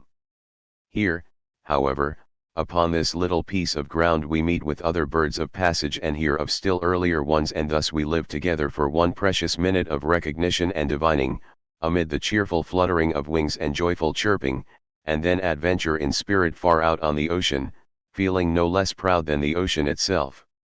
315. Parting with something to give up some of our property, or to waive a right, gives pleasure when it denotes great wealth. Generosity may be placed in this category. 316. Weak sects. Those sects which feel that they will always remain weak hunt up a few intelligent individual adherents, wishing to make up in quality what they lack in quantity. This gives rise to no little danger for intelligent minds. 317. The judgment of the evening. The man who meditates upon his day's and life's work when he has reached the end of his journey and feels weary, generally arrives at a melancholy conclusion, but this is not the fault of the day or his life, but of weariness. In the midst of creative work we do not take time, as a rule, to meditate upon life and existence, nor yet in the midst of our pleasures, but if by a chance this did happen once, we should no longer believe him to be right who waited for the seventh day and for repose to find everything that exists very beautiful. He had missed the right moment. 318. Beware of systemizers. There is a certain amount of comedy about systemizers. In trying to complete a system and to round off its horizon, they have to try to let their weaker qualities appear in the same style as their stronger ones. They wish to represent complete and uniformly strong natures. 319. Hospitality. The object of hospitality is to paralyze all hostile feeling in a stranger. When we cease to look upon strangers as enemies, hospitality diminishes. It flourishes so long as its evil presupposition does. 320. The weather. An exceptional and uncertain state of the weather makes men suspicious even of one another. At the same time they come to like innovations, for they must diverge from their accustomed habits. This is why despots like those countries where the weather is moral. 321. Danger in innocence. Innocent people become easy victims in all circumstances because their lack of knowledge prevents them from distinguishing between moderation and excess, and from being betimes on their guard against themselves. It is as a result of this that innocent, that is, ignorant young women become accustomed to the frequent enjoyment of sexual intercourse, and feel the want of it very much in later years when their husbands fall ill or grow prematurely old. It is on account of this harmless and orthodox conception, as if frequent sexual intercourse were right and proper, that they come to experience a need which afterwards exposes them to the severest tribulations, and even worse. Considering the matter, however, from a higher and more general point of view, whoever loves a man or a thing without knowing him or it, falls a prey to something which he would not love if he could see it. In all cases where experience, precautions, and prudent steps are required, it is the innocent man who will be most thoroughly corrupted, for he has to drink with closed eyes the dregs and most secret poison of everything put before him. Let us consider the procedure of all princes, churches, sects, parties, and corporations. Is not the innocent man always used as the sweetest bait for the most dangerous and wicked traps, just as Ulysses availed himself of the services of the innocent Neoptolemus to cheat the old and infirm anchorite and ogre of Lemnos out of his bow and arrows? Christianity, with its contempt for the world, has made ignorance a virtue. Innocence, perhaps because the most frequent result of this innocence is precisely, as I have indicated above, guilt, the sense of guilt, and despair, in other words, a virtue which leads to heaven by the circuitous route of hell, for only then can the gloomy propylaea of Christian salvation be thrown open, and only then is the promise of a posthumous second innocence effective. This is one of the finest inventions of Christianity. 322. Living without a doctor when possible. It seems to me that a sick man lives more carelessly when he is under medical observation than when he attends to his own health. In the first case it suffices for him to obey strictly all his doctor's prescriptions, but in the second case he gives more attention to the ultimate object of these prescriptions, namely, his health. He observes much more, and submits himself to a more severe discipline than the directions of his physician would compel him to do. All rules have this effect. They distract our attention from the fundamental aim of the rule, and make us more thoughtless. But to what heights of immoderation and destruction would men have risen if ever they had completely and honestly left everything to the Godhead as to their physician, and acted in accordance with the words as God will. 323. The darkening of the heavens. Do you know the vengeance of those timid people who behave in society just as if they had stolen their limbs? The vengeance of the humble, Christian-like souls who just manage to slink quietly through the world? The vengeance of those who always judge hastily, and are as hastily said to be in the wrong. The vengeance of all classes of drunkards, for whom the morning is always the most miserable part of the day. And also of all kinds of invalids and sick and depressed people who have no longer the courage to become healthy. The number of these petty vengeful people, and, even more, the number of their petty acts of revenge, is incalculable. The air around us is continually whizzing with the discharged arrows of their molly goodnighty, so that the sun and the sky of their lives become darkened thereby and, alas! Not only theirs, but more often ours and other men's, and this is worse than the frequent wounds which they make on our skins and hearts. Do we not occasionally deny the existence of the sun and sky merely because we have not seen them for so long? Well then, solitude. Because of this, solitude. 324. The psychology of the actor. It is the blissful illusion of all great actors to imagine that the historical personages whom they are representing were really in the same state of mind as they themselves are when interpreting them, but in this they are very much mistaken. Their powers of imitation and divination, which they would fain exhibit as a clairvoyant faculty, penetrate only far enough to explain gestures, accent, and looks, and in general anything exterior, that is, they can grasp the shadow of the soul of a great hero, statesman, or warrior, or of an ambitious, jealous, or desperate person. They penetrate fairly near to the soul, but they never reach the inmost spirit of the man they are imitating. It would, indeed, be a fine thing to discover that instead of thinkers, psychologists, or experts we required nothing but clairvoyant actors to throw light upon the essence of any condition. Let us never forget, whenever such pretensions are heard, that the actor is nothing but an ideal ape. So much of an ape is he, indeed, that he is not capable of believing in the essence or in the essential. Everything becomes for him merely performance, intonation, attitude, stage, scenery, and public. 325. Living and believing apart. The means of becoming the prophet and wonder worker of one's age are the same today as in former times. One must live apart, with little knowledge, some ideas, and a great deal of presumption. We then finish by believing that mankind cannot do without us, because it is clear that we can do without it. When we are inspired with this belief we find faith. Finally, a piece of advice to him who needs it: preach faith until you have it, then you will preach it because you have it. 326. Knowing our circumstances we may estimate our powers, but not our power. Not only do circumstances conceal it from us and show it to us time about, but they even exaggerate or diminish it. We must consider ourselves as variable quantities whose productive capacity may in favorable circumstances reach the greatest possible heights. We must therefore reflect upon these circumstances, and spare no pains in studying them. 327. A fable. The Don Juan of knowledge. No philosopher or poet has yet succeeded in discovering him. He is wanting in love for the things he recognizes, but he possesses wit, a lust for the hunting after knowledge, and the intrigues in connection with it, and he finds enjoyment in all these, even up to the highest and most distant stars of knowledge, until at last there is nothing left for him to pursue but the absolutely injurious side of knowledge, just as the drunkard who ends by drinking absinthe and aqua fortis. That is why last of all he feels a longing for hell, for this is the final knowledge which seduces him. Perhaps even this would disappoint him, as all things do which one knows. And then he would have to stand still for all eternity, a victim to eternal deception, and transformed into his enemy, the stony guest, who longs for an evening meal of knowledge which will never more fall to his share. For the whole world of things will not have another mouthful left to offer to these hungry men. 328. What idealistic theories disclose? We are most certain to find idealistic theories among unscrupulously practical men, for such men stand in need of the luster of these theories for the sake of their reputation.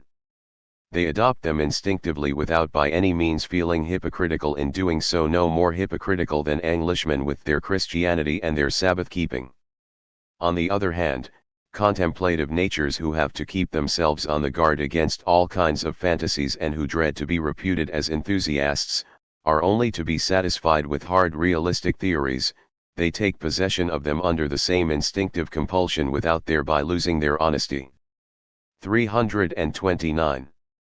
The calumniators of cheerfulness, people who have been deeply wounded by the disappointments of life, look with suspicion upon all cheerfulness as if it were something childish and puerile, and revealed a lack of common sense that moves them to pity and tenderness, such as one would experience when seeing a dying child caressing his toys on his deathbed.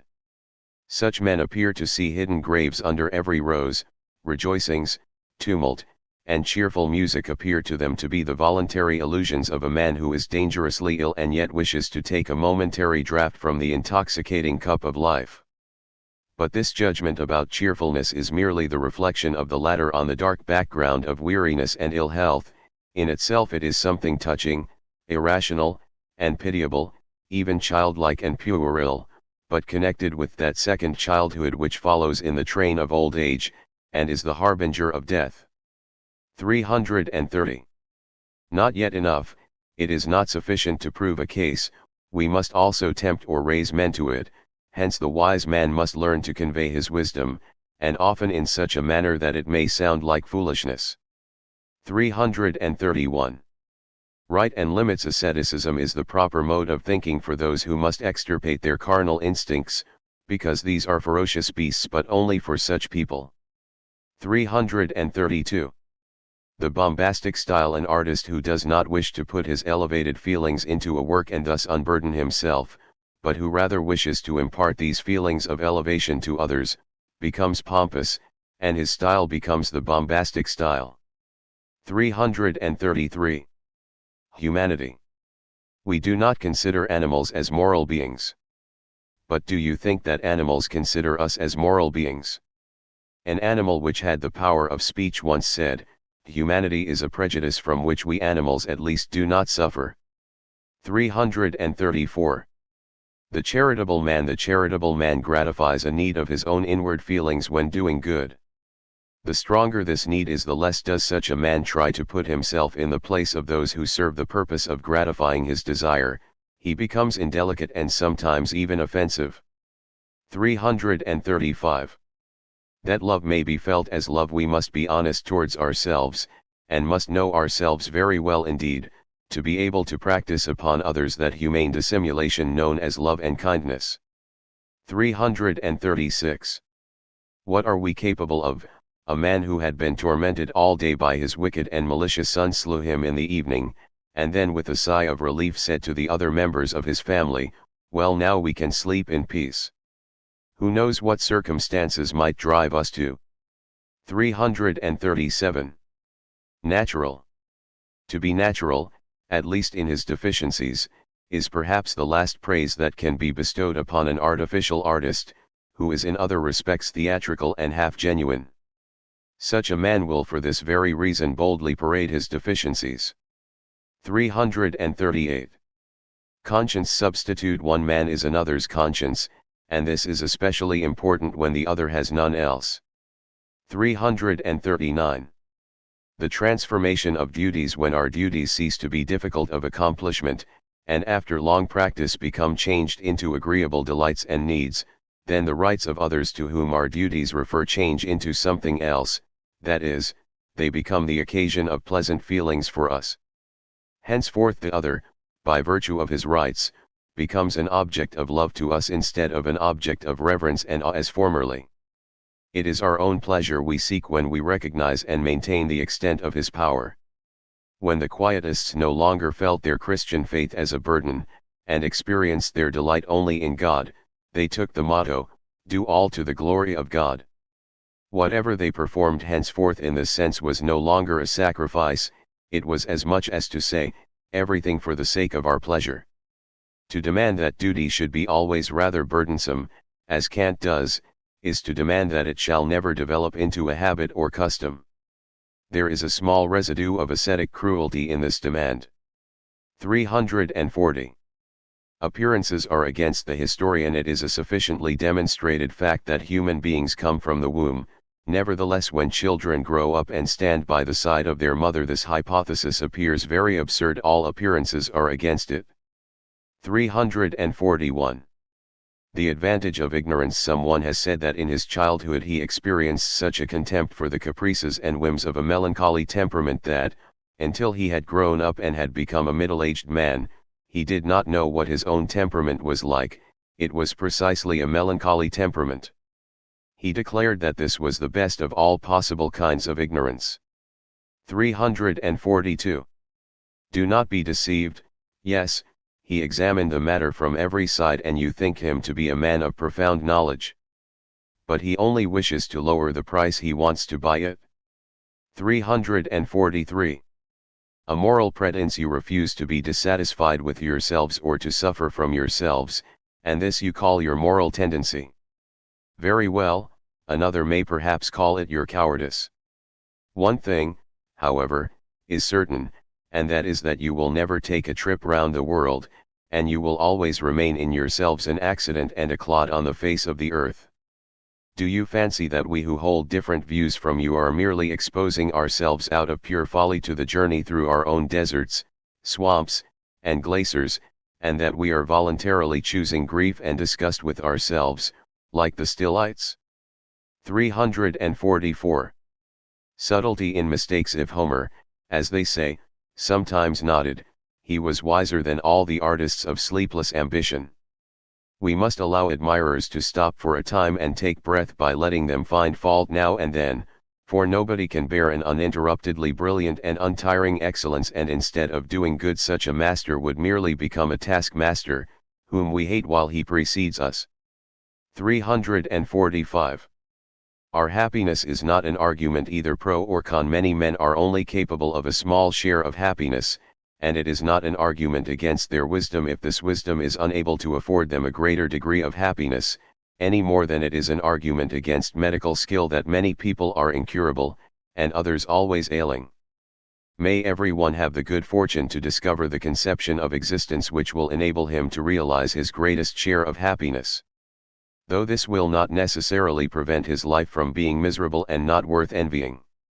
346. The enemies of women. Woman is our enemy. The man who speaks to men in this way exhibits an unbridled lust which not only hates itself but also its means.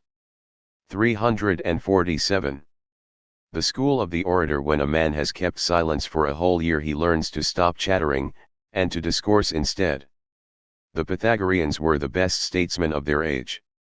348. The feeling of power. Note the distinction. The man who wishes to acquire the feeling of power seizes upon any means, and looks upon nothing as too petty which can foster this feeling. He who already possesses power, however, has grown fastidious and refined in his tastes. Few things can be found to satisfy him. 349. Not so very important. When we are present at a deathbed there regularly arises in us a thought that we immediately suppress from a false sense of propriety, the thought that the act of dying is less important than the customary veneration of it would wish us to believe, and that the dying man has probably lost in his life things which were more important than he is now about to lose by his death. In this case the end is certainly not the goal. 350. The best way to promise. When a man makes a promise it is not merely the word that promises, but what lies unexpressed behind the word. Words indeed weaken a promise by discharging and using up a power which forms part of that power which promises. Therefore shake hands when making a promise, but put your finger on your lips. In this way you will make the safest promises. 351. Generally misunderstood in conversation. We sometimes observe people endeavoring to set a trap in which to catch others, not out of evil-mindedness, as one might suppose, but from delight in their own shrewdness. Others again prepare a joke so that someone else may utter it. They tie the knot so that others may undo it, not out of goodwill, as might be supposed, but from wickedness, and their contempt for coarse intellects. 352. Center. The feeling, I am the center of the world, forcibly comes to us when we are unexpectedly overtaken by disgrace. We then feel as if we were standing dazed in the midst of a surge, and dazzled by the glance of one enormous eye which gazes down upon us from all sides and looks us through and through. 353. Freedom of speech. The truth must be told, even if the world should be shivered in fragments. So cries the eminent and grandiloquent Fichte. Yes, certainly, but we must have it first. What he really means, however, is that each man should speak his mind, even if everything were to be turned upside down. This point, however, is open to dispute. 354. The courage for suffering. Such as we now are, we are capable of bearing a tolerable amount of displeasure, and our stomach is suited to such indigestible food. If we were deprived of it, indeed, we should perhaps think the banquet of life insipid, and if it were not for our willingness to suffer pain, we should have to let too many pleasures escape us. 355. Admirers. The man who admires up to the point that he would be ready to crucify anyone who did not admire, must be reckoned among the executioners of his party. Beware of shaking hands with him, even when he belongs to your own side. 356. The effect of happiness. The first effect of happiness is the feeling of power, and this feeling longs to manifest itself, whether towards ourselves or other men, or towards ideas and imaginary beings. Its most common modes of manifestation are making presents, derision, and destruction, all three being due to a common fundamental instinct. 357. Moral mosquitoes. Those moralists who are lacking in the love of knowledge, and who are only acquainted with the pleasure of giving pain, have the spirit and tediousness of provincials. Their pastime, as cruel as it is lamentable, is to observe their neighbor with the greatest possible closeness, and, unperceived, to place a pin in such position that he cannot help pricking himself with it. Such men have preserved something of the wickedness of schoolboys, who cannot amuse themselves without hunting and torturing either the living or the dead. 358. Reasons and their unreason. You feel a dislike for him, and adduce innumerable reasons for this dislike, but I only believe in your dislike and not in your reasons. You flatter yourself by adducing as a rational conclusion, both to yourself and to me, that which happens to be merely a matter of instinct. 359. Approving of something. We approve of marriage in the first place because we are not yet acquainted with it, in the second place because we have accustomed ourselves to it, and in the third place because we have contracted it, that is to say, in most cases. And yet nothing has been proved thereby in favor of the value of marriage in general. 360. No utilitarian's power which has greatly suffered both in deed and in thought is better than powerlessness which only meets with kind treatment. Such was the Greek way of thinking. In other words, the feeling of power was prized more highly by them than any mere utility or fair renown. 361. Ugly in appearance. Moderation appears to itself to be quite beautiful, it is unaware of the fact that in the eyes of the immoderate it seems coarse and insipid, and consequently ugly. 362. Different in their hatred. There are men who do not begin to hate until they feel weak and tired, in other respects they are fair-minded and superior. Others only begin to hate when they see an opportunity for revenge, in other respects they carefully avoid both secret and open wrath, and overlook it whenever there is any occasion for it. 363. Men of chance. It is pure hazard which plays the essential part in every invention, but most men do not meet with this hazard. 364. Choice of environment. We should beware of living in an environment where we are neither able to maintain a dignified silence nor to express our loftier thoughts, so that only our complaints and needs and the whole story of our misery are left to be told. We thus become dissatisfied with ourselves and with our surroundings, and to the discomfort which brings about our complaints we add the vexation which we feel at always being in the position of grumblers. But we should, on the contrary, live in a place where we should be ashamed to speak of ourselves and where it would not be necessary to do so. Who, however, thinks of such things, or of the choice in such things? We talk about our fate, brace up our shoulders, and sigh, unfortunate Atlas that I am. 365. Vanity. Vanity is the dread of appearing to be original. Hence it is a lack of pride, but not necessarily a lack of originality. 366. The criminal's grief. The criminal who has been found out does not suffer because of the crime he has committed, but because of the shame and annoyance caused him either by some blunder which he has made or by being deprived of his habitual element, and keen discernment is necessary to distinguish such cases. Everyone who has had much experience of prisons and reformatories is astonished at the rare instances of really genuine remorse, and still more so at the longing shown to return to the old wicked and beloved crime. 367. Always appearing happy when, in the Greece of the 3rd century, philosophy had become a matter of public emulation, there were not a few philosophers who became happy through the thought that others who lived according to different principles, and suffered from them, could not but feel envious of their happiness. They thought they could refute these other people with their happiness better than anything else, and to achieve this object they were content to appear to be always happy, but, following this practice, they were obliged to become happy in the long run. This, for example, was the case of the Cynics. 368. The cause of much misunderstanding the morality of increasing nervous force is joyful and restless, the morality of diminishing nervous force towards evening or in invalids and old people, is passive, calm, patient, and melancholy, and not rarely even gloomy. In accordance with what we may possess of one or other of these moralities, we do not understand that which we lack, and we often interpret it in others as immorality and weakness. 369.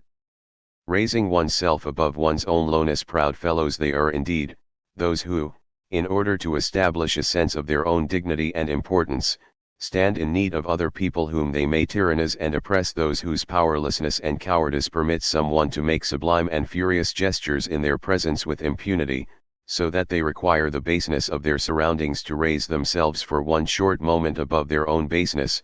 For this purpose one man requires a dog, another a friend, a third a wife, a fourth a party, a fifth, again, one very rarely to be met with, a whole age. 370. To what extent the thinker loves his enemy. Make it a rule never to withhold or conceal from yourself anything that may be thought against your own thoughts. Thou it. This is the essential requirement of honest thinking. You must undertake such a campaign against yourself every day. A victory and a conquered position are no longer your concern, but that of truth and your defeat also is no longer your concern. 371. The evil of strength. Violence as the outcome of passion, for example, of rage, must be understood from the physiological point of view as an attempt to avoid an imminent fit of suffocation. Innumerable acts arising from animal spirits and vented upon others are simply outlets for getting rid of sudden congestion by a violent muscular exertion, and perhaps the entire evil of strength must be considered from this point of view. 372. To the credit of the connoisseur, as soon as someone who is no connoisseur begins to pose as a judge, we should remonstrate, whether it is a male or female whippersnapper. Enthusiasm or delight in a thing or a human being is not an argument, neither is repugnance or hatred. 373. Treacherous blame. He has no knowledge of man means in the mouth of some he does not know what baseness is, and in the mouths of others, he does not know the exception and knows only too well what baseness means. 374. The value of sacrifice. The more the rights of states and princes are questioned as to their right to sacrifice the individual, the more will the value of self-sacrifice rise. 375. Speaking too distinctly. There are several reasons why we articulate our words too distinctly. In the first place, from distrust of ourselves when using a new and unpracticed language; secondly, when we distrust others on account of their stupidity or their slowness of comprehension. The same remark applies to intellectual matters. Our communications are sometimes too distinct, too painful, because if it were otherwise those to whom we communicate our ideas would not understand us. Consequently, the perfect and easy style is only permissible when addressing a perfect audience. 376. Plenty of sleep. What can we do to arouse ourselves when we are weary and tired of our ego? Some recommend a gambling table, others Christianity, and others again electricity.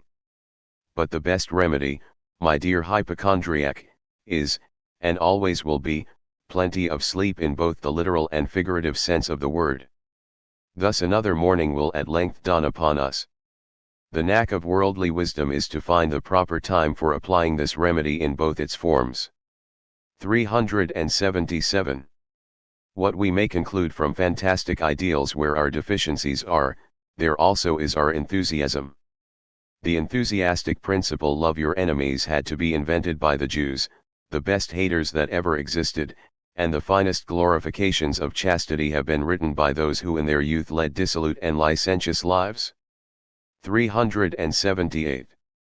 Clean hands and clean walls do not paint the picture either of God or the devil on your walls, for in so doing you will spoil your walls as well as your surroundings. 379.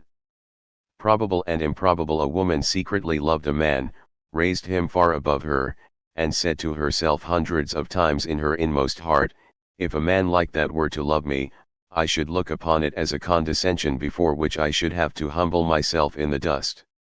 And the man entertained the same feelings towards the woman, and in his inmost heart he felt the very same thought. When at last both their tongues were loosened, and they had communicated their most secret thoughts to one another, a deep and meditative silence ensued. Then the woman said in a cold voice, "The thing is quite clear. We are neither of us that which we loved. If you are what you say you are, and nothing more, then I have humbled myself in vain and loved you. The demon misled me as well as you." This very probable story never happens, and why doesn't it? 380. Tested advice: of all the means of consolation there is none so efficacious for him who has need of it as the declaration that in his case no consolation can be given. This implies such a distinction that the afflicted person will at once raise his head again. 381.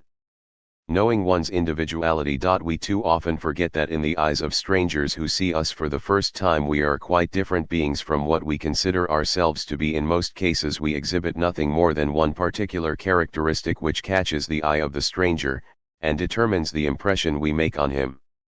Thus the most peaceful and fair-minded man, if only he has a big mustache, may, as it were, repose in the shade of this mustache, for ordinary eyes will merely see in him the accessory of a big mustache, that is to say, a military, irascible, and occasionally violent character, and will act accordingly.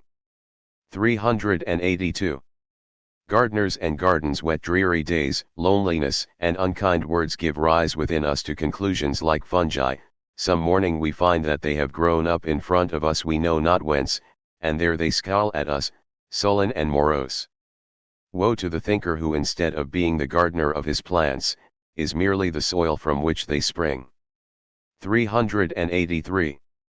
The comedy of pity. However much we may feel for an unhappy friend of ours, we always act with a certain amount of insincerity in his presence. We refrain from telling him everything we think, and how we think it, with all the circumspection of a doctor standing by the bedside of a patient who is seriously ill. 384. Curious saints. There are pusillanimous people who have a bad opinion of everything that is best in their works, and who at the same time interpret and comment upon them badly, but also, by a kind of revenge, they entertain a bad opinion of the sympathy of others, and do not believe in sympathy at all. They are ashamed to appear to be carried away from themselves, and feel a defiant comfort in appearing or becoming ridiculous. States of soul like these are to be found in melancholy artists. 385. Vain people. We are like shop windows, where we ourselves are constantly arranging, concealing, or setting in the foreground those supposed qualities which others attribute to us in order to deceive ourselves. 386. Pathetic and naive. It may be a very vulgar habit to let no opportunity slip of assuming a pathetic air for the sake of the enjoyment to be experienced in imagining the spectator striking his breast and feeling himself to be small and miserable. Consequently it may also be the indication of a noble mind to make fun of pathetic situations, and to behave in an undignified manner in them. The old, warlike nobility of France possessed that kind of distinction and delicacy. 387. A reflection before marriage. Supposing she loved me, what a burden she would be to me in the long run. And supposing that she did not love me, What a much greater burden she would be to me in the long run. We have to choose between two different kinds of burdens, therefore let us marry. 388. Rascality with a good conscience. It is exceedingly annoying to be cheated in small bargains in certain countries in the Tyrol, for example, because, in addition to the bad bargain, we are compelled to accept the evil countenance and coarse greediness of the man who has cheated us, together with his bad conscience and his hostile feeling against us. At Venice, on the other hand, the cheater is highly delighted at his successful fraud, and is not in the least angry with the man he has cheated, nay, he is even inclined to show him some kindness, and above all to have a hearty laugh with him if he likes. In short, one must possess wit and a good conscience in order to be a knave, and this will almost reconcile the cheated one with the cheat. 389. Rather too awkward good people who are too awkward to be polite and amiable promptly endeavor to return an act of politeness by an important service, or by a contribution beyond their power. It is touching to see them timidly producing their gold coins when others have offered them their gilded coppers. 390. Hiding one's intelligence. When we surprise someone in the act of hiding his intelligence from us, we call him evil, the more so if we suspect that it is his civility and benevolence which have induced him to do so. 391. The evil moment. Lively dispositions only lie for a moment, after this they have deceived themselves, and are convinced and honest. 392. The condition of politeness. Politeness is a very good thing, and really one of the four chief virtues, but in order that it may not result in our becoming tiresome to one another, the person with whom I have to deal must be either 1 degree more or less polite than I, otherwise we should never get on, and the ointment would not only anoint us, but would cement us together. 393. Dangerous virtues. He forgets nothing, but forgives everything, wherefore he shall be doubly detested, for he causes us double shame by his memory and his magnanimity. 394. Without vanity. Passionate people think little of what others may think, their state of mind raises them above vanity. 395. Contemplation. In some thinkers the contemplative state peculiar to a thinker is always the consequence of a state of fear, in others always of desire. In the former, contemplation thus seems allied to the feeling of security, in the latter to the feeling of surfeit. In other words, the former are spirited in their mood, the latter oversatiated and neutral. 396. Hunting. The one is hunting for agreeable truths, the other for disagreeable ones. But even the former takes greater pleasure in the hunt than in the booty. 397. Education. Education is a continuation of procreation, and very often a kind of supplementary varnishing of it. 398. How to recognize the choleric of two persons who are struggling together, or who love and admire one another. The more choleric will always be at a disadvantage. The same remark applies to two nations. 399. Self-excuse. Many men have the best possible right to act in this or that way, but as soon as they begin to excuse their actions we no longer believe that they are right and we are mistaken. 400. Moral pampering. There are tender, moral natures who are ashamed of all their successes and feel remorse after every failure. 401. Dangerous unlearning. We begin by unlearning to love others, and end by finding nothing lovable in ourselves. 402. Another form of toleration. To remain a minute too long on red-hot coals and to be burnt a little does no harm either to men or to chestnuts. The slight bitterness and hardness makes the kernel all the sweeter. Yes, this is your opinion, you who enjoy the taste. You sublime cannibals. 403. Different pride. Women turn pale at the thought that their lover may not be worthy of them, men turn pale at the thought that they may not be worthy of the women they love. I speak of perfect women, perfect men. Such men, who are self-reliant and conscious of power at ordinary times, grow diffident and doubtful of themselves when under the influence of a strong passion. Such women, on the other hand, though always looking upon themselves as the weak and devoted sex, become proud and conscious of their power in the great exception of passion. They ask, who then is worthy of me? 404. When we seldom do justice, certain men are unable to feel enthusiasm for a great and good cause without committing a great injustice in some other quarter. This is their kind of morality. 405. Luxury. The love of luxury is rooted in the depths of a man's heart.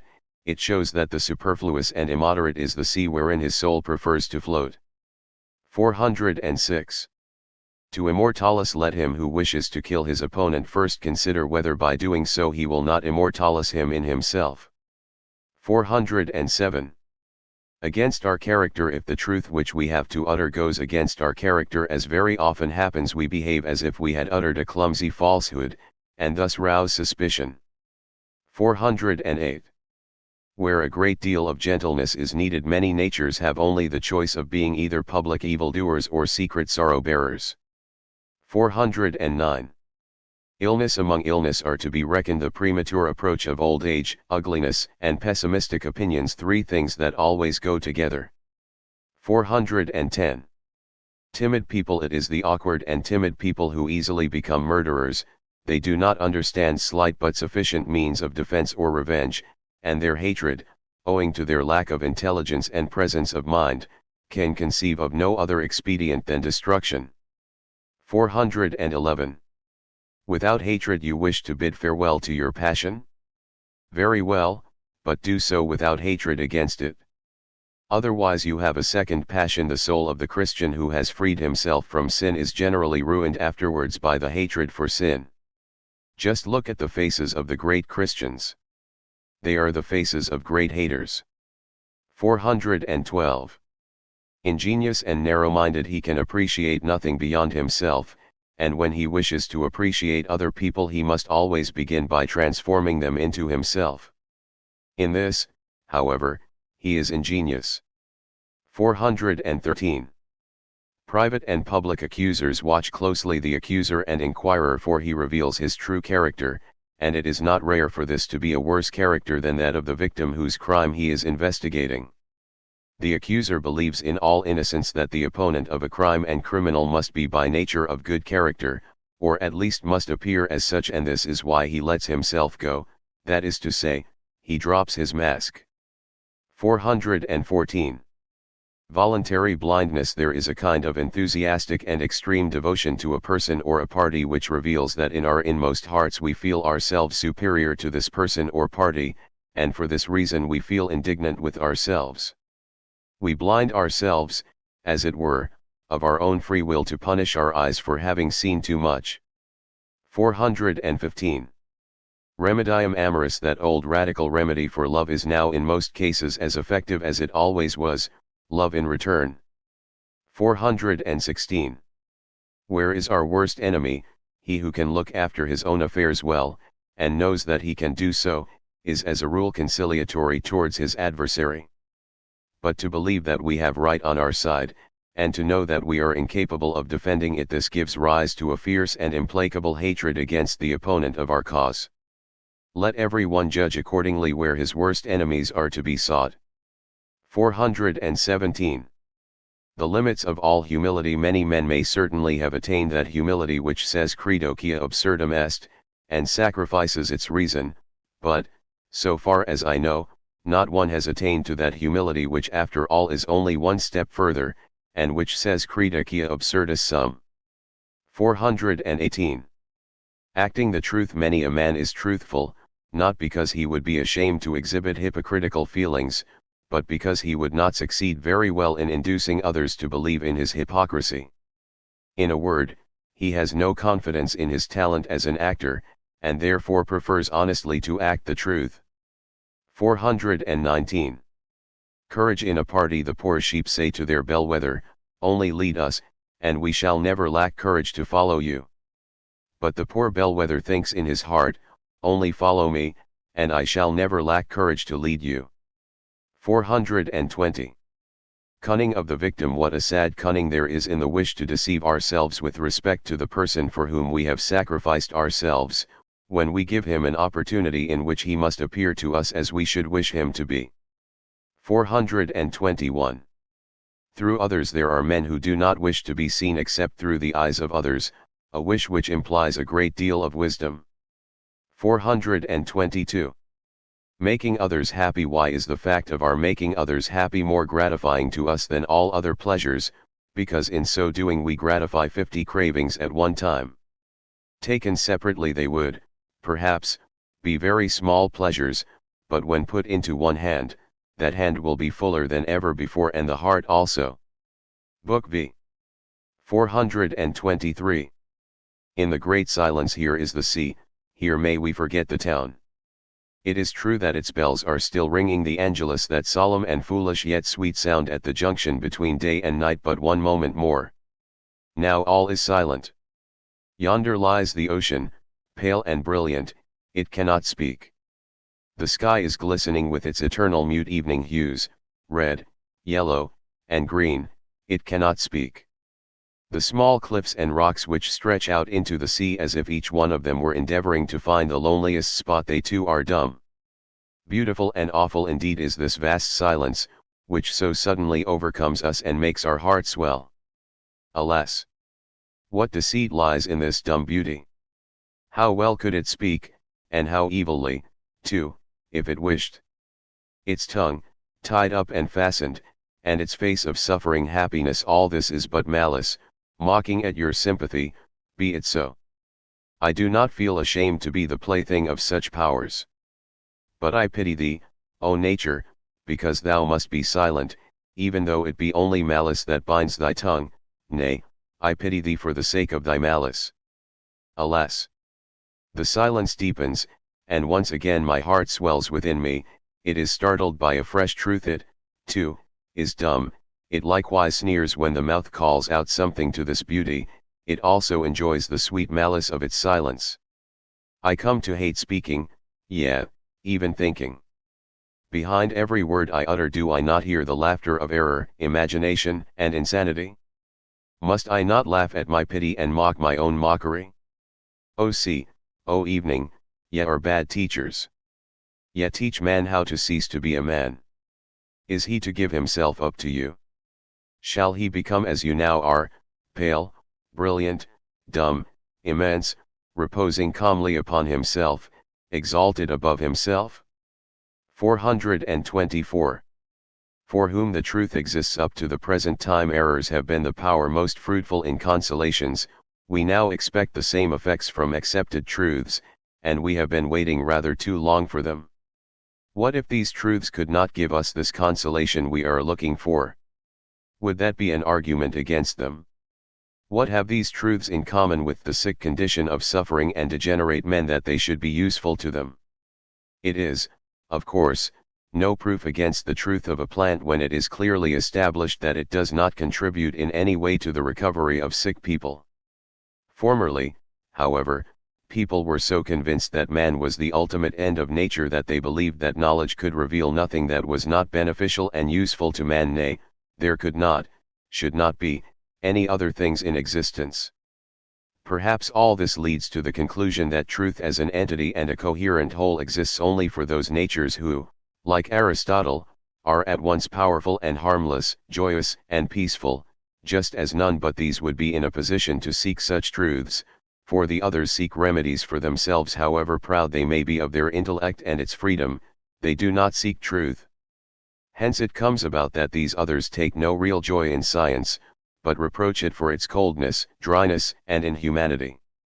This is the judgment of sick people about the games of the healthy. Even the Greek gods were unable to administer consolation, and when at length the entire Greek world fell ill, this was a reason for the destruction of such gods. 425. We gods in exile, owing to errors regarding their descent, their uniqueness, their mission, and by claims based upon these errors, men have again and again surpassed themselves, but through these same errors the world has been filled with unspeakable suffering, mutual persecution, suspicion, misunderstanding, and an even greater amount of individual misery. Men have become suffering creatures in consequence of their morals, and the sum total of what they have obtained by those morals is simply the feeling that they are far too good and great for this world, and that they are enjoying merely a transitory existence on it.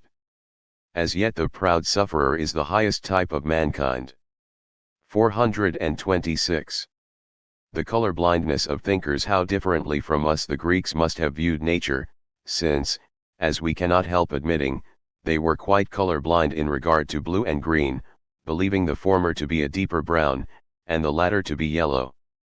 Thus, for instance, they used the same word to describe the color of dark hair, of the cornflower, and the southern sea, and again they employed exactly the same expression for the color of the greenest herbs, the human skin, honey, and yellow raisins, whence it follows that their greatest painters reproduced the world they lived in only in black, white, red, and yellow.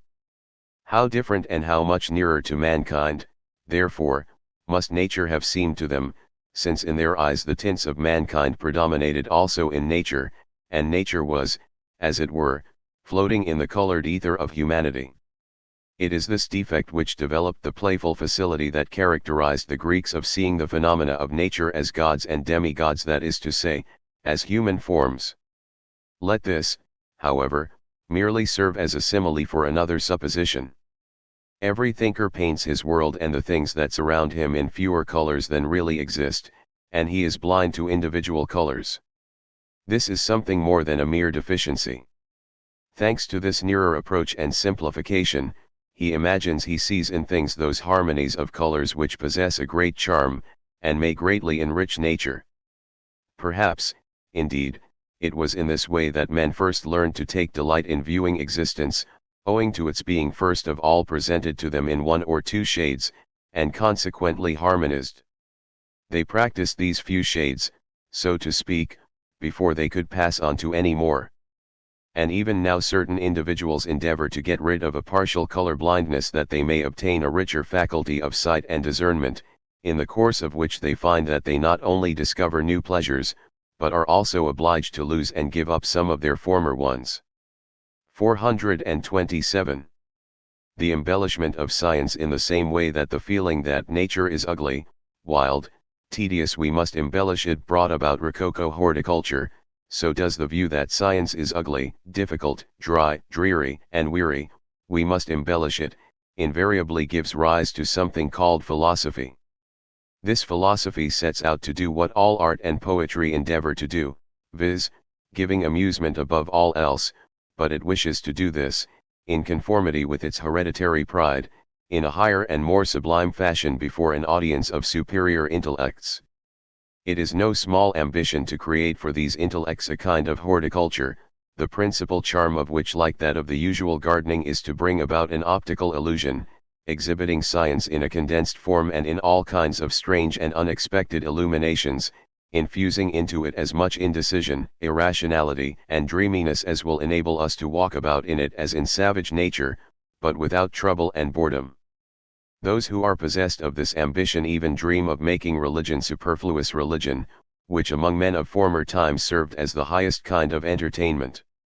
All this is now running its course, and will one day attain its highest tide.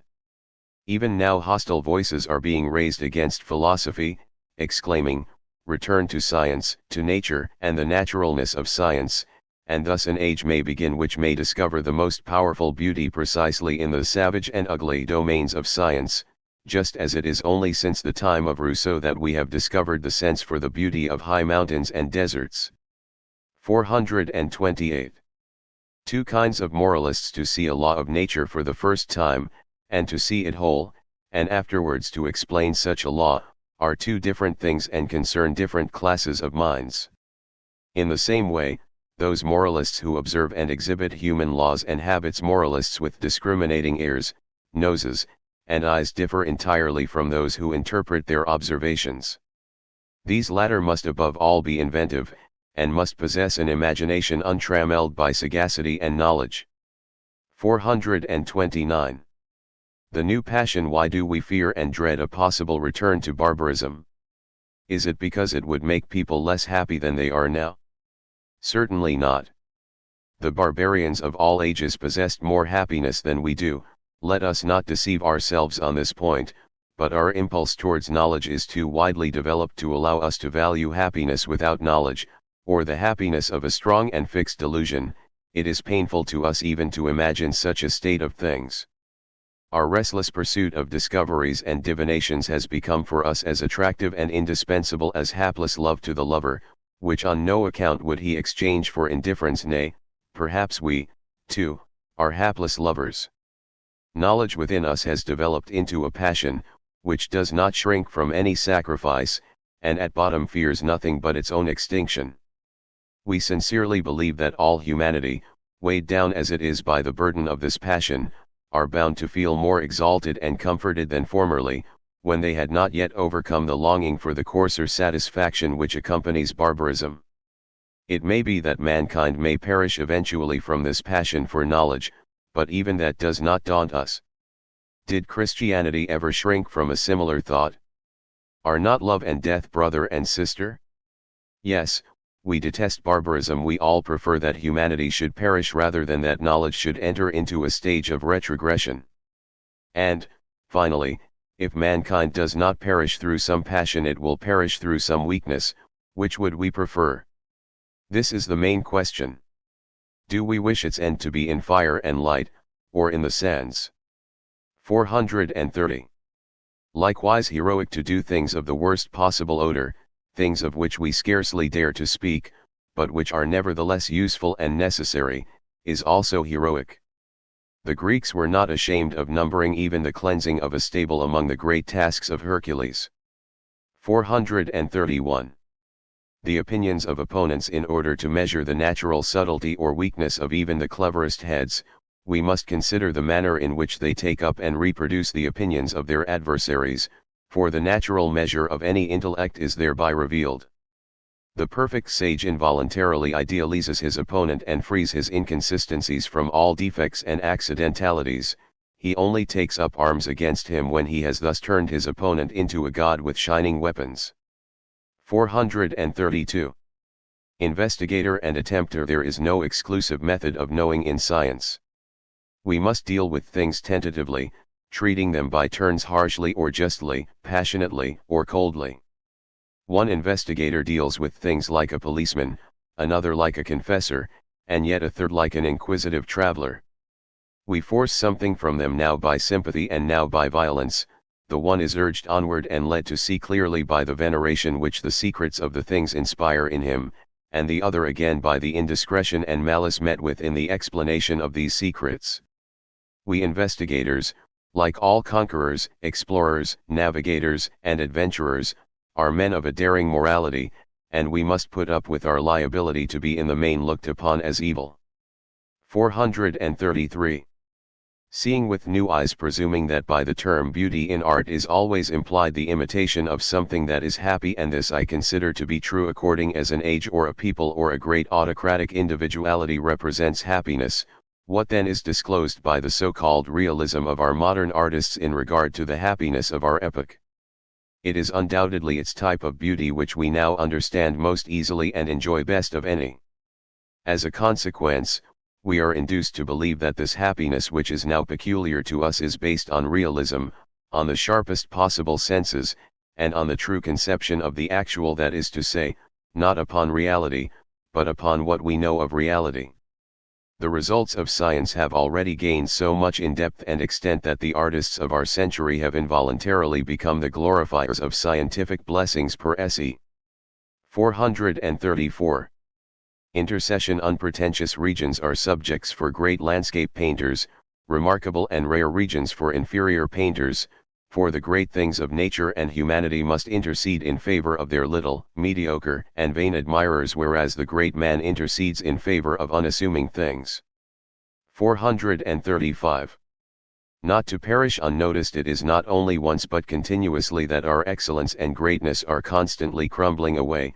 The weeds that grow among everything and cling to everything ruin all that is great in us. The wretchedness of our surroundings, which we always try to overlook and which is before our eyes at every hour of the day, the innumerable little roots of mean and petty feelings which we allow to grow up all about us, in our office, among our companions, or our daily labors. If we permit these small weeds to escape our notice, we shall perish through them unnoticed, and, if you must perish, then do so immediately and suddenly, for in that case you will perhaps leave proud ruins behind you. And not, as is now to be feared, merely molehills, covered with grass and weeds, these petty and miserable conquerors, as humble as ever, and too wretched even to triumph. 436. Casuistic. We are confronted with a very bitter and painful dilemma, for the solution of which not every one's bravery and character are equal, when, as passengers on board a steamer, we discover that the captain and the helmsman are making dangerous mistakes, and that we are their superiors in nautical science, and then we ask ourselves, what would happen if we organized a mutiny against them, and made them both prisoners? Is it not our duty to do so in view of our superiority? And would not they in their turn be justified in putting us in irons for encouraging disobedience? This is a simile for higher and worse situations, and the final question to be decided is, what guarantees our superiority and our faith in ourselves in such a case? Success. But in order to do that we must do the very thing in which all the danger lies, not only dangerous for ourselves, but also for the ship. 437. Privileges. The man who really owns himself, that is to say, he who has finally conquered himself, regards it as his own right to punish, to pardon, or to pity himself. He need not concede this privilege to anyone, though he may freely bestow it upon someone else, a friend, for example, but he knows that in doing this he is conferring a right, and that rights can only be conferred by one who is in full possession of power. 438. Man and things. Why does the man not see the things? He himself is in the way, he conceals the things. 439. Characteristics of happiness. There are two things common to all sensations of happiness: a profusion of feelings, accompanied by animal spirits, so that, like the fishes, we feel ourselves to be in our element and play about in it. Good Christians will understand what Christian exuberance means. 440. Never renounce. Renouncing the world without knowing it, like a nun, results in a fruitless and perhaps melancholy solitude. This has nothing in common with the solitude of the vita contemplativa of the thinker. When he chooses this form of solitude he wishes to renounce nothing, but he would on the contrary regard it as a renunciation, a melancholy destruction of his own self, if he were obliged to continue in the vita practica. He foregoes this latter because he knows it, because he knows himself. So he jumps into his water, and thus gains his cheerfulness. 441. Why the nearest things become ever more distant for us the more we give up our minds to all that has been and will be, the paler will become that which actually is. When we live with the dead and participate in their death, what are our neighbors to us? We grow lonelier simply because the entire flood of humanity is surging round about us. The fire that burns within us, and glows for all that is human, is continually increasing, and hence we look upon everything that surrounds us as if it had become more indifferent, more shadowy, but our cold glance is offensive. 442. The rule always appears to me to be more interesting than the exception. Whoever thinks thus has made considerable progress in knowledge, and is one of the initiated. 443. On education. I have gradually come to see daylight in regard to the most general defect in our methods of education and training: nobody learns, nobody teaches, nobody wishes to endure solitude. 444.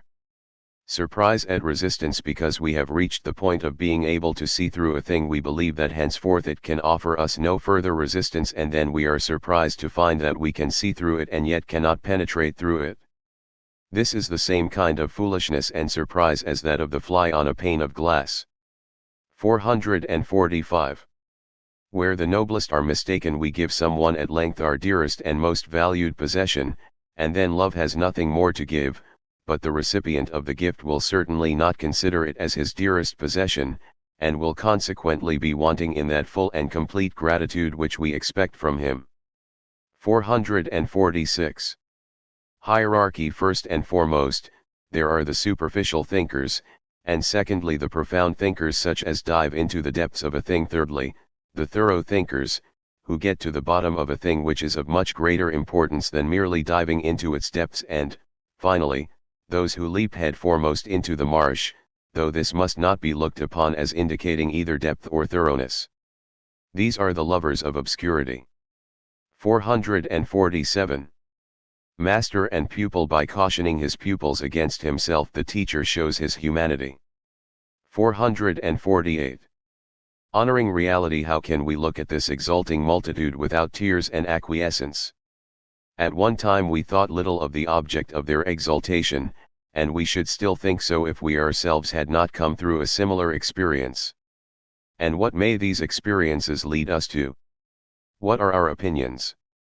In order that we may not lose ourselves and our reason, we must fly from experiences. It was thus that Plato fled from actuality, and wished to contemplate things only in their pale mental concepts. He was full of sensitiveness, and knew how easily the waves of this sensitiveness would drown his reason. Must the sage therefore say, I will honor reality, but I will at the same time turn my back to it because I know and dread it? Ought he to behave as certain African tribes do in the presence of their sovereign, whom they approach backwards, thus showing their reverence at the same time as their dread? 449. Where are the poor in spirit? Oh, how greatly it goes against my grain to impose my own thoughts upon others! How I rejoice over every mood and secret change within me, as the result of which the thoughts of others are victorious over my own.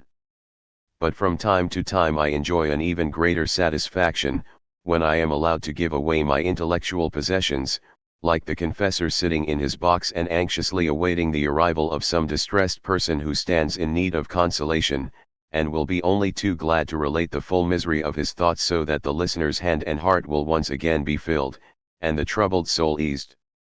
Not only has the confessor no desire for renown, he would fain shun gratitude as well, for it is obtrusive, and does not stand in awe of solitude or silence.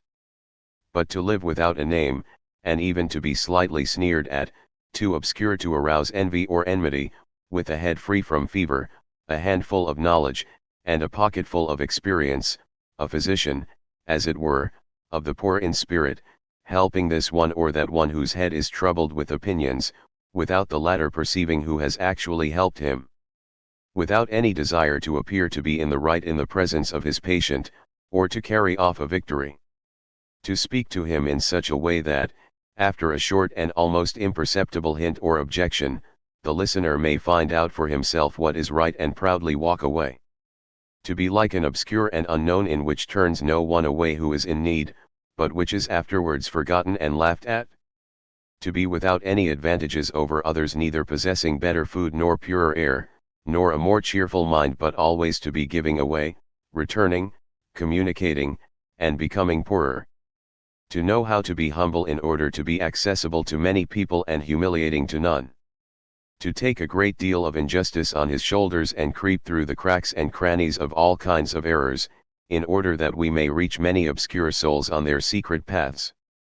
Ever in possession of some kind of love, and some kind of egoism and self-enjoyment. In possession of power, and yet at the same time hidden and resigned. Constantly basking in the sunshine and sweetness of grace, and yet knowing that quite near to us stands the ladder leading to the sublime. That would be life. That would indeed be a reason for a long life. 450. The temptations of knowledge. A glance through the gate of science acts upon passionate spirits as the charm of charms. They will probably become dreamers, or in the most favorable cases poets, so great is their desire for the happiness of the man who can discern. Does it not enter into all your senses, this note of sweet temptation by which science has announced its joyful message in 1,000 ways, and in the 1,001st way, the noblest of all, begone, illusion, for then woe is me also vanished, and with it woe itself is gone. 451. For whom a court jester is needful, those who are very beautiful, very good, and very powerful scarcely ever learn the full and naked truth about anything, for in their presence we involuntarily lie a little, because we feel their influence, and in view of this influence convey a truth in the form of an adaptation. If, however, in spite of all this, people of this description insist upon hearing the truth, they must keep a court jester a being with the madman's privilege of being unable to adapt himself. 452. Impatience. There is a certain degree of impatience in men of thought and action, which in cases of failure at once drives them to the opposite camp, induces them to take a great interest in it, and to give themselves up to new undertakings until here again the slowness of their success drives them away. Thus they rove about, like so many reckless adventurers, through the practices of many kingdoms and natures, and in the end, as the result of their wide knowledge of men and things, acquired by their unheard of travel and practice, and with a certain moderation of their craving, they become powerful practical men. Hence a defect in character may become the school of genius. 453. A moral interregnum who is now in a position to describe that which will one day supplant moral feelings and judgments, however certain we may be that these are founded on error, and that the building erected upon such foundations cannot be repaired, their obligation must gradually diminish from day to day, in so far as the obligation of reason does not diminish. To carry out the task of re-establishing the laws of life and action is still beyond the power of our sciences of physiology and medicine, society and solitude, though it is only from them that we can borrow the foundation stones of new ideals. Thus we live a preliminary or after existence, according to our tastes and talents, and the best we can do in this interregnum is to be as much as possible our own regus, and to establish small experimental states. We are experiments, if we want to be so. 454. A digression. A book like this is not intended to be read through at once, or to be read aloud. It is intended more particularly for reference, especially on our walks and travels. We must take it up and put it down again after a short reading, and, more especially, we ought not to be amongst our usual surroundings. 455. The primary nature. As we are now brought up, we begin by acquiring a secondary nature, and we possess it when the world calls us mature, of age, efficient. A few have sufficient of the serpent about them to cast this skin some day, when their primary nature has come to maturity under it. But in the majority of people the germ of it withers away. 456. A virtue in process of becoming. Such assertions and promises as those of the ancient philosophers on the unity of virtue and felicity, or that of Christianity, seek ye first the kingdom of God and his righteousness, and all these things shall be added unto you, have never been made with absolute sincerity, but always without a bad conscience nevertheless. People were in the habit of boldly laying down principles which they wished to be true exactly as if they were truth itself, in spite of all appearances to the contrary, and in doing this they felt neither religious nor moral compunction, for it was in honorum of virtue or of God that one had gone beyond truth, without, however, any selfish intention. Many good people still act up to this degree of truthfulness. When they feel unselfish they think it permissible to treat truth more lightly. Let it be remembered that the word honesty is neither to be found among the Socratic nor the Christian virtues. It is one of our most recent virtues, not yet quite mature, frequently misconstrued and misunderstood, scarcely conscious of itself, something in embryo, which we may either promote or check according to our inclination. 457. Final taciturnity. There are some men who fare like the digger after hidden treasures. They quite accidentally discover the carefully preserved secrets of another's soul, and as a result come into the possession of knowledge which it is often a heavy burden to bear. In certain circumstances we may know the living and the dead, and sound their inmost thoughts to such an extent that it becomes painful to us to speak to others about them. At every word we utter we are afraid of being indiscreet. I can easily imagine a sudden silence on the part of the wisest historian. 458. The great prize. There is a very rare thing, but a very delightful one, viz. The man with a nobly formed intellect who possesses at the same time the character and inclinations, and even meets with the experiences, suited to such an intellect. 459. The magnanimity of the thinker. Both Rousseau and Schopenhauer were proud enough to inscribe upon their lives the motto, Vitam impendere vero. And how they both must have suffered in their pride because they could not succeed in verum impendere vitae, verum, such as each of them understood it when their lives ran side by side with their knowledge like an uncouth bass which is not in tune with the melody. Knowledge, however, would be in a bad way if it were measured out to every thinker only in proportion as it can be adapted to his own person. and thinkers would be in a bad way if their vanity were so great that they could only endure such an adaptation, for the noblest virtue of a great thinker is his magnanimity, which urges him on in his search for knowledge to sacrifice himself and his life unshrinkingly, often shamefacedly, and often with sublime scorn, and smiling. 460. Utilizing our hours of danger those men and conditions whose every movement may mean danger to our possessions, honor, and life or death, and to those most dear to us, we shall naturally learn to know thoroughly. Tiberius, for instance, must have meditated much more deeply on the character and methods of government of the Emperor Augustus, and must have known far more about them than even the wisest historian. At the present day we all live, relatively speaking, in a security which is much too great to make us true psychologists. Some survey their fellow men as a hobby, others out of ennui, and others again merely from habit, but never to the extent they would do if they were told discern or perish. As long as truths do not cut us to the quick we assume an attitude of contempt towards them, they still appear to us too much like the winged dreams, as if we could or could not have them at our discretion, as if we could likewise be aroused from these truths as from a dream. 461. Hic rhodus, hic salta our music, which can and must change into everything, because like the demon of the sea, it has no character of its own. This music in former times devoted its attention to the Christian savant, and transposed his ideals into sounds. Why cannot it likewise find those brighter, more cheerful, and universal sounds which correspond to the ideal thinker, a music which could rock itself at ease in the vast floating vaults of the soul? So far our music has been so great and so good, nothing seemed impossible to its powers. May it therefore prove possible to create these three sensations at one time: sublimity, deep and warm light, and rapture of the greatest possible consistency. 462.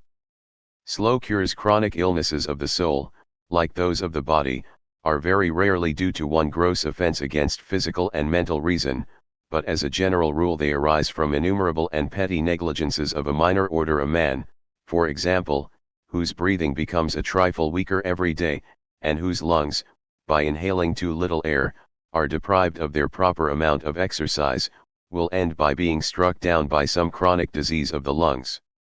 The only remedy for cases like these is a countless number of minor exercises of a contrary tendency, making it a rule, for example, to take a long and deep breath every quarter of an hour, lying flat on the ground if possible.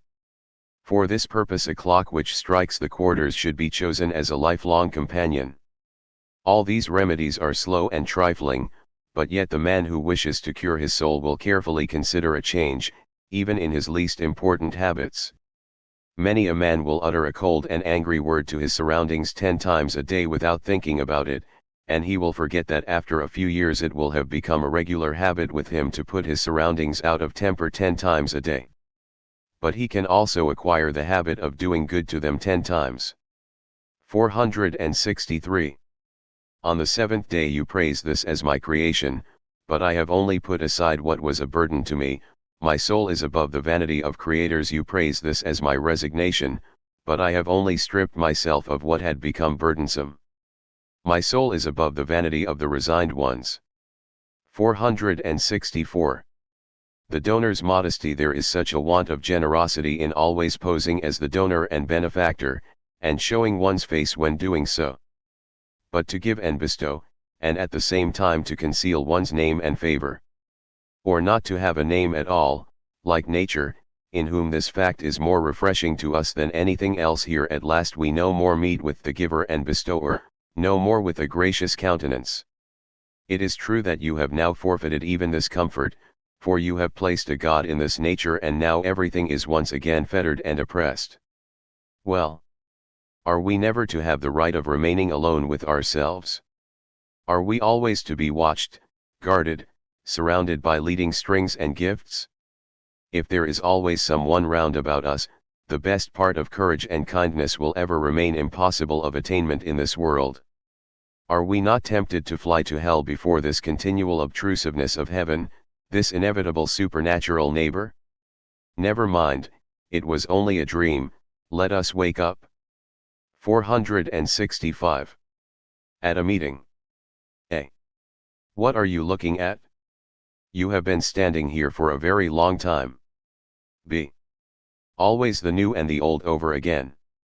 The helplessness of a thing urges me on to plunge into it so deeply that I end by penetrating to its deepest depths, and perceive that in reality it is not worth so very much. At the end of all experiences of this kind we meet with a kind of sorrow and stupor. I experience this on a small scale several times a day. 466. A loss of renown. What an advantage it is to be able to speak as a stranger to mankind. When they take away our anonymity, and make us famous, the gods deprive us of half our virtue. 467. Doubly patient. By doing this you will hurt many people. I know that, and I also know that I shall have to suffer for it doubly, in the first place out of pity for their suffering, and secondly from the revenge they will take on me. But in spite of this I cannot help doing what I do. 468.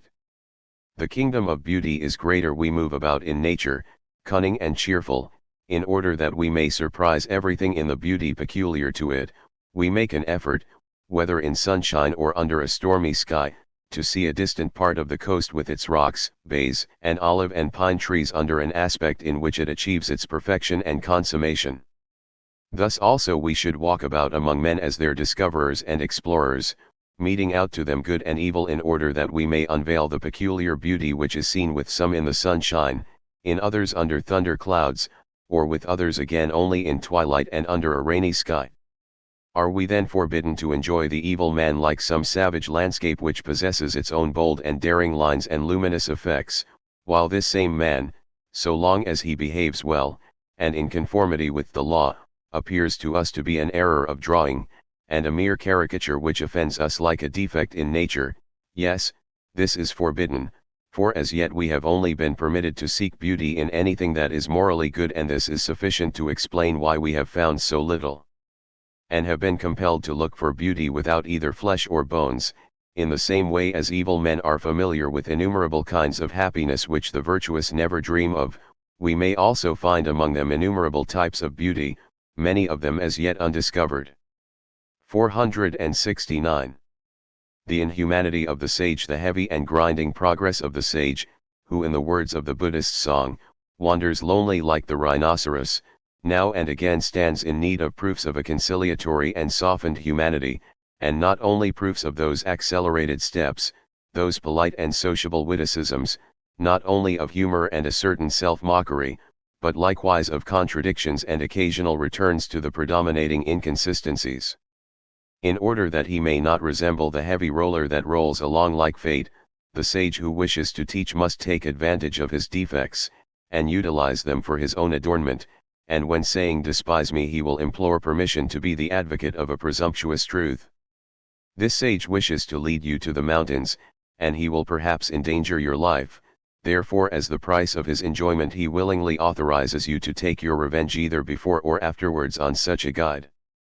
Do you remember what thoughts came into your head when he once led you to a gloomy cavern over a slippery path?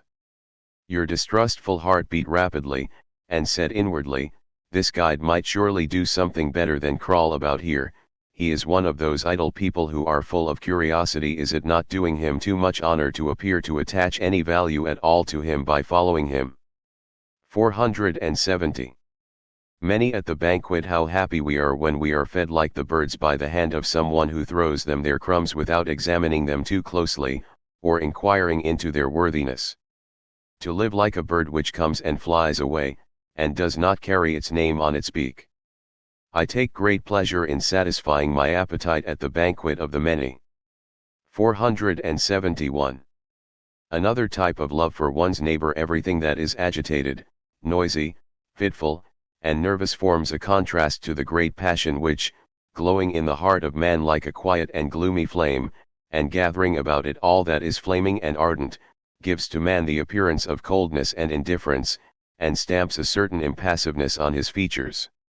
Such men are occasionally capable of showing their love for their neighbor, but this love is different from that of sociable people who are anxious to please.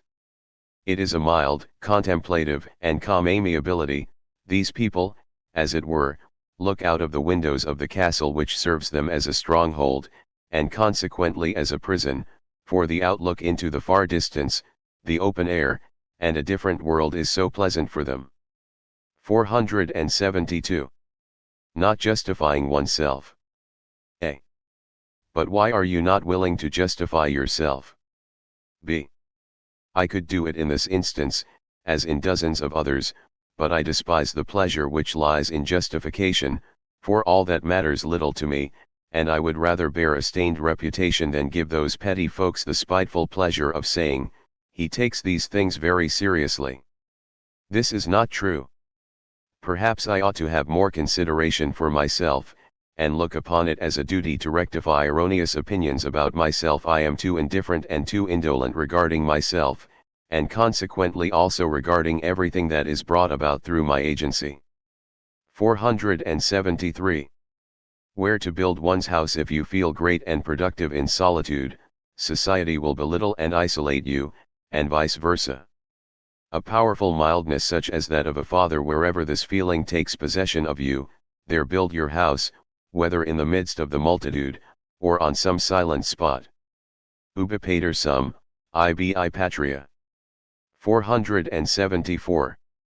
The only means. Dialectic is the only means of reaching the divine essence, and penetrating behind the veil of appearance. This declaration of Plato in regard to dialectic is as solemn and passionate as that of Schopenhauer in regard to the contrary of dialectic, and both are wrong. For that to which they wish to point out the way to us does not exist, and so far have not all the great passions of mankind been passions for something non-existent, and all their ceremonies for something non-existent also? 475. Becoming heavy. You know him not, whatever weights he may attach to himself he will nevertheless be able to raise them all with him. But you, judging from the weak flapping of your own wings, come to the conclusion that he wishes to remain below, merely because he does burden himself with those weights. 476. At the harvest thanksgiving of the intellect there is a daily increase and accumulation of experiences, events, opinions upon these experiences and events, and dreams upon these opinions, a boundless and delightful display of wealth. Its aspect dazzles the eyes. I can no longer understand how the poor in spirit can be called blessed. Occasionally, however, I envy them when I am tired, for the superintendence of such vast wealth is no easy task, and its weight frequently crushes all happiness. Alas, if only the mere sight of it were sufficient! If only we could be misers of our knowledge! 477. Freed from scepticism. A. Some men emerge from a general moral scepticism bad-tempered and feeble, corroded, worm-eaten, and even partly consumed, but I on the other hand, more courageous and healthier than ever, and with my instincts conquered once more. Where a strong wind blows, where the waves are rolling angrily, and where more than usual danger is to be faced, there I feel happy. I did not become a worm, although I often had to work and dig like a worm. B. You have just ceased to be a sceptic, for you deny. A. And in doing so I have learned to say again. 478. Let us pass by. Spare him. Leave him in his solitude. Do you wish to crush him down entirely? He became cracked like a glass into which some hot liquid was poured suddenly, and he was such a precious glass. 479. Love and truthfulness. Through our love we have become dire offenders against truth, and even habitual dissimulators and thieves, who give out more things as true than seem to us to be true. On this account the thinker must from time to time drive away those whom he loves, so that they may show their sting and wickedness, and cease to tempt him. Consequently the kindness of the thinker will have its waning and waxing moon. 480. Inevitable. No matter what your experience may be, anyone who does not feel well disposed towards you will find in this experience some pretext for disparaging you. You may undergo the greatest possible revolutions of mind and knowledge, and at length, with the melancholy smile of the convalescent, you may be able to step out into freedom and bright stillness, and yet someone will say, this fellow looks upon his illness as an argument, and takes his impotence to be a proof of the impotence of all others, he is vain enough to fall ill that he may feel the superiority of the sufferer. And again, if somebody were to break the chains that bound him down, and wounded himself severely in doing so, someone else would point at him mockingly and cry, "How awkward he is, there is a man who had got accustomed to his chains, and yet he is fool enough to burst them asunder." 481. Two Germans. If we compare Kant and Schopenhauer with Plato, Spinoza, Pascal, Rousseau, and Goethe, with reference to their souls and not their intellects, we shall see that the two first-named thinkers are at a disadvantage. Their thoughts do not constitute a passionate history of their souls. We are not led to expect in them romance, crises, catastrophes, or death struggles. Their thinking is not at the same time the involuntary biography of a soul, but in the case of Kant merely of a head, and in the case of Schopenhauer again merely the description and reflection of a character and the pleasure which this reflection causes, that is to say, the pleasure of meeting with an intellect of the first order. Kant, when he shimmers through his thoughts, appears to us as an honest and honorable man in the best sense of the words, but likewise as an insignificant one. He is wanting in breadth and power, he had not come through many experiences, and his method of working did not allow him sufficient time to undergo experiences.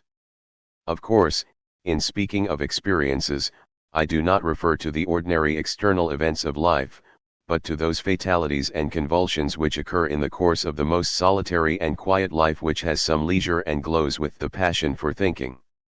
Schopenhauer has at all events one advantage over him, for he at least was distinguished by a certain fierce ugliness of disposition, which showed itself in hatred, desire, vanity, and suspicion. He was of a rather more ferocious disposition, and had both time and leisure to indulge this ferocity. But he lacked development, which was also wanting in his range of thought. He had no history. 482. Seeking one's company. Are we then looking for too much when we seek the company of men who have grown mild, agreeable to the taste, and nutritive, like chestnuts which have been put into the fire and taken out just at the right moment? Of men who expect little from life, and prefer to accept this little as a present rather than as a merit of their own, as if it were carried to them by birds and bees? Of men who are too proud ever to feel themselves rewarded, and too serious in their passion for knowledge and honesty to have time for or pleasure in fame? Such men we should call philosophers, but they themselves will always find some more modest designation. 483. Satiated with mankind. A. Seek for knowledge. Yes. But always as a man. What? Must I always be a spectator of the same comedy, and always play a part in the same comedy, without ever being able to observe things with other eyes than those? And yet there may be countless types of beings whose organs are better adapted for knowledge than ours. At the end of all their searching for knowledge, what will men at length come to know? Their organs. Which perhaps is as much as to say, the impossibility of knowledge. Misery and disgust. B. This is a bad attack. You have reason is attacking you. Tomorrow, however, you will again be in the midst of knowledge, and hence of irrationality, that is to say, delighted about all that is human. Let us go to the sea. 484. Going our own way. When we take the decisive step, and make up our minds to follow our own path, a secret is suddenly revealed to us. It is clear that all those who had hitherto been friendly to us and on intimate terms with us judged themselves to be superior to us, and are offended now. The best among them are indulgent, and are content to wait patiently until we once more find the right path. They know it, apparently. Others make fun of us, and pretend that we have been seized with a temporary attack of mild insanity, or spitefully point out some seducer. The more malicious say we are vain fools, and do their best to blacken our motives, while the worst of all see in us their greatest enemy, someone who is thirsting for revenge after many years of dependence, and are afraid of us. What, then, are we to do? My own opinion is that we should begin our sovereignty by promising to all our acquaintances in advance a whole year's amnesty for sins of every kind. 485. Far-off perspectives. A. But why this solitude? b. I am not angry with anybody. But when I am alone it seems to me that I can see my friends in a clearer and rosier light than when I am with them, and when I loved and felt music best I lived far from it. It would seem that I must have distant perspectives in order that I may think well of things. 486. Gold and hunger. Here and there we meet with a man who changes into gold everything that he touches. But some fine evil day he will discover that he himself must starve through this gift of his. Everything around him is brilliant, superb, and unapproachable in its ideal beauty, and now he eagerly longs for things which it is impossible for him to turn into gold. And how intense is this longing! Like that of a starving man for a meal. Query, what will he seize? 487. Shame. Look at that noble steed pawing the ground, snorting, longing for a ride, and loving its accustomed rider. But, shameful to relate, the rider cannot mount today. He is tired. Such is the shame felt by the weary thinker in the presence of his own philosophy. 488. Against the waste of love do we not blush when we surprise ourselves in a state of violent aversion? Well, then, we should also blush when we find ourselves possessed of strong affections on account of the injustice contained in them. More, there are people who feel their hearts weighed down and oppressed when someone gives them the benefit of his love and sympathy to the extent that he deprives others of a share. The tone of his voice reveals to us the fact that we have been specially selected and preferred. But, alas! I am not thankful for being thus selected. I experience within myself a certain feeling of resentment against him who wishes to distinguish me in this way. He shall not love me at the expense of others. I shall always try to look after myself and to endure myself, and my heart is often filled to overflowing, and with some reason. To such a man nothing ought to be given of which others stand so greatly in need. 489. Friends in need. We may occasionally remark that one of our friends sympathizes with another more than with us. His delicacy is troubled thereby, and his selfishness is not equal to the task of breaking down his feelings of affection. In such a case we should facilitate the separation for him, and estrange him in some way in order to widen the distance between us. This is also necessary when we fall into a habit of thinking which might be detrimental to him. Our affection for him should induce us to ease his conscience in separating himself from us by means of some injustice which we voluntarily take upon ourselves. 490. Those petty truths. You know all that, but you have never lived through it, so I will not accept your evidence. Those petty truths, you deem them petty because you have not paid for them with your blood. But are they really great, simply because they have been bought at so high a price? And blood is always too high a price. Do you really think so? How stingy you are with your blood. 491. Solitude, therefore. A. So you wish to go back to your desert. B. I am not a quick thinker. I must wait for myself a long time. It is always later and later before the water from the fountain of my own ego spurts forth, and I have often to go thirsty longer than suits my patience. That is why I retire into solitude, in order that I may not have to drink from the common cisterns. When I live in the midst of the multitude my life is like theirs, and I do not think like myself, but after some time it always seems to me as if the multitude wished to banish me from myself and to rob me of my soul. Then I get angry with all these people, and afraid of them, and I must have the desert to become well disposed again. 492. Under the south wind. A. I can no longer understand myself. It was only yesterday that I felt myself so tempestuous and ardent, and at the same time so warm and sunny and exceptionally bright. But today, now everything is calm, wide, oppressive, and dark like the lagoon at Venice. I wish for nothing, and draw a deep breath, and yet I feel inwardly indignant at this wish for nothing, so the waves rise and fall in the ocean of my melancholy. B. You describe a petty, agreeable illness. The next wind from the northeast will blow it away. A. Why so? 493. On one's own tree. A. No thinker's thoughts give me so much pleasure as my own. This, of course, proves nothing in favor of their value, but I should be foolish to neglect fruits which are tasteful to me only because they happen to grow on my own tree, and I was once such a fool. b. Others have the contrary feeling, which likewise proves nothing in favor of their thoughts, nor yet is it any argument against their value. 494. The last argument of the brave man: there are snakes in this little clump of trees. Very well, I will rush into the thicket and kill them, but by doing that you will run the risk of falling a victim to them, and not they to you. But what do I matter? 495.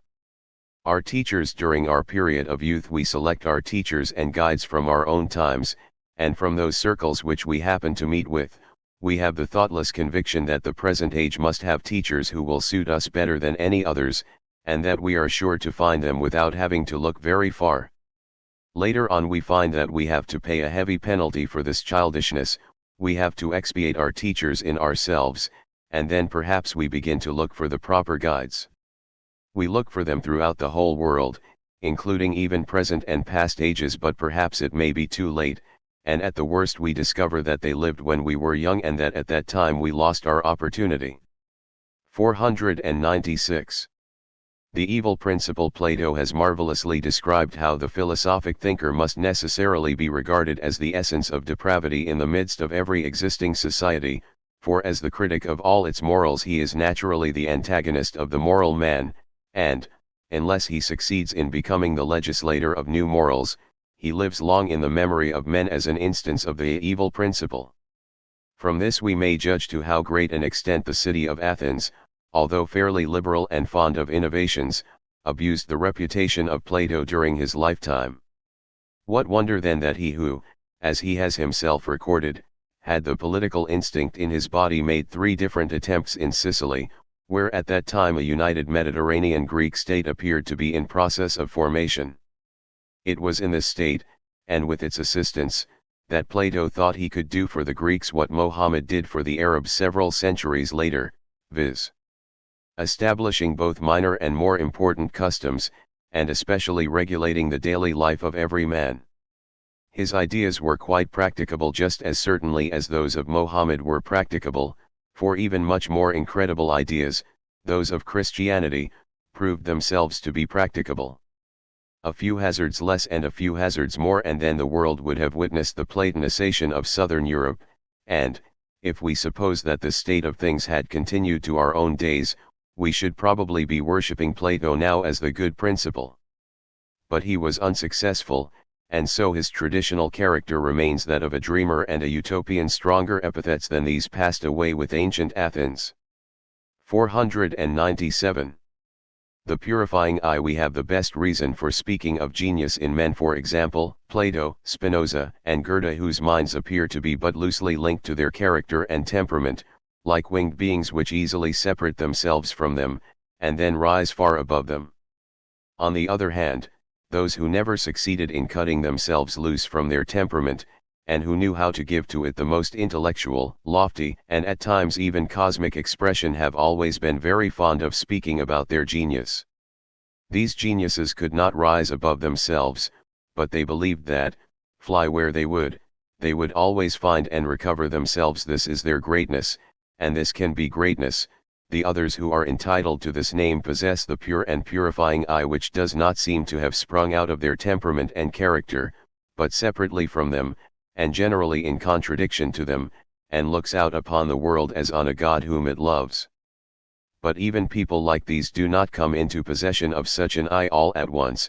They require practice and a preliminary school of sight, and he who is really fortunate will at the right moment also fall in with a teacher of pure sight.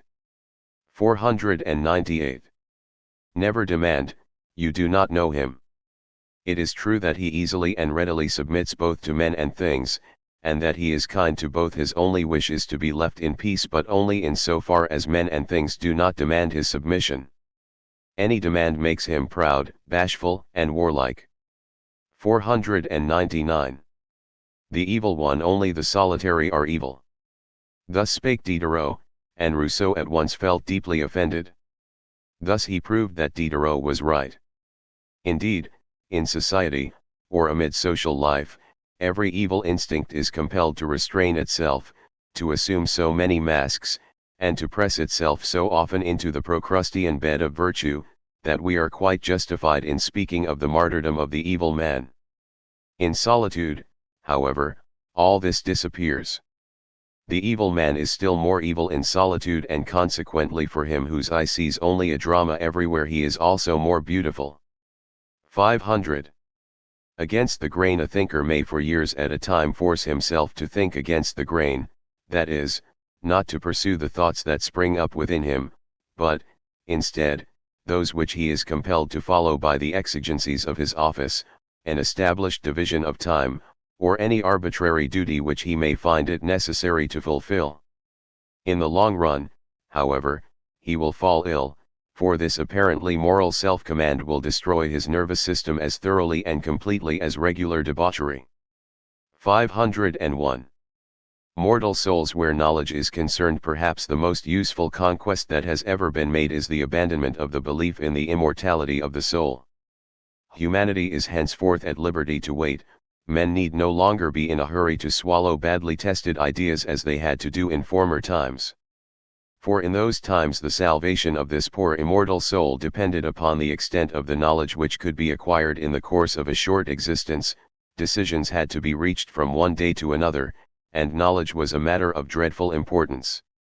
Now we have acquired good courage for errors, experiments, and the provisional acceptance of ideas. All this is not so very important, and for this very reason individuals and whole races may now face tasks so vast in extent that in former years they would have looked like madness, and defiance of heaven and hell. Now we have the right to experiment upon ourselves. Yes, men have the right to do so. The greatest sacrifices have not yet been offered up to knowledge, nay, in earlier periods it would have been sacrilege, and a sacrifice of our eternal salvation, even to surmise such ideas as now precede our actions. 502. One word for three different conditions when in a state of passion one man will be forced to let loose the savage, dreadful, unbearable animal. Another when under the influence of passion will raise himself to a high, noble, and lofty demeanor, in comparison with which his usual self appears petty.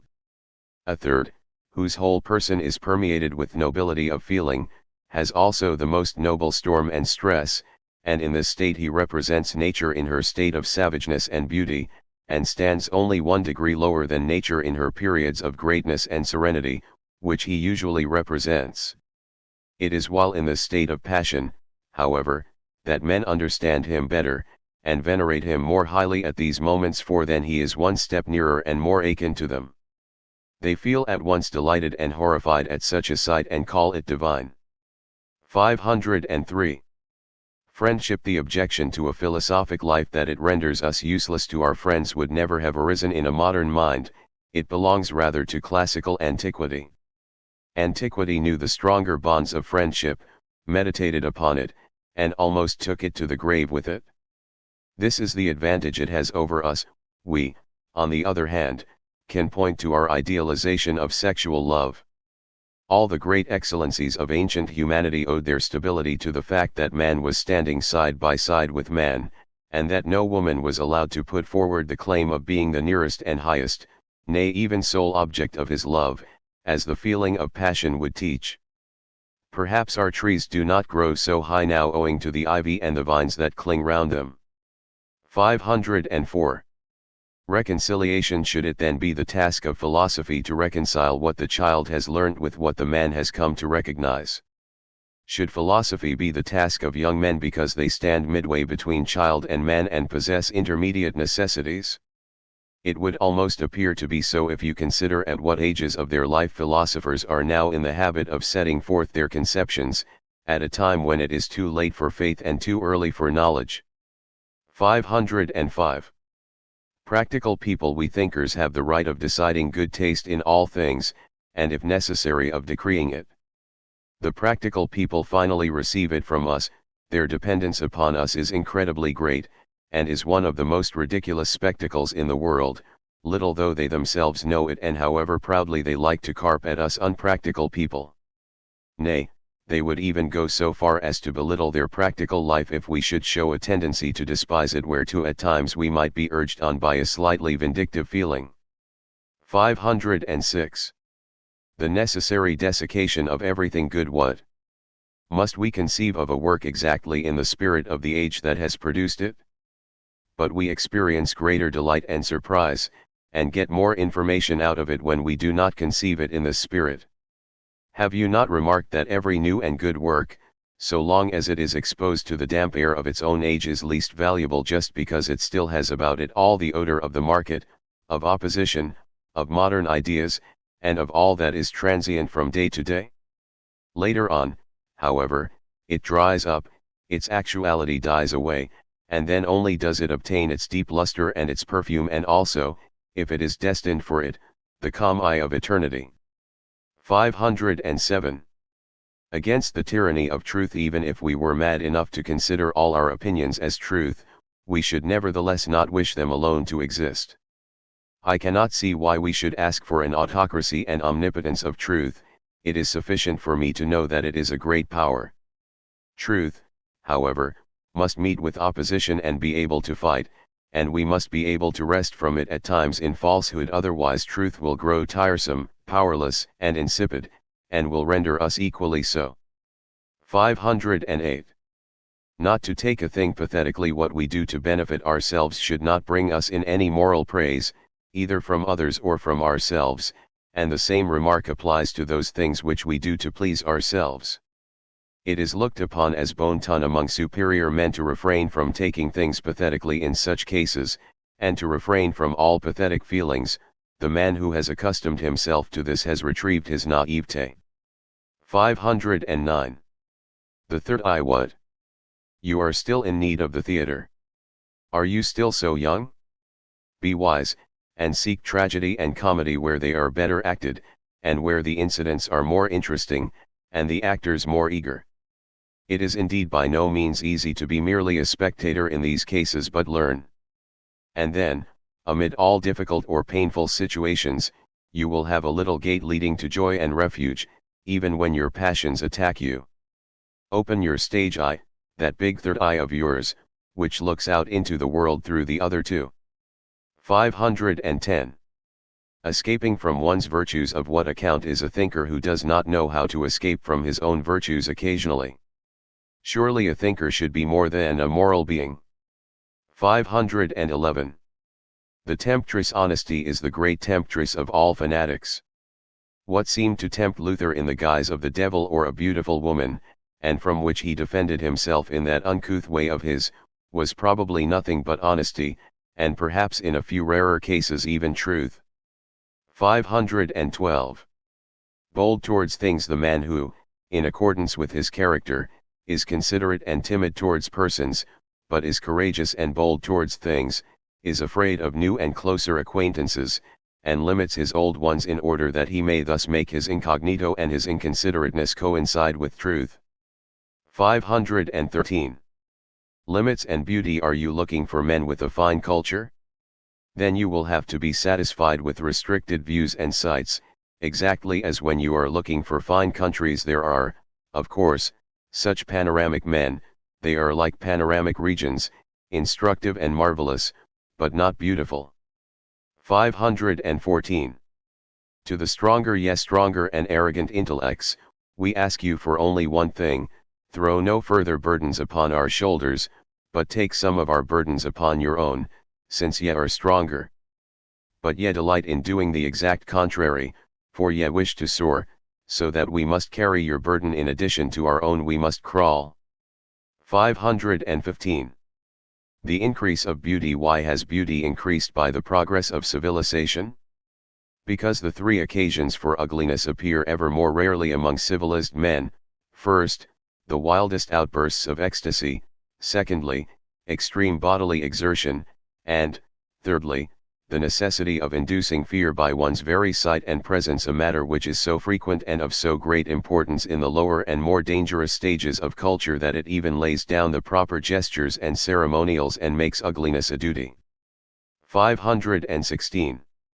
Not to imbue our neighbors with our own demon, let us in our age continue to hold the belief that benevolence and beneficence are the characteristics of a good man, but let us not fail to add, provided that in the first place he exhibits his benevolence and beneficence towards himself.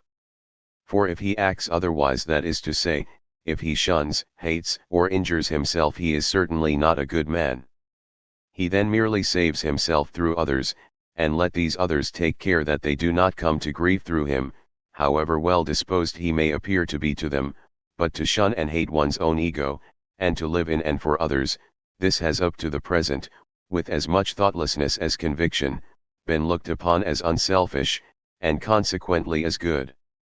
517. Tempting into love, we ought to fear a man who hates himself, for we are liable to become the victims of his anger and revenge. Let us therefore try to tempt him into self-love. 518. Resignation. What is resignation? It is the most comfortable position of a patient, who, after having suffered a long time from tormenting pains in order to find it, at last became tired and then found it. 519. Deception. When you wish to act, you must close the door upon doubt, said a man of action. And are you not afraid of being deceived in doing so? Replied the man of a contemplative mind. 520. Eternal obsequies. Both within and beyond the confines of history, we might imagine that we were listening to a continual funeral oration. We have buried, and are still burying, all that we have loved best, our thoughts, and our hopes, receiving in exchange pride, gloria mundi, that is, the pomp of the graveside speech. It is thus that everything is made good. Even at the present time the funeral orator remains the greatest public benefactor. 521. Exceptional vanity. Yonder man possesses one great quality which serves as a consolation for him: his look passes with contempt over the remainder of his being, and almost his entire character is included in this. But he recovers from himself when, as it were, he approaches his sanctuary. Already the road leading to it appears to him to be an ascent on broad soft steps, and yet cruel ones, call him vain on this account. 522. Wisdom. Without ears to hear every day what is said about us, or even to endeavor to discover what people think of us, will in the end kill even the strongest man. Our neighbors permit us to live only that they may exercise a daily claim upon us. They certainly would not tolerate us if we wished to claim rights over them, and still less if we wished to be right. In short, let us offer up a sacrifice to the general peace. Let us not listen when they speak of us, when they praise us, blame us, wish for us, or hope for us. Nay, let us not even think of it. 523. A question of penetration. When we are confronted with any manifestation which someone has permitted us to see, we may ask, what is it meant to conceal? What is it meant to draw our attention from? What prejudices does it seek to raise? And again, how far does the subtlety of the dissimulation go? And in what respect is the man mistaken? 524. The jealousy of the lonely ones. This is the difference between sociable and solitary natures. Provided that both possess an intellect, the former are satisfied, or nearly satisfied, with almost anything whatever. From the moment that their minds have discovered a communicable and happy version of it, they will be reconciled even with the devil himself. But the lonely souls have their silent rapture, and their speechless agony about a thing. They hate the ingenious and brilliant display of their inmost problems as much as they dislike to see the women they love too loudly dressed. They watch her mournfully in such a case, as if they were just beginning to suspect that she was desirous of pleasing others. This is the jealousy which all lonely thinkers and passionate dreamers exhibit with regard to the esprit. 525. The effect of praise. Some people become modest when highly praised, others insolent. 526. Unwilling to be a symbol. I sympathize with princes. They are not at liberty to discard their high rank even for a short time, and thus they come to know people only from the very uncomfortable position of constant dissimulation. Their continual compulsion to represent something actually ends by making solemn ciphers of them. Such is the fate of all those who deem it their duty to be symbols. 527. The hidden men. Have you never come across those people who check and restrain even their enraptured hearts, and who would rather become mute than lose the modesty of moderation? And have you never met those embarrassing, and yet so often good-natured people who do not wish to be recognized, and who time and again efface the tracks they have made in the sand? And who even deceive others as well as themselves in order to remain obscure and hidden. 528. Unusual forbearance. It is often no small indication of kindness to be unwilling to criticize someone, and even to refuse to think of him. 529. How men and nations gain luster. How many really individual actions are left undone merely because before performing them we perceive or suspect that they will be misunderstood, those actions, for example, which have some intrinsic value, both in good and evil. The more highly an age or a nation values its individuals, therefore, and the more right and ascendancy we accord them, the more will actions of this kind venture to make themselves known, and thus in the long run a luster of honesty, of genuineness in good and evil, will spread over entire ages and nations, so that they, the Greeks, for example, like certain stars, will continue to shed light for thousands of years after their sinking. 530. Digressions of the thinker. The course of thought in certain men is strict and inflexibly bold. At times it is even cruel towards such men, although considered individually they may be gentle and pliable. With well-meaning hesitation they will turn the matter 10 times over in their heads, but will at length continue their strict course. They are like streams that wind their way past solitary hermitages. There are places in their course where the stream plays hide and seek with itself, and indulges in short idles with islets, trees, grottos, and cascades, and then it rushes ahead once more, passes by the rocks, and forces its way through the hardest stones. 531. Different feelings towards art. From the time when we begin to live as a hermit, consuming and consumed, our only company being deep and prolific thoughts, we expect from art either nothing more, or else something quite different from what we formerly expected. In a word, we change our taste. For in former times we wished to penetrate for a moment by means of art into the element in which we are now living permanently.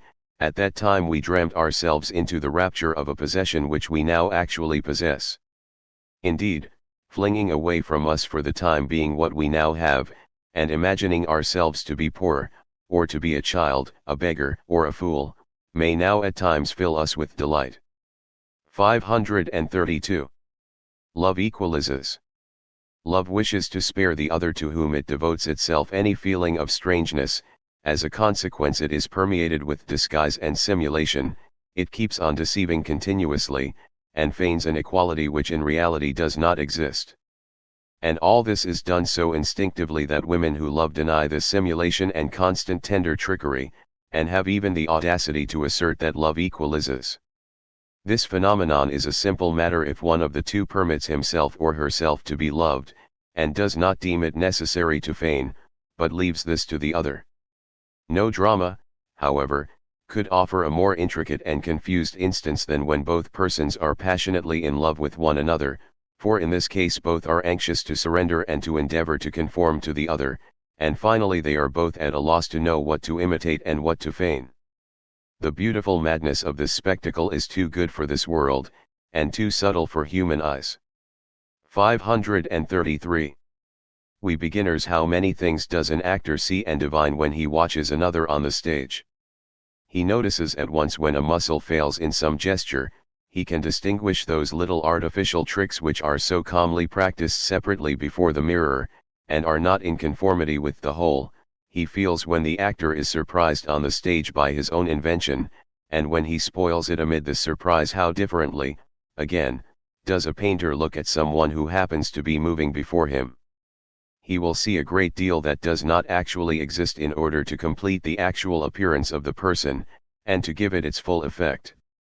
In his mind he attempts several different illuminations of the same object, and divides the whole by an additional contrast. Oh, that we now possess the eyes of such an actor and such a painter for the province of the human soul. 534.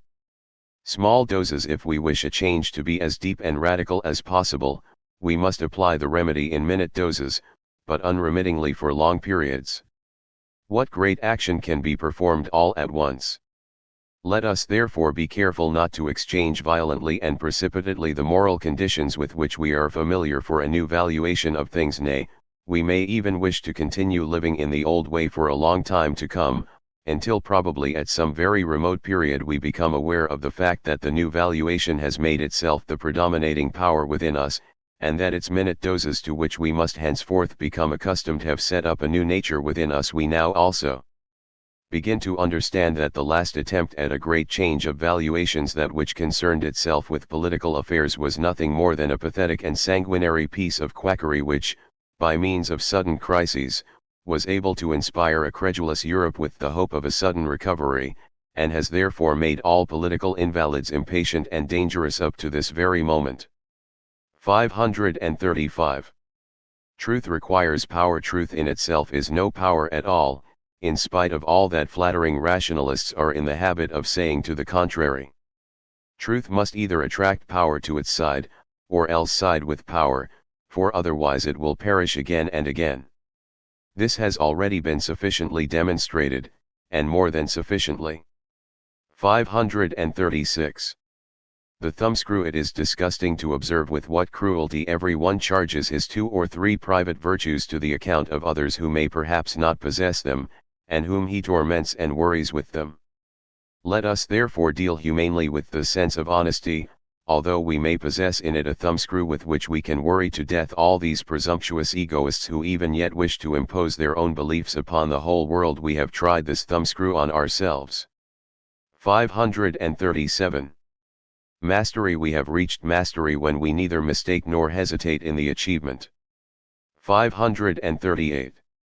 The moral insanity of genius. In a certain category of great intellects we may observe a painful and partly horrible spectacle. In their most productive moments their flights aloft and into the far distance appear to be out of harmony with their general constitution and to exceed their power in one way or another, so that each time there remains a deficiency, and also in the long run a defectiveness in the entire machinery, which latter is manifested among those highly intellectual natures by various kinds of moral and intellectual symptoms more regularly than by conditions of bodily distress. Thus those incomprehensible characteristics of their nature, all their timidity, vanity, hatefulness, envy, their narrow and narrowing disposition, and that too personal and awkward element in natures like those of Rousseau and Schopenhauer, may very well be the consequences of a periodical attack of heart disease, and this in its turn may be the result of a nervous complaint, and this latter the consequence of. So long as genius dwells within us we are full of audacity, yea, almost mad, and heedless of health, life, and honor. We fly through the day as free and swift as an eagle, and in the darkness we feel as confident as an owl. But let genius once leave us and we are instantly overcome by a feeling of the most profound despondency. We can no longer understand ourselves, we suffer from everything that we experience and do not experience. We feel as if we were in the midst of shelterless rocks with the tempest raging round us, and we are at the same time like pitiful childish souls, afraid of a rustle or a shadow. 3/4 of all the evil committed in the world is due to timidity, and this is above all a physiological process. 539.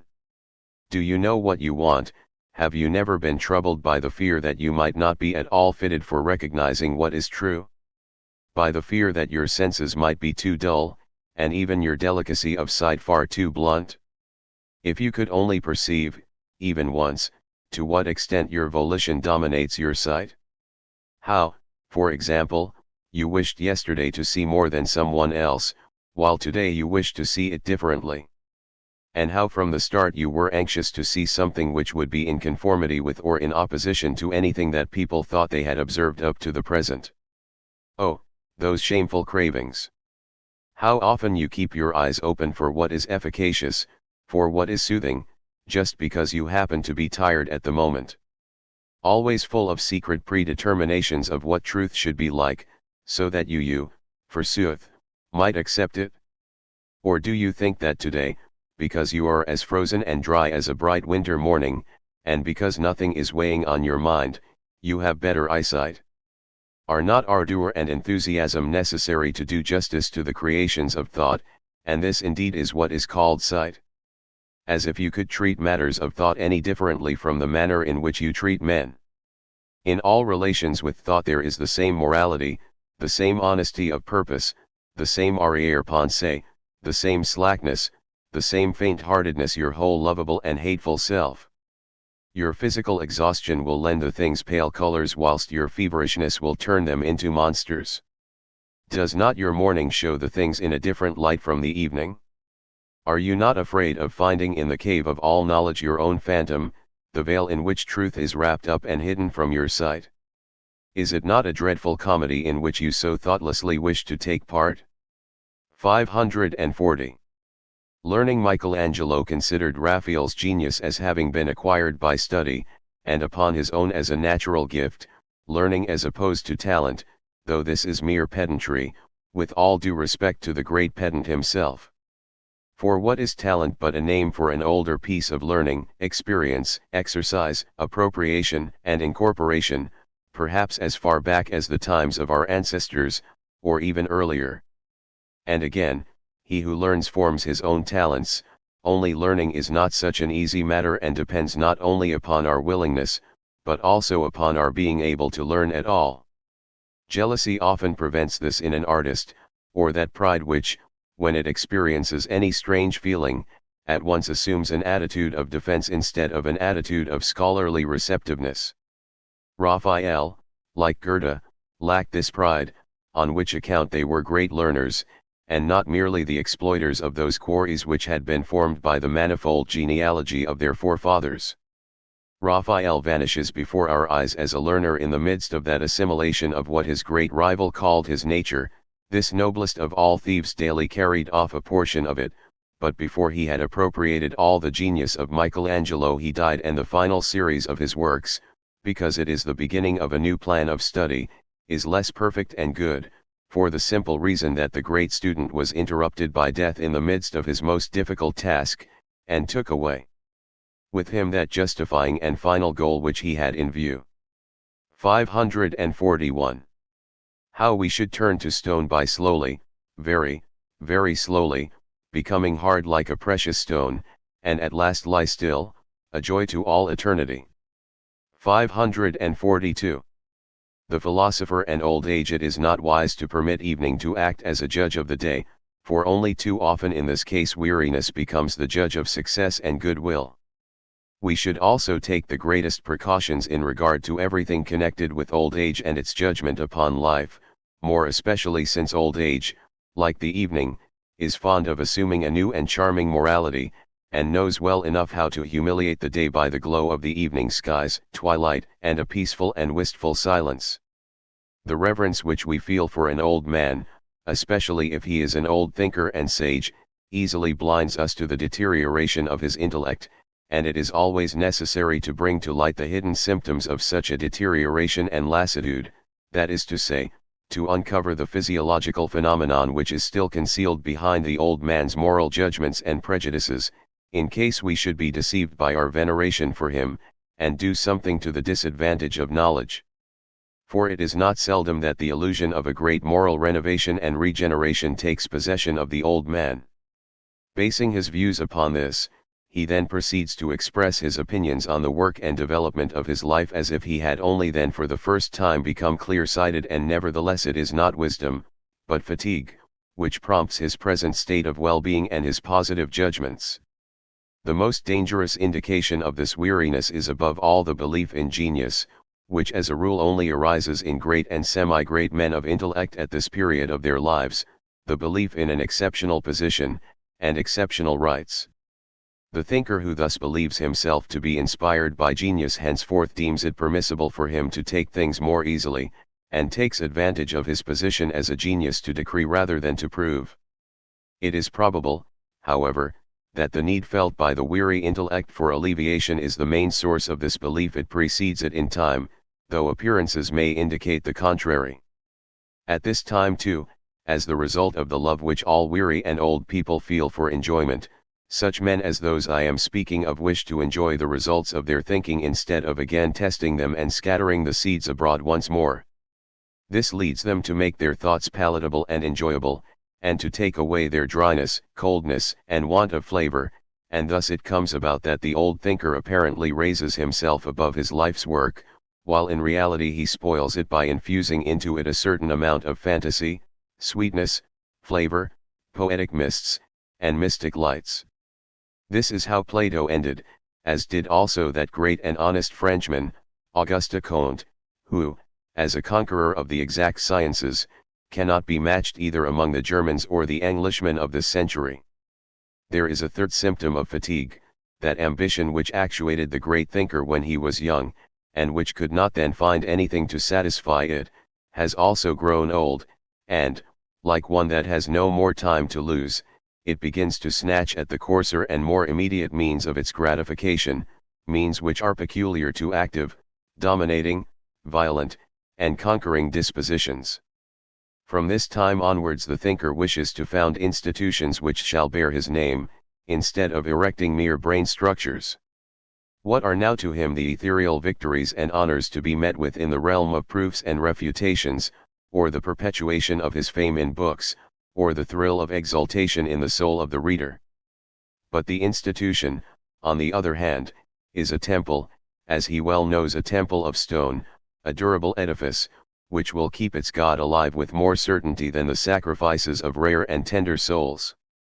Perhaps, too, at this period of his life the old thinker will for the first time meet with that love which is fitted for a God rather than for a human being, and his whole nature becomes softened and sweetened in the rays of such a sun, like fruit in autumn. Yes, he grows more divine and beautiful, this great old man, and nevertheless it is old age and weariness which permit him to ripen in this way, to grow more silent, and to repose in the luminous adulation of a woman. Now it is all up with his former desire, a desire which was superior even to his own ego, for real disciples, followers who would carry on his thought, that is, true opponents. This desire arose from his hitherto undiminished energy, the conscious pride he felt in being able at any time to become an opponent himself, nay, even the deadly enemy of his own doctrine. But now his desire is for resolute partisans, unwavering comrades, auxiliary forces, heralds, a pompous train of followers. He is now no longer able to bear that dreadful isolation in which every intellect that advances beyond the others is compelled to live. From this time forward he surrounds himself with objects of veneration, companionship, tenderness, and love, but he also wishes to enjoy the privileges of all religious people, and to worship what he venerates most highly in his little community. He will even go as far as to invent a religion for the purpose of having a community. Thus lives the wise old man, and in living thus he falls almost imperceptibly into such a deplorable proximity to priestly and poetic extravagances that it is difficult to recollect all his wise and severe period of youth, the former rigid morality of his mind, and his truly virile dread of fancies and misplaced enthusiasm.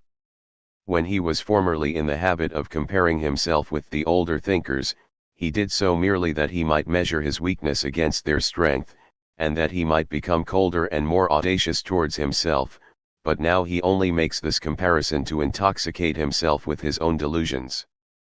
Formerly he looked forward with confidence to future thinkers, and he even took a delight in imagining himself to be cast into the shade by their brighter light. Now, however, he is mortified to think that he cannot be the last. He endeavors to discover some way of imposing upon mankind, together with the inheritance which he is leaving to them, a restriction of sovereign thinking. He fears and reviles the pride and the love of freedom of individual minds. After him no one must allow his intellect to govern with absolute unrestriction. He himself wishes to remain forever the bulwark on which the waves of ideas may break. These are his secret wishes, and perhaps, indeed, they are not always secret. The hard fact upon which such wishes are based, however, is that he himself has come to a halt before his teaching, and has set up his boundary stone, his thus far and no farther. In canonizing himself he has drawn up his own death warrant. From now on his mind cannot develop further. His race is run, the hour hand stops. Whenever a great thinker tries to make himself a lasting institution for posterity, we may readily suppose that he has passed the climax of his powers, and is very tired, very near the setting of his sun. 543. We must not make passion an argument for truth. Oh, You kind-hearted and even noble enthusiasts, I know you. You wish to seem right in our eyes as well as in your own, but especially in your own, and an irritable and subtle evil conscience so often spurs you on against your very enthusiasm. How ingenious you then become in deceiving your conscience, and lulling it to sleep. How you hate honest, simple, and clean souls, how you avoid their innocent glances. That better knowledge whose representatives they are, and whose voice you hear only too distinctly within yourselves when it questions your belief, how you try to cast suspicion upon it as a bad habit, as a disease of the age, as the neglect and infection of your own intellectual health. It drives you on to hate even criticism, science, reason. You must falsify history to make it testify in your favor, you must deny virtues in case they should obscure those of your own idols and ideals. Colored images where arguments are needed. Ardor and power of expression. Silver mists. Ambrosian nights. Well do you know how to enlighten and to darken by means of light. And indeed when your passion can no longer be kept within bounds, the moment comes when you say to yourselves, now I have won for myself a good conscience, now I am exalted, courageous, self-denying, magnanimous, now I am honest. How you long for these moments when your passion will confer upon you full and absolute rights, and also, as it were, innocence. How happy you are when engaged in battle and inspired with ecstasy or courage, when you are elated beyond yourself, when gnawing doubt has left you, and when you can even decree, any man who is not in ecstasy as we are cannot by any chance know what or where truth is. How you long to meet with those who share your belief in this state, which is a state of intellectual depravity, and to set your own fire alight with their flames. Oh, for your martyrdom, your victory of the sanctified lie. Must you really inflict so much pain upon yourselves, must you? 544. How philosophy is now practiced. I can see quite well that our philosophizing youths, women, and artists require from philosophy exactly the opposite of what the Greeks derived from it. What does he who does not hear the continual exultation that resounds through every speech and counter-argument in a Platonic dialogue, this exultation over the new invention of rational thinking, know about Plato or about ancient philosophy? At that time souls were filled with enthusiasm when they gave themselves up to the severe and sober sport of ideas, generalizations, refutations, that enthusiasm which perhaps those old, great, severe, and prudent contrapuntists in music have also known.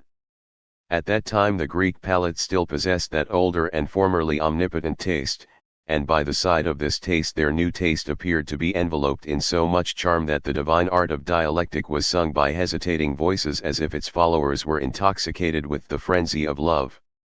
That old form of thinking, however, was thought within the bounds of morality, and for it nothing existed but fixed judgments and established facts, and it had no reasons but those of authority. Thinking, therefore, was simply a matter of repetition, and all the enjoyment of speech and dialogue could only lie in their form. Wherever the substance of a thing is looked upon as eternal and universally approved, there is only one great charm, the charm of variable forms, that is, of fashion. Even in the poets ever since the time of Homer, and later on in the case of the sculptors, the Greeks did not enjoy originality, but its contrary. It was Socrates who discovered another charm, that of cause and effect, of reason and sequence, and we moderns have become so used to it, and have been brought up to the necessity of logic, that we look upon it as the normal taste, and as such it cannot but be repugnant to ardent and presumptuous people. Such people are pleased by whatever stands out boldly from the normal. Their more subtle ambition leads them to believe only too readily that they are exceptional souls, not dialectic and rational beings, but, let us say, intuitive beings gifted with an inner sense, or with a certain intellectual perception. Above all, however, they wish to be artistic natures with a genius in their heads, and a demon in their bodies, and consequently with special rights in this world and in the world to come, especially the divine privilege of being incomprehensible. And people like these are going in for philosophy nowadays. I fear they will discover one day that they have made a mistake. What they are looking for is religion. 545. But we do not believe you. You would fain pass for psychologists, but we shall not allow it. Are we not to notice that you pretend to be more experienced, profound, passionate, and perfect than you actually are, just as we notice in yonder painter that there is a trifling presumptuousness in his manner of wielding the brush, and in yonder musician that he brings forward his theme with the desire to make it appear superior to what it really is? Have you experienced history within yourselves, commotions, earthquakes, long and profound sadness, and sudden flashes of happiness? Have you acted foolishly with great and little fools? Have you really undergone the delusions and woe of the good people? And also the woe and the peculiar happiness of the most evil? Then you may speak to me of morality, but not otherwise. 546. Slave and idealist. The followers of Epictetus would doubtless not be to the taste of those who are now striving after the ideal. The constant tension of his being, the indefatigable inward glance, the prudent and reserved incommunicativeness of his eye whenever it happens to gaze upon the outer world, and above all, his silence or laconic speech, all these are characteristics of the strictest fortitude. And what would our idealists, who above all else are desirous of expansion, care for this? But in spite of all this, the Stoic is not fanatical. He detests the display and boasting of our idealists. His pride, however great it may be, is not eager to disturb others. It permits of a certain gentle approach, and has no desire to spoil anybody's good humor. Nay, it can even smile. A great deal of ancient humanity is to be seen exemplified in this ideal. The most excellent feature about it, however, is that the thinker is completely free from the fear of God, strictly believes in reason, and is no preacher of penitence. Epictetus was a slave. His ideal man is without any particular rank, and may exist in any grade of society, but above all he is to be sought in the deepest and lowest social classes, as the silent and self-sufficient man in the midst of a general state of servitude, a man who defends himself alone against the outer world, and is constantly living in a state of the highest fortitude. He is distinguished from the Christian especially, because the latter lives in hope in the promise of unspeakable glory, permits presents to be made to him, and expects and accepts the best things from divine love and grace, and not from himself. Epictetus, on the other hand, neither hopes nor allows his best treasure to be given him. He possesses it already, holds it bravely in his hand, and defies the world to take it away from him. Christianity was devised for another class of ancient slaves, for those who had a weak will and weak reason, that is to say, for the majority of slaves. 547. The tyrants of the intellect. The progress of science is at the present time no longer hindered by the purely accidental fact that man attains to about 70 years, which was the case far too long. In former times people wished to master the entire extent of knowledge within this period, and all the methods of knowledge were valued according to this general desire. Minor questions and individual experiments were looked upon as unworthy of notice. People wanted to take the shortest path under the impression that, since everything in this world seemed to be arranged with a view to man's needs, even the acquirement of knowledge was regulated in view of the limits of human life. To solve everything at a single stroke, with one word, this was the secret desire, and the task was represented in the symbol of the Gordian knot or the egg of Columbus. No one doubted that it was possible to reach the goal of knowledge after the manner of Alexander or Columbus, and to settle all questions with one answer. There is a mystery to be solved, seemed to be the aim of life in the eyes of the philosopher. It was necessary in the first place to find out what this enigma was, and to condense the problem of the world into the simplest enigmatical formula possible. The boundless ambition and delight of being the unraveler of the world charmed the dreams of many a thinker. Nothing seemed to him worth troubling about in this world but the means of bringing everything to a satisfactory conclusion. Philosophy thus became a kind of supreme struggle for the tyrannical sway over the intellect, and no one doubted that such a tyrannical domination was reserved for some very happy, subtle, ingenious, bold, and powerful person, a single individual, and many fancied themselves to be this privileged person. From this it follows that, on the whole, science has up to the present remained in a rather backward state owing to the moral narrow-mindedness of its disciples, and that henceforth it will have to be pursued from a higher and more generous motive. What do I matter, is written over the door of the thinker of the future. 548. Victory over power. If we consider all that has been venerated up to the present as superhuman intellect or genius, we must come to the sad conclusion that, considered as a whole, the intellectuality of mankind must have been extremely low and poor, so little mind has hitherto been necessary in order to feel at once considerably superior to all this. Alas for the cheap glory of genius! How quickly has it been raised to the throne, and its worship grown into a custom! We still fall on our knees before power according to the old custom of slaves, and nevertheless, when the degree of venerability comes to be determined, only the degree of reason in the power will be the deciding factor. We must find out, indeed, to how great an extent power has been overcome by something higher, which it now obeys as a tool and instrument. As yet, however, there have been too few eyes for such investigations.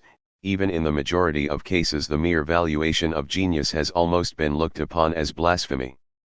And thus perhaps everything that is most beautiful still takes place in the midst of darkness and vanishes in endless night almost as soon as it has made its appearance. I refer to the spectacle of that power which a genius does not lay out upon works, but upon himself as a work, that is, his own self-control, the purifying of his own imagination, the order and selection in his inspirations and tasks. The great man ever remains invisible in the greatest thing that claims worship, like some distant star. His victory over power remains without witnesses, and hence also without songs and singers. The hierarchy of the great men in all the past history of the human race has not yet been determined. 549. Flight from oneself. Those sufferers from intellectual spasms who are impatient towards themselves and look upon themselves with a gloomy eye, such as Byron or Alfred de Musset, and who, in everything that they do, resemble runaway horses, and from their own works derive only a transient joy and an ardent passion which almost bursts their veins, followed by sterility and disenchantment, how are they able to bear up? They would fain attain to something beyond themselves.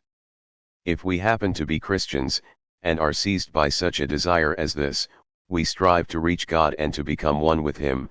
If we are a Shakespeare, we shall be glad to perish in images of a passionate life. If we are like Byron, we long for actions, because these detach us from ourselves to an even greater extent than thoughts, feelings, and works. And should the desire for performing great deeds really be at bottom nothing but a flight from our own selves, as Pascal would ask us? And indeed this assertion might be proved by considering the most noble representations of this desire for action. In this respect let us remember, bringing the knowledge of an alienist to our aid, that four of the greatest men of all ages who were possessed of this lust for action were epileptics: Alexander the Great, Caesar, Mohammed, and Napoleon, and Byron likewise was subject to the same complaint. 550. Knowledge and beauty. If men, as they are still in the habit of doing, reserve their veneration and feelings of happiness for works of fancy and imagination, we should not be surprised if they feel chilled and displeased by the contrary of fancy and imagination. The rapture which arises from even the smallest, sure, and definite step in advance into insight, and which our present state of science yields to so many in such abundance, this rapture is in the meantime not believed in by all those who are in the habit of feeling enraptured only when they leave reality altogether and plunge into the depths of vague appearance romanticism. These people look upon reality as ugly, but they entirely overlook the fact that the knowledge of even the ugliest reality is beautiful, and that the man who can discern much and often is in the end very far from considering as ugly the main items of that reality, the discovery of which has always inspired him with the feeling of happiness. Is there anything beautiful in itself? The happiness of those who can recognize augments the beauty of the world, bathing everything that exists in a sunnier light. Discernment not only envelopes all things in its own beauty, but in the long run permeates the things themselves with its beauty. May ages to come bear witness to the truth of this statement. In the meantime let us recall an old experience. Two men so thoroughly different in every respect as Plato and Aristotle were agreed in regard to what constituted superior happiness, not merely their own and that of men in general, but happiness in itself, even the happiness of the gods. They found this happiness to lie in knowledge, in the activity of a well-practiced and inventive understanding. Similar opinions were expressed by Descartes and Spinoza. What great delight must all these men have felt in knowledge! And how great was the danger that their honesty might give way, and that they themselves might become panegyrists of things. 551. Future virtues. How has it come about that, the more intelligible the world has become, the more all kinds of ceremonies have diminished? Was fear so frequently the fundamental basis of that awe which overcame us at the sight of anything hitherto unknown and mysterious, and which taught us to fall upon our knees before the unintelligible, and to beg for mercy? And has the world, perhaps, through the very fact that we have grown less timid, lost some of the charms it formerly had for us? Is it not possible that our own dignity and stateliness, our formidable character, has decreased together with our spirit of dread? Perhaps we value the world and ourselves less highly since we have begun to think more boldly about it and ourselves. Perhaps there will come a moment in the future when this courageous spirit of thinking will have reached such a point that it will feel itself soaring in supreme pride, far above men and things, when the wise man, being also the boldest, will see himself, and even more particularly existence, the lowest of all, beneath himself. This type of courage, which is not far removed from excessive generosity, has been lacking in humanity up to the present. Oh, that our poets might once again become what they once were, seers, telling us something about what might possibly happen.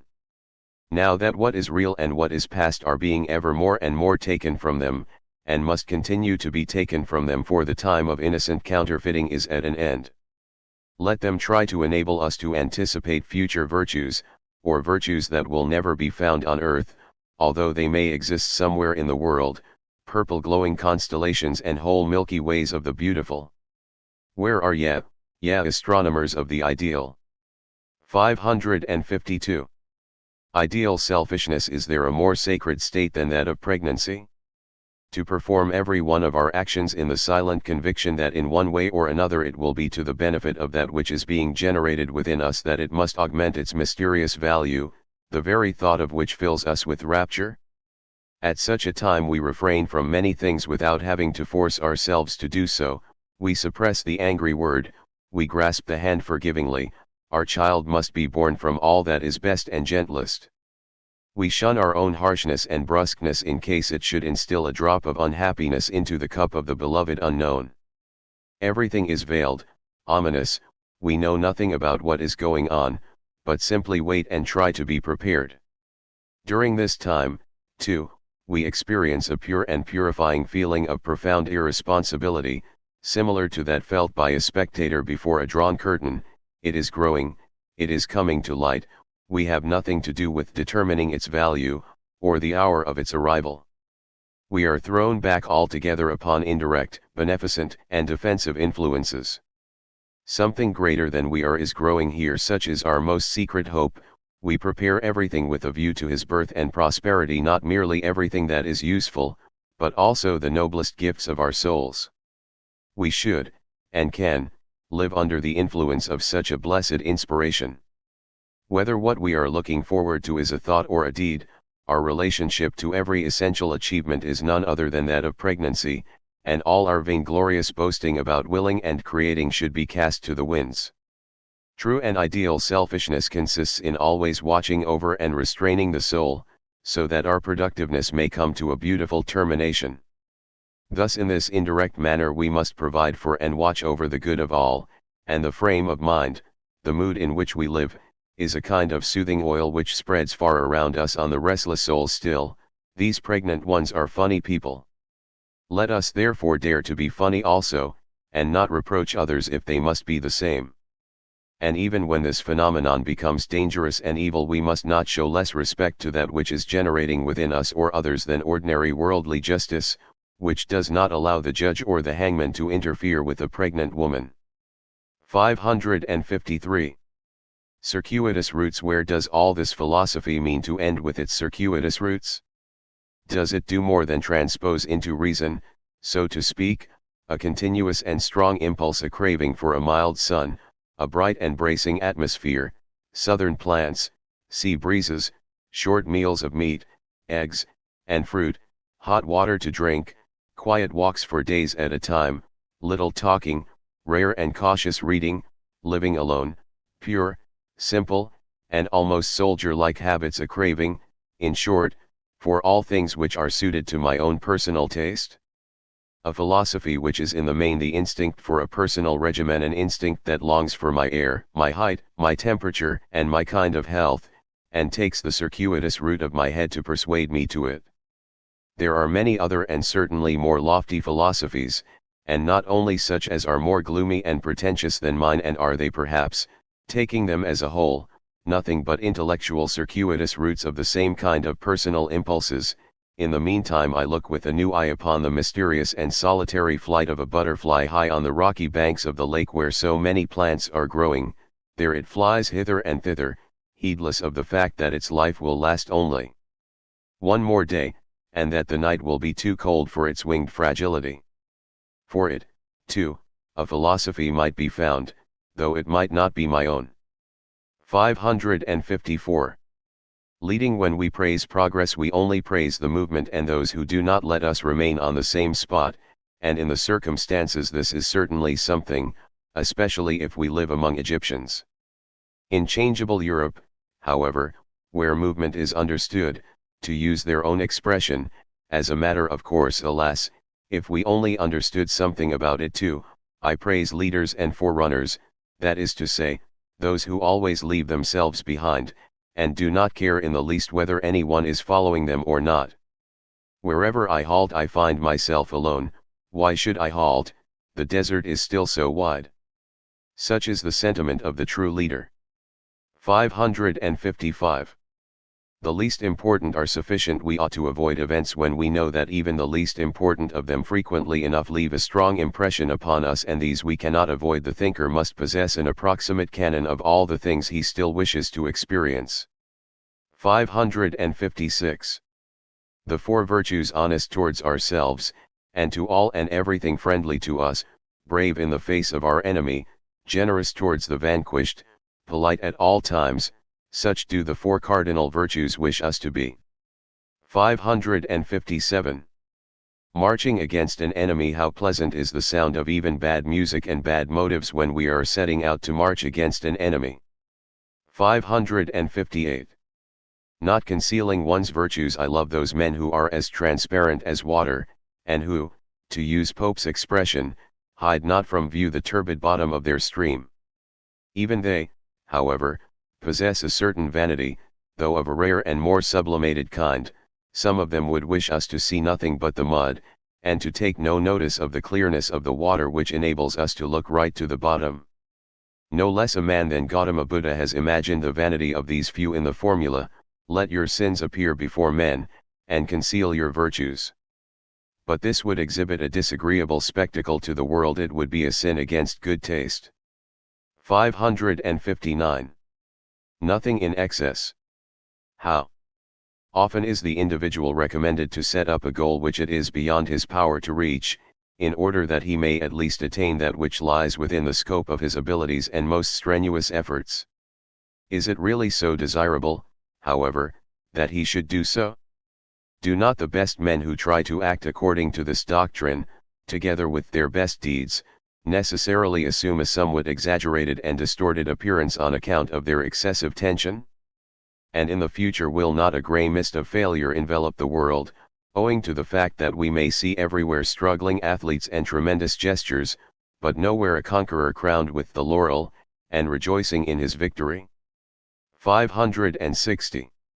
What we are free to do we can act as the gardeners of our impulses, and which few people know. We may cultivate the seeds of anger, pity, vanity, or excessive brooding, and make these things fecund and productive, just as we can train a beautiful plant to grow along trellis work. We may do this with the good or bad taste of a gardener, and as it were, in the French, English, Dutch, or Chinese style.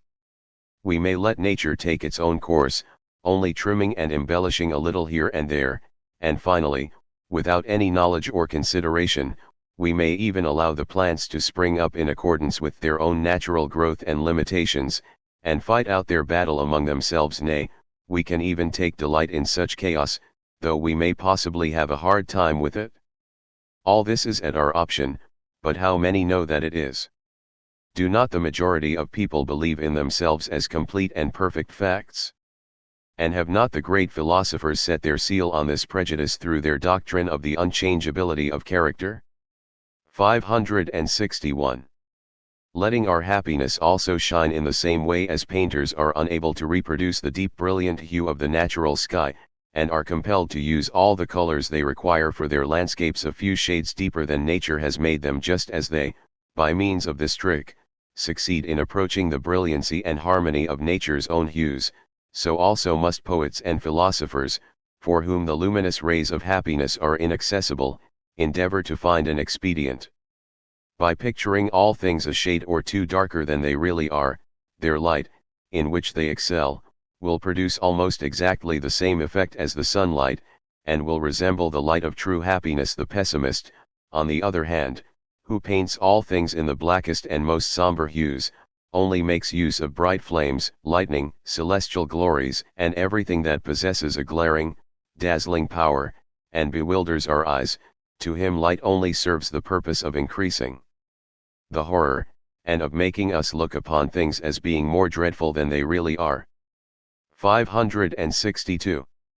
The settled and the free, it is only in the underworld that we catch a glimpse of that gloomy background of all that bliss of adventure which forms an everlasting halo around Ulysses and his like, rivaling the eternal phosphorescence of the sea. That background which we can never forget. The mother of Ulysses died of grief and yearning for her child. The one is driven on from place to place, and the heart of the other, the tender stay-at-home friend, breaks through it. So it always is. Affliction breaks the hearts of those who live to see that those whom they love best are deserting their former views and faith. It is a tragedy brought about by the free spirits, a tragedy which, indeed, occasionally comes to their own knowledge. Then, perhaps, they too, like Ulysses, will be forced to descend among the dead to get rid of their sorrow and to relieve their affliction. 563. The illusion of the moral order of the universe. There is no eternal justice which requires that every fault shall be atoned and paid for. The belief that such a justice existed was a terrible delusion, and useful only to a limited extent, just as it is also a delusion that everything is guilt which is felt as such. It is not the things themselves, but the opinions about things that do not exist, which have been such a source of trouble to mankind. 564. By the side of experience, even great intellects have only a handbreadth experience. In the immediate proximity of this experience their reflection ceases, and its place is taken by unlimited vacuity and stupidity. 565. Dignity and ignorance. Wherever we understand we become amiable, happy, and ingenious, and when we have learnt enough, and have trained our eyes and ears, our souls show greater plasticity and charm. We understand so little, however, and are so insufficiently informed, that it rarely happens that we seize upon a thing and make ourselves lovable at the same time. On the contrary, we pass through cities, nature, and history with stiffness and indifference, at the same time taking a pride in our stiff and indifferent attitude, as if it were simply due to superiority. Thus our ignorance and our mediocre desire for knowledge understand quite well how to assume a mask of dignity and character. 566. Living cheaply. The cheapest and most innocent mode of life is that of the thinker, for, to mention at once its most important feature, he has the greatest need of those very things which others neglect and look upon with contempt. In the second place, he is easily pleased and has no desire for any expensive pleasures. His task is not difficult, but, so to speak, southern. His days and nights are not wasted by remorse. He moves, eats, drinks, and sleeps in a manner suited to his intellect, in order that it may grow calmer, stronger, and clearer. Again, he takes pleasure in his body and has no reason to fear it. He does not require society, except from time to time, in order that he may afterwards go back to his solitude with even greater delight. He seeks and finds in the dead compensation for the living, and can even replace his friends in this way, viz., by seeking out among the dead the best who have ever lived. Let us consider whether it is not the contrary desires and habits which have made the life of man expensive, and as a consequence difficult and often unbearable. In another sense, however, the thinker's life is certainly the most expensive, for nothing is too good for him, and it would be an intolerable privation for him to be deprived of the best. 567. In the field we should take things more cheerfully than they deserve, especially because for a very long time we have taken them more seriously than they deserved. So speak the brave soldiers of knowledge. 568. Poet and bird. The bird phoenix showed the poet a glowing scroll which was being gradually consumed in the flames. Be not alarmed, said the bird, it is your work. It does not contain the spirit of the age, and to a still less extent the spirit of those who are against the age, so it must be burnt. But that is a good sign. There is many a dawn of day. 569. To the lonely ones, if we do not respect the honor of others in our soliloquies as well as in what we say publicly, we are not gentlemen. 570. Losses. There are some losses which communicate to the soul a sublimity in which it ceases from wailing, and wanders about silently, as if in the shade of some high and dark cypresses. 571. The battlefield dispensary of the soul. What is the most efficacious remedy? Victory. 572. Life shall comfort us if, like the thinker, we live habitually amid the great current of ideas and feelings, and even our dreams follow this current. We expect comfort and peacefulness from life, while others wish to rest from life when they give themselves up to meditation. 573. Casting one's skin. The snake that cannot cast its skin perishes. So too with those minds which are prevented from changing their views, they cease to be minds. 574. Never forget, the higher we soar the smaller we appear to those who cannot fly. 575. We aeronauts of the intellect, all those daring birds that soar far and ever farther into space, will somewhere or other be certain to find themselves unable to continue their flight, and they will perch on a mast or some narrow ledge and will be grateful even for this miserable accommodation. But who could conclude from this that there was not an endless free space stretching far in front of them, and that they had flown as far as they possibly could? In the end, however, all our great teachers and predecessors have come to a standstill, and it is by no means in the noblest or most graceful attitude that their weariness has brought them to a pause. The same thing will happen to you and me. But what does this matter to either of us? Other birds will fly farther. Our minds and hopes vie with them far out and on high. They rise far above our heads and our failures, and from this height they look far into the distant horizon and see hundreds of birds much more powerful than we are, striving whither we ourselves have also striven, and where all is sea, sea, and nothing but sea. And where, then, are we aiming at? Do we wish to cross the sea? Whither does this overpowering passion urge us, this passion which we value more highly than any other delight? Why do we fly precisely in this direction, where all the sons of humanity have hitherto set? Is it possible that people may one day say of us that we also steered westward, hoping to reach India, but that it was our fate to be wrecked on the infinite? Or, my brethren? Or,